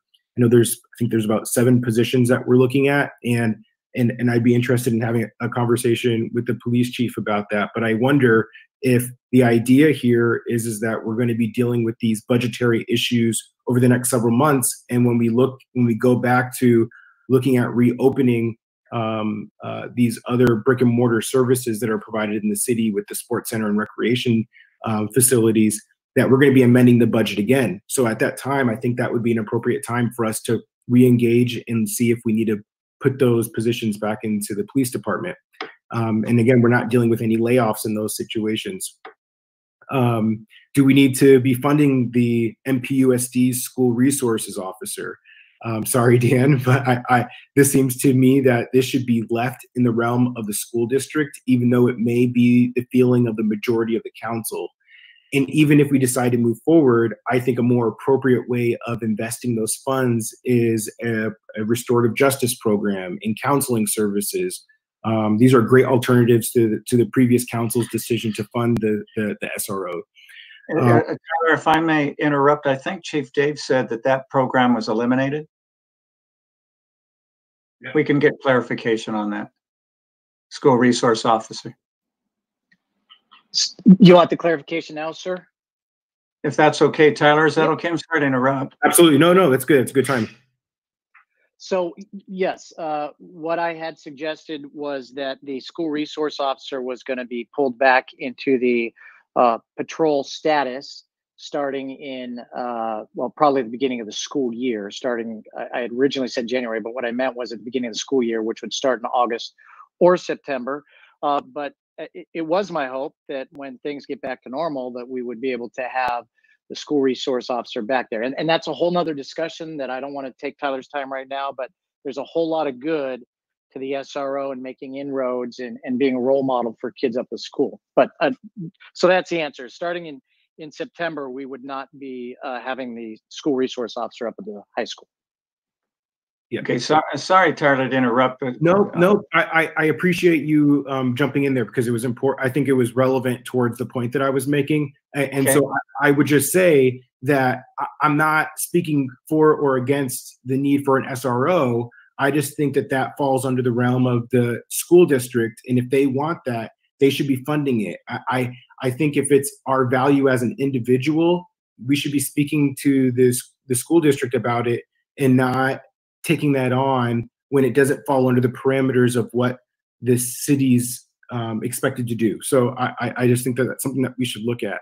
And then this is kind of shot in the dark here, this last one, but an issue for hopefully in the near future, we should combine forces with other cities, our neighboring cities, for a more centralized approach to these types of programs. Because, you know, when you talk to local residents, I'm telling you, a lot of folks don't know when they've crossed over from Monterey to Seaside, and the issues are so localized. Oftentimes, you know, I was talking to the police chief today, and they were working with the Seaside Police Department on. Mr. Mayor, may I ask a question? Of your colleague, of course. We should have a discussion, sure. Yeah, so all great stuff to hear.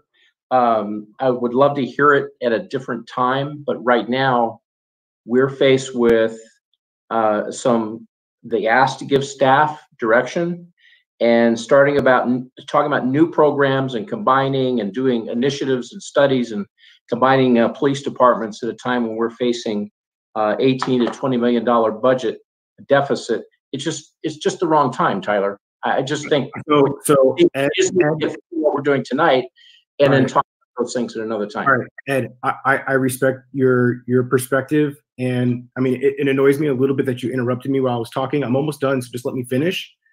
The points that I'm making are relevant towards the budget, so that I'm speaking directly to that, and the fact that you felt it was appropriate to interrupt me while I'm talking about the cuts that we're talking about making to our city, I think is just please let me finish because I don't want to get upset.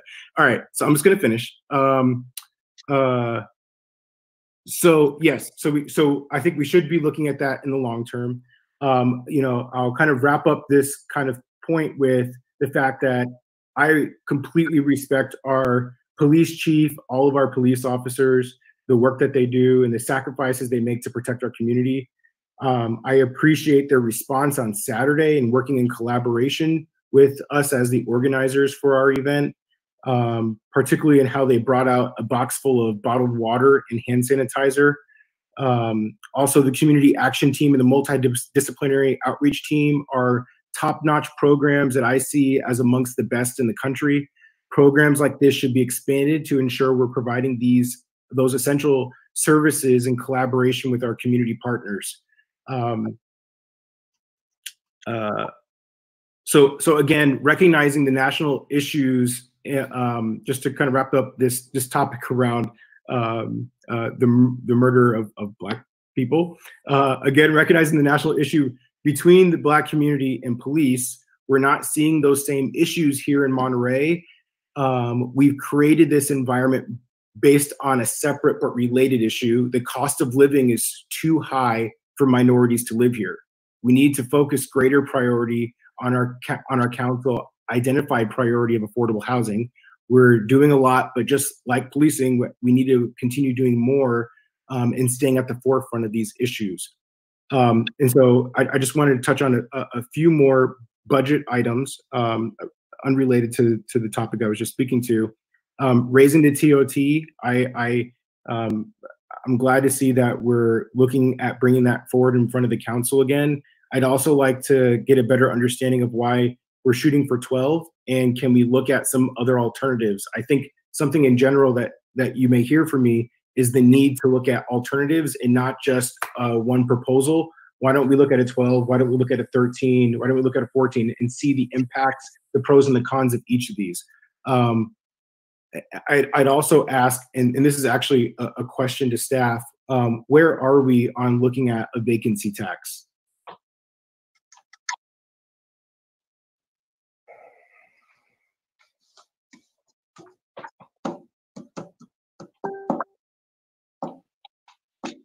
Hans? He might have an internet connection problem. No. I wasn't sure if you want me to respond or not yet. We haven't looked at the vacancy tax because I think our priorities shifted a little dramatically starting on March 13th. It is a brand new tax that we can explore absolutely to get it in front of the ballot in November. If that is the desire that the council wants, we will be happy to allocate resources to that, and happy if the council gives us that direction. Okay. Do you think it's something that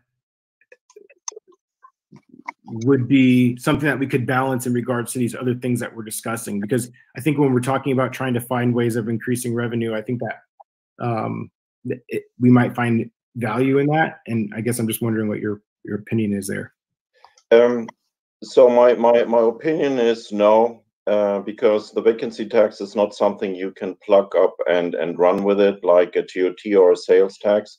It's something that has not been tested yet, and also the understanding of vacancy taxes is still not very clearly legislated. It is a tax that, from what I understand, that some decision makers would like to tax people who are having second homes here in the area, and it's not something that we found immediately in other jurisdictions to just copy it and bring it over. What usually also a vacancy tax is, and the city of San Jose has tried that, and I believe the city of Oakland, are taxes on vacant lots, where basically the property owners are being punished for not developing the property for affordable housing. So vacancy tax is a brand new program. It is something that we have not really experience with. It's also not something that you can just adopt the best practice from anyone right now. So it will require a lot of work, and frankly, I would ask the council if they like us to spend time on that to please give us that direction as well. For right now, though, our efforts are really streamlined towards getting our budget, our house in order, projecting the correct deficits, and with that also getting a game plan together of reopening our facilities. So I'm just respectfully asking to also ask the other council members how they see our priorities for the next 4 weeks, because we are dealing really with the next 4 to 6 weeks, and how they see our priorities for the second half of 2020 and 21. That would help us very much to also allocate our resources appropriately. So I hope Okay. that Thanks. I think that makes sense. A great question, Tyler, and we'll have staff once we get through this budget revision. Let's look at all the revenue sources that we can possibly have. I like it. Anything else to raise right now? I just have three more points, and I'll kind of go through those quickly here. So I've identified this before, and I think we should look at increasing fees to city services. So we're paying for the things that we're providing. And then I think a good alternative to kind of how we're currently doing things is recognizing that there might be folks in the community that can't afford services at higher fees, that we provide or offer a reduced rate alternative for lower income individuals. Also, Councilmember Hoffa spoke to selling assets at the last council meeting. I know there were some public comments about that as well. So I think that is something that we should look at and pursue. I thought it was a good idea in regards to this being a one-time issue. Why can't we find one-time solutions?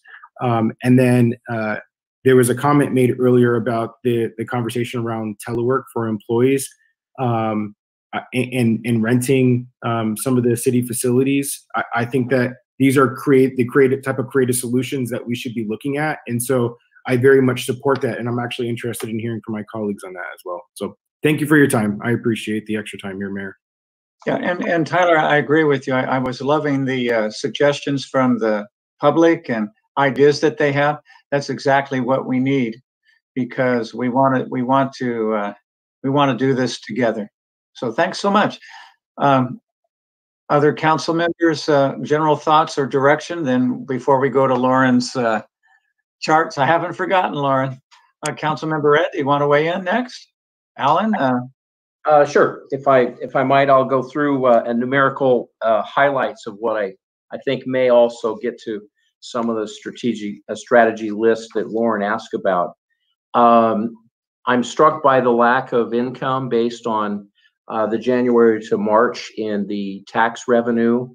That will change, but that's not going to be overnight. So we need to be recognizing the fact that we know what we have for 3 months. So this is a bright lights and trumpets moment to recognize that we do not have the income or the TOT or much gas tax, and all of our spigots for revenue have tightened. And so staff has put before us very critical decisions with a couple of the different options. And what we don't know is what we don't yet know is when do we go to phase 3? When will we go to phase 4? And how confident will people be to travel back to Monterey?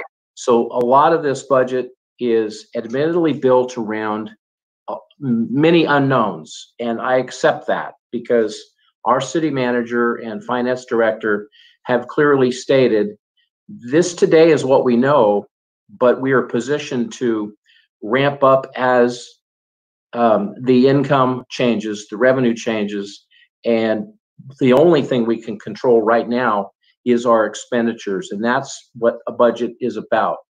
Also, a budget is about a statement of what we care about and what is essential versus what is nice to haves. We're in a point right now of throwing out the nice to haves. Loved hearing from all the folks last night, with the open exchange and the outreach. But there are limitations to what we can give back because we cannot afford it, because we don't have the revenue, because the taxes are not coming in yet. It's not forever, but this is a scale up a budget as that changes. But today we're looking at an $18 million deficit. So introducing new programs, trying to consolidate things that are going to cost us a little money is not the management tools that are most appropriately used. We have to address the $18 million shortage before we start talking about lots of other options for the longer term. And I'm willing to go through that in the long term to restructure and deliver services that our community deserves and needs, but it has to be scalable to the revenue we have. And we have to be careful when we talk about introducing new programs, because new programs cost personnel to craft and supervise, and we don't have that luxury right now. We're in the moment of essential decisions. Number 3, I want to go to the police priority. We heard a lot about some ideas, but for me, it is safety and health. I worked in a community, well, twice, that was, quite frankly, not appropriately putting a priority on law and order. and at times was overrun with high crime rates. I don't want to live in a community that does that. So law enforcement, public safety combined have to be the #1 priority. Appropriate sized budgets, absolutely. But the budget in front of us tonight, with the chief admitting it, it is deep cuts. And no, it's not layoffs, but we're freezing the positions. So we're going back to the size of an agency that was 15 years ago. That's hard to see, but it's a requirement because of where we are with the lack of revenue. I want to offer that I believe that the average scenario is the appropriate one for tonight and for 2 weeks, because that will change up or down based on how quickly the revenue returns, based on phase 3 and phase 4, and reopen services as appropriate based on revenue that comes in from advancing time within the next 30 days, 45 days. So the average scenario to me has a portion of that I would call a surplus of the essential, but it's very thin bone. It may get worse. We may have to make additional changes on the fly in 45 days or 60 days, or we may have the luxury to go back and say things are better than they were and we see a new trend, and then we can make additional adjustments on expanding services. I hope that we get into level 3 quickly and we see revenue returning so that we can get back to opening our library. Probably less programs, less hours, but to open, and it is a high priority for me as well. The calls and emails we got had a tenor of either or, less police and more library. I want to look at this as recognizing that we have to have both. We can't have bare bones police and we can't have no library. We have to have a library and we have to have police. So we have to have both. And so we're trying to do that with this averaged out budget proposal that covers the $18 million shortage. Almost done. On the TOT, I would like to see more data come back, and I'm looking for the true picture of the TOT in a discussion in July after we've approved this budget. The first meeting in July would be the appropriate place, but I need to know what is the CCFD impact on the properties, because I always hear that that is a big part of the equation. They're not collecting just 10%, but they're also collecting additional funds from the traveler that is paying for the conference center. I need to know that spreadsheet and more market information, hopefully in July. I think the timely restoration of the majority of library services, we need to recognize that that may take a while, but additional services, we get back to having the choice of a conference center opening. But again, a gymnasium is in phase 4. So we're struggling with the executive order from the state, and we have to get through phase 3 and phase 4 before we can even consider the timing of those 2 facilities being opened. The last point I believe I wanted to make had to do with the comments about the disproportionate amount of some departments being cut more than others. It's never a winnable game to start trying to look at, well, this department has a 60% cut, but the other department's got an 8% cut. It's apples to oranges, because you're talking about a police department service that has high demands and calls for service, and non-emergency and 911 calls as well. And the gymnasium sports center, we have stated over and over, just like the library, we want to get it open as soon as we are able. And that is my priority. I think it's everybody's priority. And I just want to say it one last time, we are not ignoring the sports center or the library or sacrificing them for public safety. We are trying to accommodate all of them within that $18 million shortage that we have to deal with. And I want to just yield the time with one last comment. Again, listening to the callers tonight, and I do want to make sure that I express to those that work for the city, and especially those that work in the police department, they are in a tough time right now, and they've been getting some knocks tonight and some knocks last night. But they need to know that they have 100% support from this council and this community. They are serving us well, and we saw a perfect example of that tonight with a peaceful demonstration. We have professionals at every department, and our police department demonstrates that every day. And thank you for those calls that called in to recognize the officers that do such professional work. And we are 2,500 miles away from the horrific situation that occurred in Minneapolis. That's not Monterey. It will never be Monterey. And we have a professional law enforcement agency here. And I'm proud to be a retired guy from that agency and 2 other agencies. And this was truly the best agency I ever worked for, because the people that are in that agency, because they are kind and caring, and they do many, many more things than the public sees. Please don't judge a police officer by what you see on Hollywood and TV or what you're seeing on the news tonight. That is not professional, and that's not Monterey.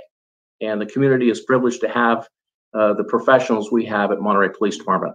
And I'm proud to see their work. And with that, I'm going to give all my time to everybody else. Okay, thanks.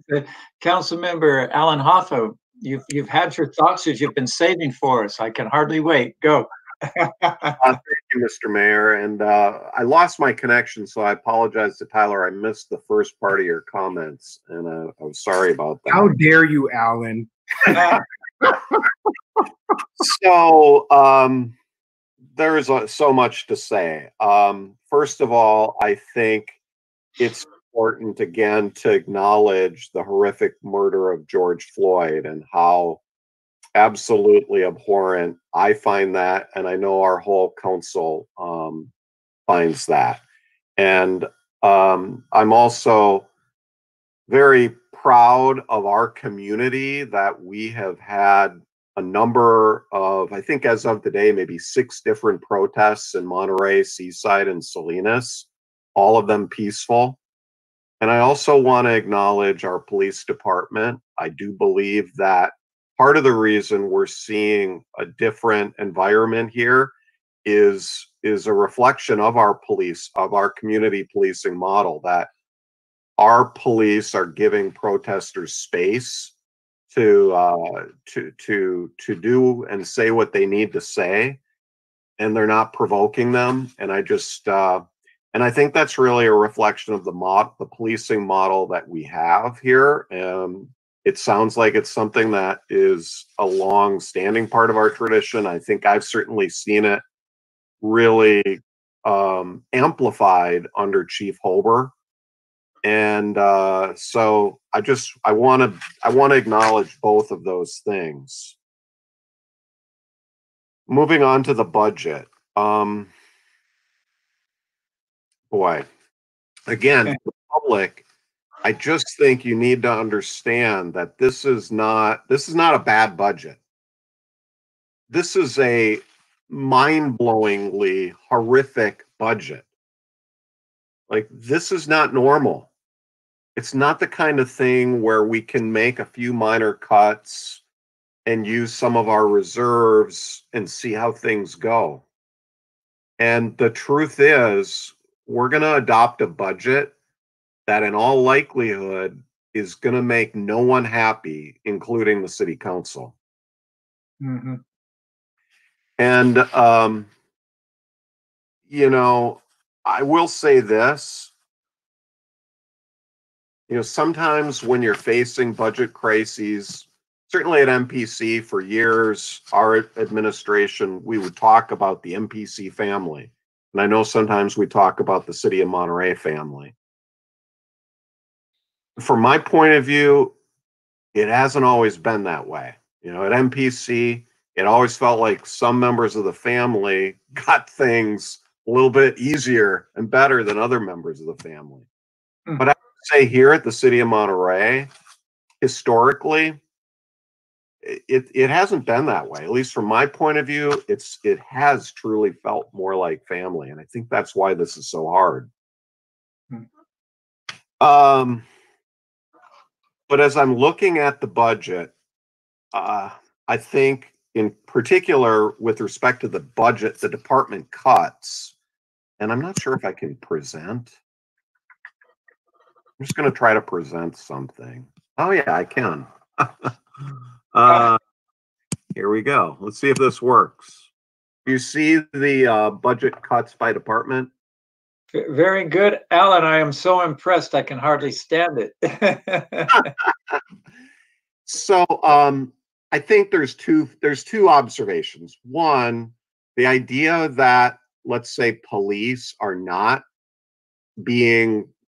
is not being hurt by this is false. It is. I mean, if we lose our community action team, that's a very valuable service to the community.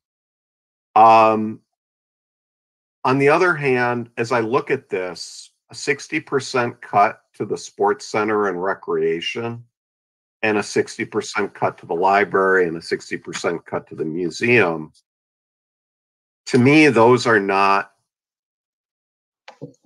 don't speak to our value as Monterey family. And so I don't want to say what it should be.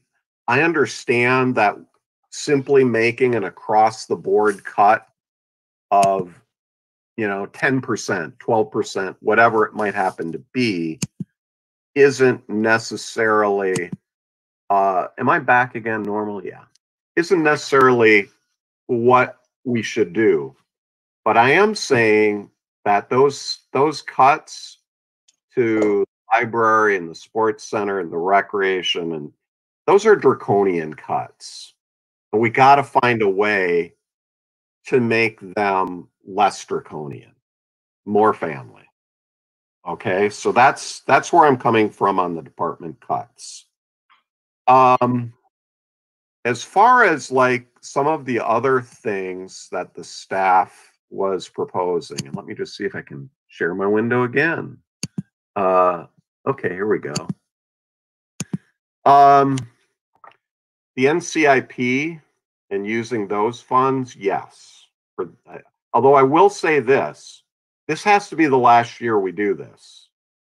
So, 2021, 22, we're not going to do this again. We got to find a way to either raise revenues or readjust our budget in some way. So we can't do this beyond this year, but for this year, yes. NCIP, CIP, yes. Some of the other one-time cuts here in scenario B, I would support all of those. And normally you don't want to balance a budget using one-time cuts because spending doesn't work that way, right? We're going to continue to have the needs in our various departments ongoing. But I think it's fair to assume that this year the deficit is going to be far greater than any other year. And so I think using one-time money in various ways for this year is appropriate. I also think that the economic reserve, we need to use more of that. And I would just note, did I stop sharing again? I stopped sharing, right, Mr. Mayor? Yes, you're right. You're back. So I understand the staff's reticence to use too much of it too soon. Totally get that. Because as Councilman Ed was saying, we don't know when things will return to normal. or even if they ever will. I mean, the reality is we don't know when conference travel will be back to even half of what it was. Mm-hmm. So I mean, I do understand we don't want to spend it all to try to balance the budget, but I just think, you know, last year I think we ended up with a $2 million surplus, which we put into the reserve. Thank God. So I would say we should start there. I mean, we could use 2 million of that. And then as far as using more of the reserves, I would like to see that connected to labor concessions. And so again, to our labor partners, to our workers, I mean, you can see these numbers. And I just hope, I'm going to be meeting tomorrow with MPC faculty. We're facing an 8% cut. And I'm going to I am willing to take a salary cut to save jobs for other MPC employees. That's the way I look at it, you know? And so I just hope that you will have that conversation. And I hope that our staff will be willing to try to bring back positions in departments where labor groups make concessions.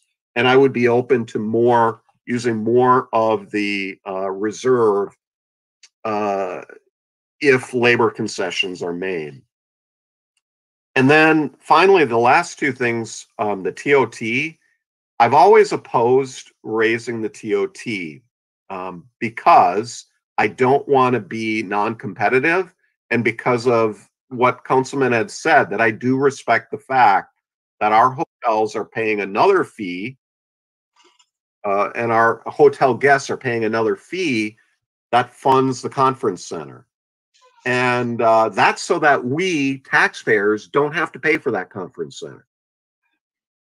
But again, these are extraordinary times.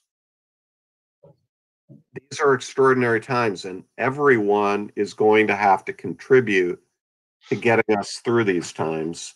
And so I looked at some of our competitors, and Napa is 13%. And I think we heard that they're doing a great business already. Marin is at 14%. I think we heard they're also doing really well. Santa Barbara is at 12%.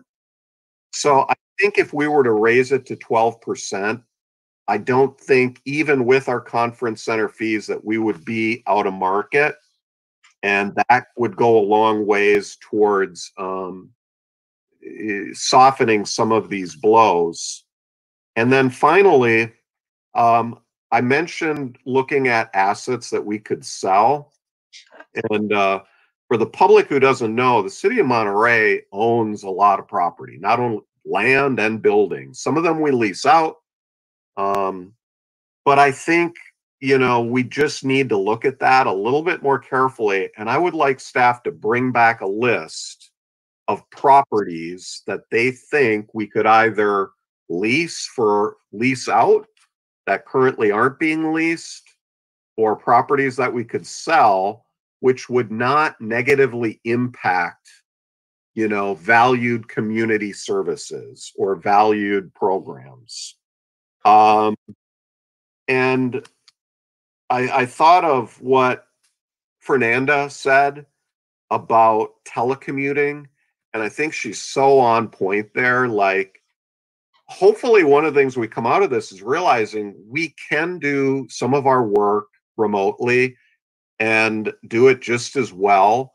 And maybe we can consolidate some of our office space and reduce overhead that way. So I guess I would like to see a list next time of what the staff in their judgment thinks could reasonably be either sold or leased that currently isn't. Yeah. All right. So I think I've covered everything, and look forward to hearing from Dan and the mayor. All right. Thanks so much, Alan. Very good thoughts. Councilmember Dan Albert. Yeah, I would just like to start by saying that all the comments that the council makes in these conversations are just amazing to me. You folks have really do your work. I've been on boards where I'm not saying board members don't do their work, but it just makes me very proud that you folks come to these meetings and know what you're talking about. And I think the community really really appreciates that when they watch us. So that's kudos to you guys. I really think you do a great job on that. I also want to thank the staff for all this hard work in the budget. I think both the council knows that this is just extremely difficult to do in 2 months. And I think I made that comment in the last time I talked, because I know how hard this is. But you know, we have to reduce budgets, and there's going to be a pain. It's going to hurt. But I do want to say that I have a lot of confidence in the staff's recommendation that they'll return this city back to fiscal stability. I have a lot of confidence in our staff. So now to my comments and some of the programs. The library and parks and rec. These programs are flagships for the city of Monterey, but they're also very expensive to run. And over the years, I believe our library, because I've been in these programs either as an employee or I've watched them through coaching or through the school district. I've watched these programs do a wonderful job of adjusting to changes and needs of the community. And I'm confident they will do that once they reopen. But my major concern with this is when this crisis is over, the new normal will be a result of less of these services and not a full restoration of current programs, because I've seen that happen in the last recession, where even though we have all the revenue back, we still have not restored those great programs that people really like. So we have to make sure these programs are a priority when the funds come back. I think that's really important. Now to Alan's comment about the reserves.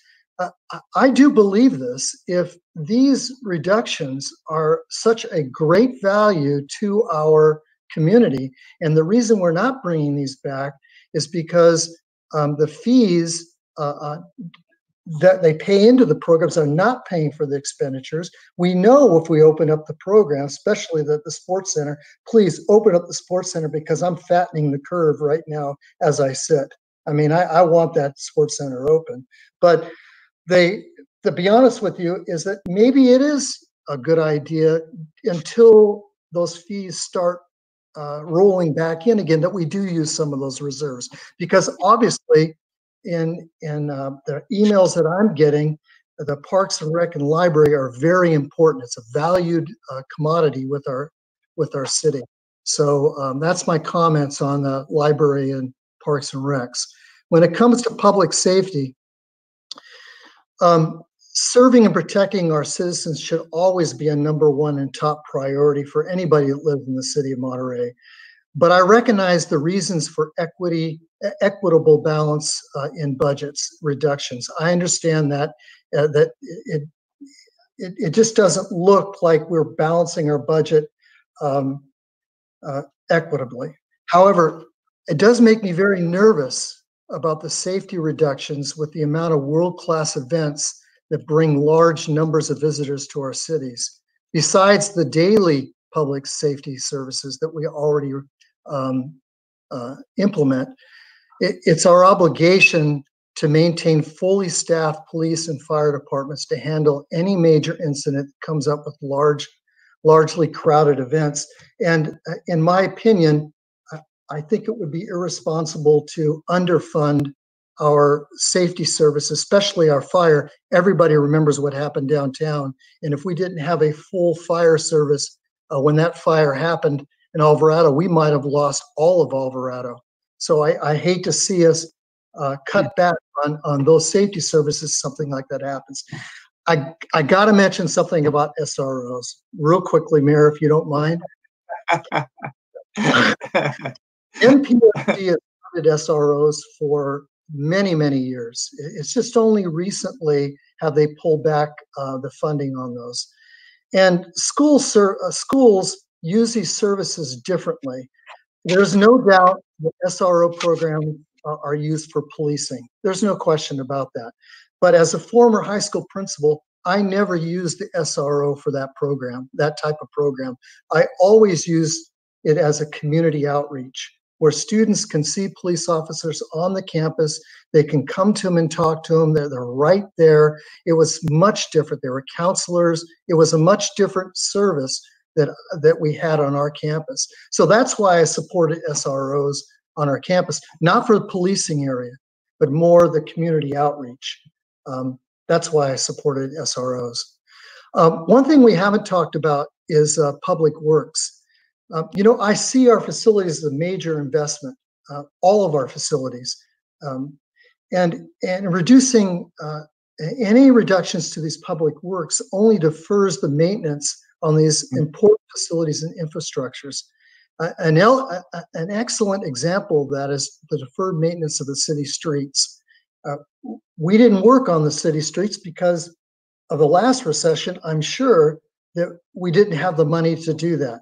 Luckily, we were approved funding through our citizens, which is wonderful, but that's a great example of cutting public works and deferring the maintenance and it all falling apart. And I really hate to see that happen in our city, especially when it comes to budgets. The conference center. Conference center is directly related to our financial future. I mean, there's no question about it. Other cities of our size would love to have a revenue generator like that. And there's not too many cities our size that have that. Usually those big conference centers are in San Diego, Sacramento, San Francisco. It's very seldom do you see such a big conference center with a city size of 26,000. This facility is what brings us a big chunk of revenue to our coffers and surrounding hotels. We cannot survive on leisure, travel, or daily visits alone. Group sales is what makes this all possible. So you've heard the experts in the last couple of meetings. When we recover, the promotion of our city needs to be encouraged, because if we don't, it is certain that our competitor cities will. And Alan mentioned that about Napa already getting started, and they're already in full swing. I really didn't want to talk about TOT, only because it sounded to me like that's a conversation that we can have in the future, but I'm going to bring it up anyway. Why not? I have some recommendations. I think Tyler made a great point about not looking at one budget or one reduction in one way. I, like Alan, believe that the TOT should not be cut. I've always felt that way. But these are, as Alan says, these are tough times. But that doesn't mean that we have to just immediately take 2% in November and start putting it towards our hospitality industry. What if we help the hospitality industry and gradually increased, starting at maybe 0.5% the first year and gradually increased it over 2 years or 3 years to get to 2%? Let our hospitality industry recover before we place another burden on already strapped industry. That's one thought. The second thought is, if we're truly, if this increase is truly going to be used for to get us out of this mess, I think we should maybe look at shifting all of that increase into the general fund, at least for 3 or 4 years, and then maybe go back to what the charter says, going back to the 16% to the NCIP. And then the last one is, I think that Ed brought this up, and that's about the 4% that some hotels pay to the CCFD. And I know this was brought up at one of our town hall meetings, but I like the idea of maybe creating a tier TOT rate where some of those hotels that are paying 4%, which would be a 16% total for them, in contribution with the 4%. Maybe those hotels would be paying 1 or 2% instead of, I'm sorry, 1% or 0.5%, while the other hotels are paying the full 2% of increase. So that's my ideas about TOT. I look forward to the staff to give us some numbers on what those TOT increases will look like. And thanks a lot, guys. Again, I think we're doing a good job, folks. Thank you. Thank you, Dan. I would concur. Appreciate, as you said, very thoughtful comments. Lauren, if we could get back to you, if you're still with us, and you had a couple charts you wanted some direction on, I believe. Yes, sure, Mr. Mayor. If I may, I'm going to transition to the first slide with which Councilmember Allen put up.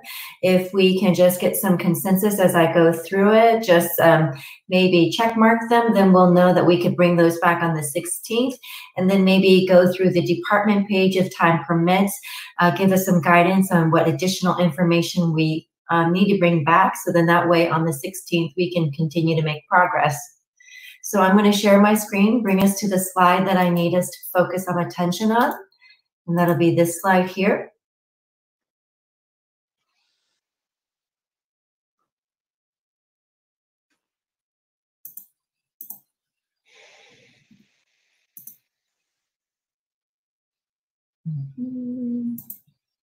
Okay, we have it.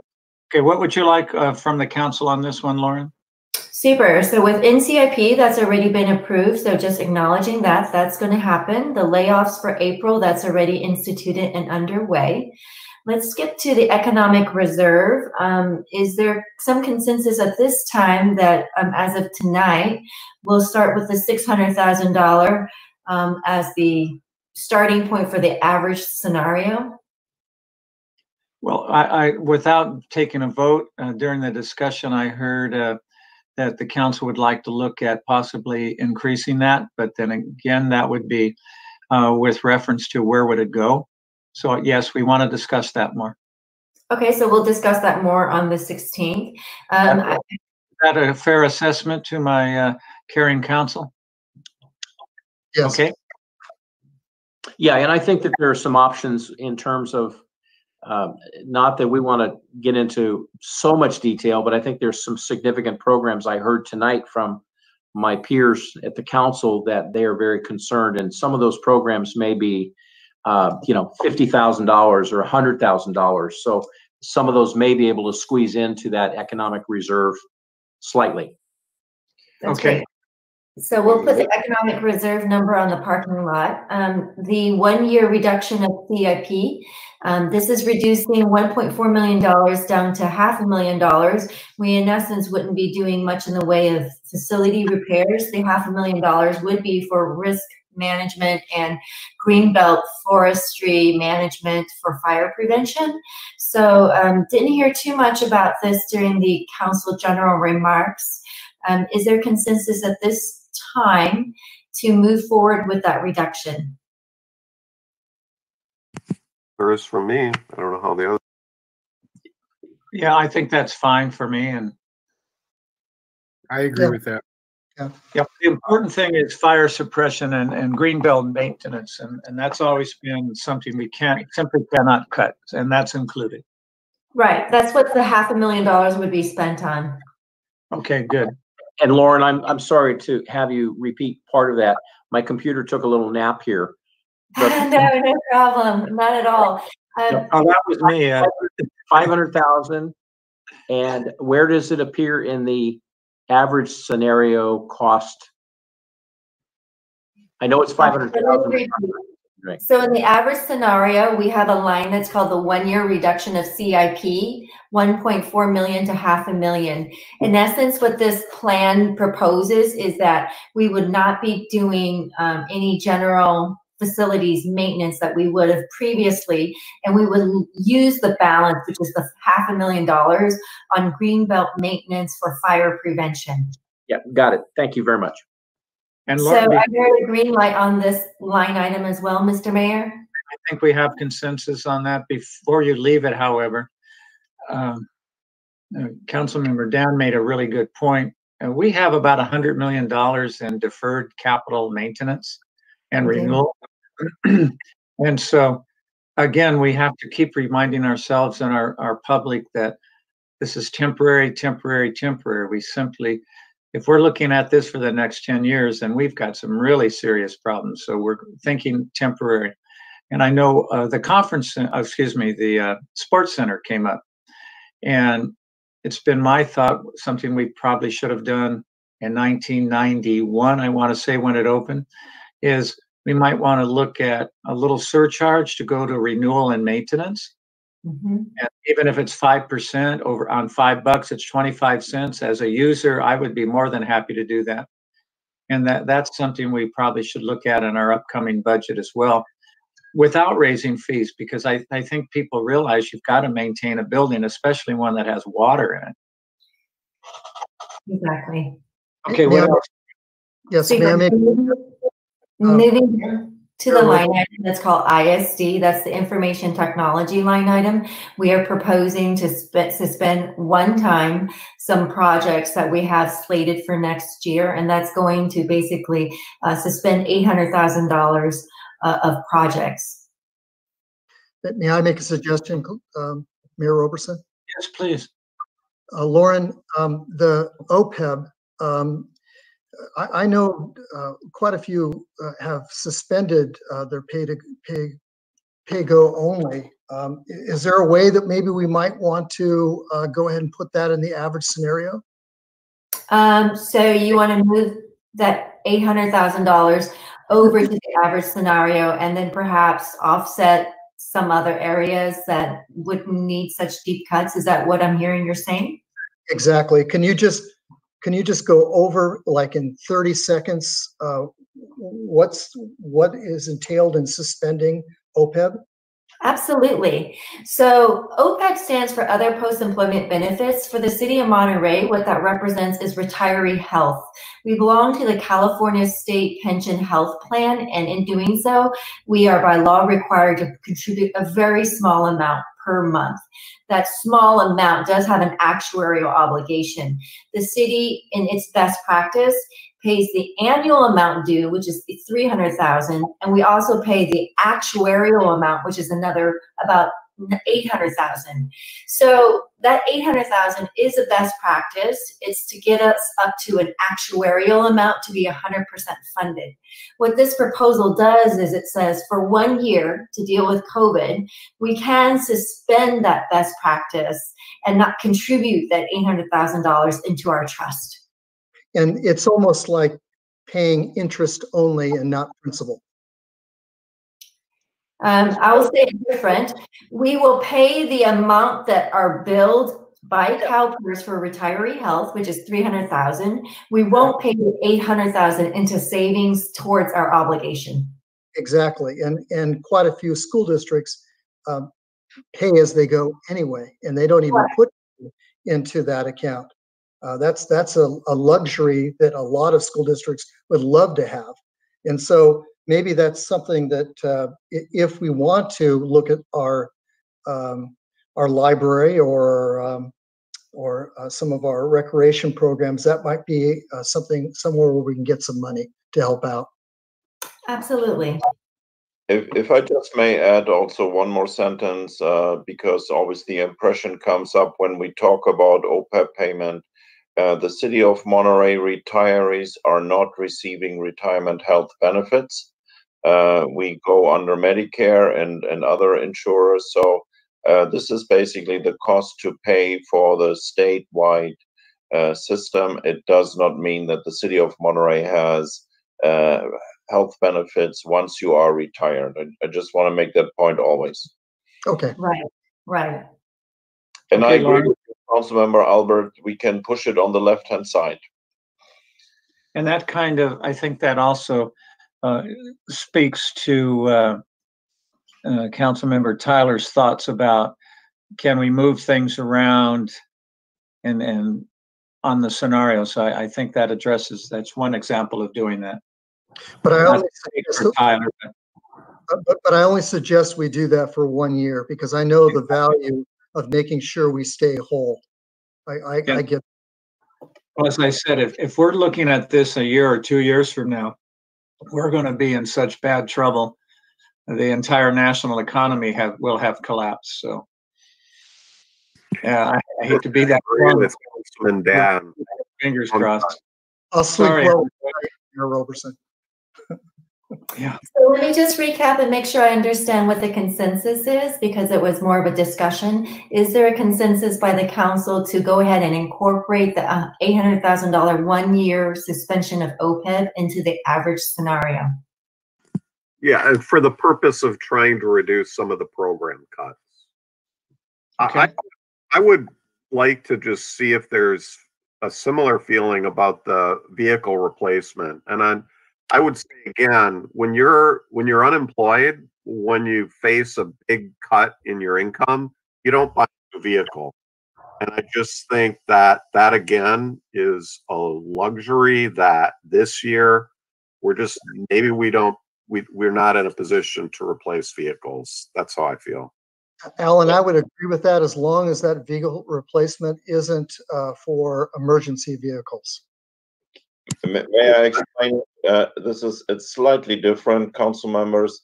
Every year we are putting money aside for each vehicle to replace it after it comes up for the life cycle replacement. This money is collected in a vehicle and equipment replacement fund. The fund itself is funded, I believe, something like $3 million right now. And we would basically just suspend paying into the depreciation for 1 year.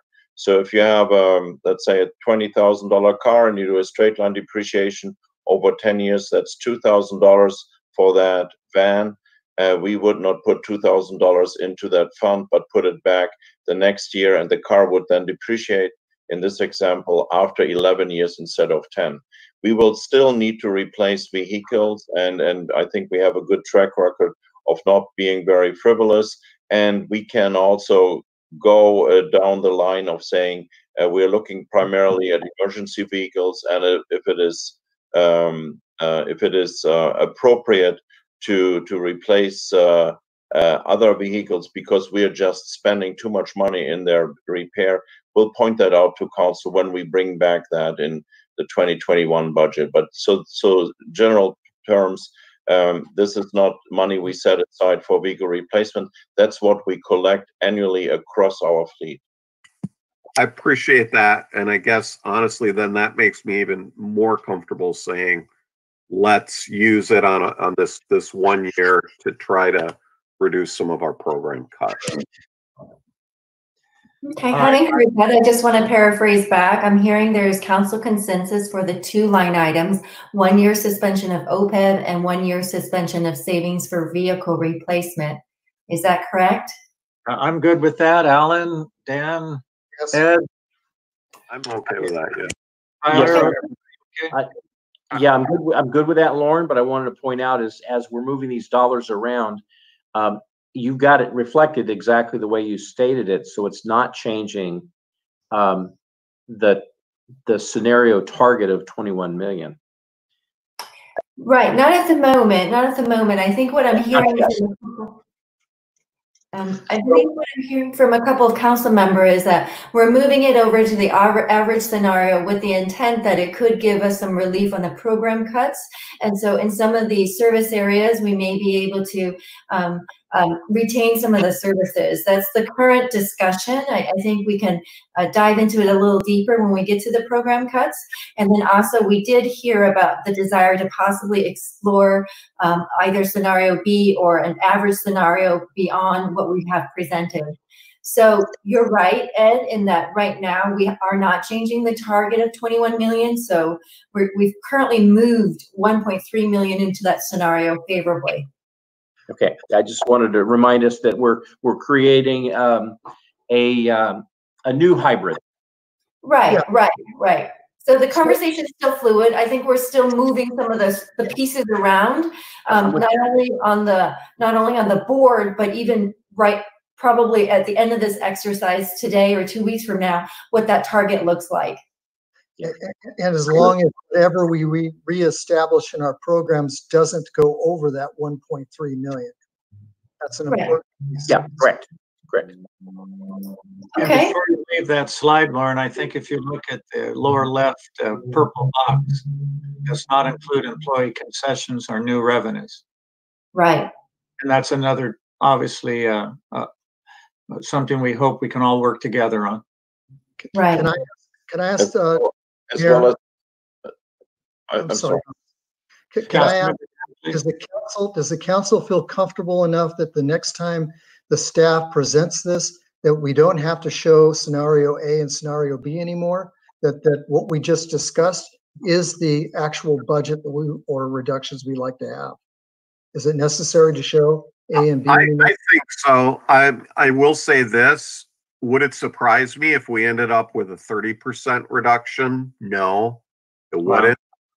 But on the other hand, I think we have some other possible ways to generate revenue. Some of them might take a while. Like selling an asset isn't something we can, flip a finger and do it tomorrow. It's something that even if we decide we want to do it, we're going to have public input. And then it then takes time to sell it or whatever. So, but I think if things start, going south and it looks like it's going to be worse than 25%, then, there are ways that we could address some increased losses, including selling an asset that might not happen for 4 or 5 months. Okay. All right, Okay, Laura? is the ISD one-time savings from projects? I think I started the conversation and I don't know if I heard a consensus that everyone's on board with suspending those for a year. I believe that's correct. So which ones are, so I'm sorry, can you explain which ones we're referring to? All the 4 bottom ones? I'm referring to the one that's called ISD one-time saving. That's Information Services Department, or commonly known as Information Technology. We have various projects across the departments. We're proposing to shelve those projects for a year, and in doing so, we would incur $800,000 next year. Okay. Yeah. Okay. Super. So right now we're working with scenario B, average scenario. As the mayor mentioned, we don't have employees concessions in these solutions or new revenues. If I can facilitate us to the program cuts, that would be very helpful, because as one of the council members said, one of the things we can control are our expenditures. So if I can, I'm going to guide us to this next schedule. Mayor, I'll defer to you as to where we might want to start on this. I think there's some program cuts where I think the will of the council is pretty common, and you may not want to speak to every single department. So maybe, Mayor, you can kind of guide which departments we might want to spend some time on. All right. Well, you know what? It's 11:08, to be quite honest with you. Okay. To start going through this list is probably more than stamina than I have. But in a general sense, it was suggested that we take a look at library, parks and rec, including the sports center, and asked staff to come back and see where are we as far as reopening, what's our progress, what is our prognosis and timeline. And at that point, I think the extra funds that we are talking about may be appropriate.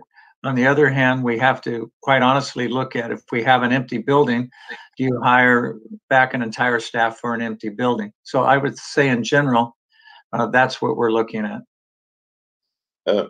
Mr. Mayor, I think at the end of tonight, it was very helpful to hear what the council has said to us, and it becomes very clear to us as well that you understand the challenge we have with the closed facilities. You just said it absolutely clearly. An empty building with no services provided does not need a fully staffed inside. But what became clear tonight also is that you like to open, when we open, a little better than just very frugally. have some more services. That was the sentiment I heard several council members express. So with the movements that you authorized tonight, moving stuff from the right-hand side column, the worst-case scenario, a little bit into the middle, and leaving just $600,000 still in the reserves, I think we have an opportunity now for you over the next 2 weeks to show you how this will reflect in our library when we are allowed to open the library again. What else can we offer there? We will be able also to show you what it means for the other programs, such as the recreation programs, etc. So I think I agree with you. Right now, there is no need to dive into that detail right now, because what you did tonight is basically you set the goalpost more to the right-hand side from the scenarios, and we can work with that to work those into the very challenging work of projecting of how do we bring back employees at what time, and how do our customers take our services up again.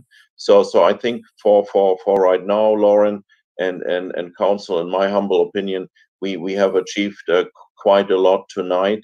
And with the additional task that we have received with looking at assets and looking at other things that were brought up and that we wrote down, the next 2 weeks will be filled with that work.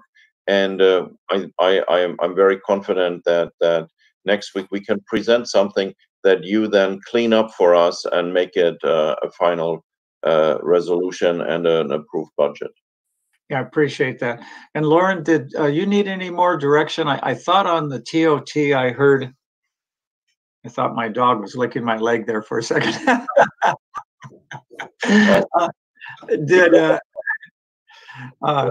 Too much information. It's 11:11. Is that this time?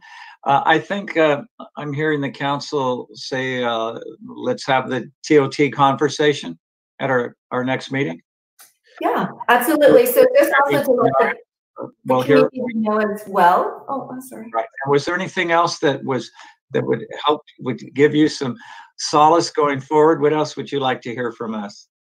No, I think you've given plenty of great direction tonight. I wanted to let the public and the council know that at our next meeting, we'll have a more robust discussion about revenues, the portfolio of different revenue solutions, and then we could probably dive into a little bit more about TOT as well.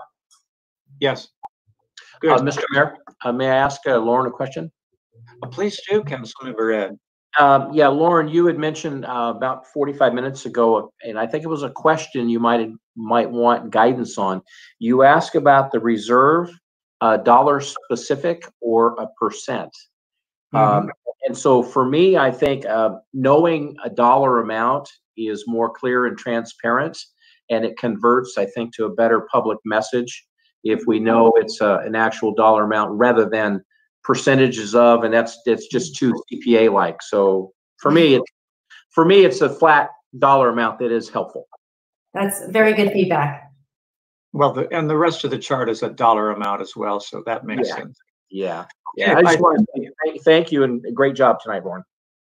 Thank you. So I think at this point we've had one of those outstanding discussions, and I think the public, I hope, gets the impression that we're working with you, we hear you, and our employees know that we care about you, and we want to work on this together. It's teamwork, and so that's the best we can do. So without, unless anyone has something absolutely pressing, I'm suggesting that we adjourn for the evening. All right. So moved. All right, well then we'll wish you all a good night, and once again, thank you, council, staff, which does the heavy lifting for us, and the public input was really valuable tonight. So good night, everybody. Stay safe and healthy. Good night.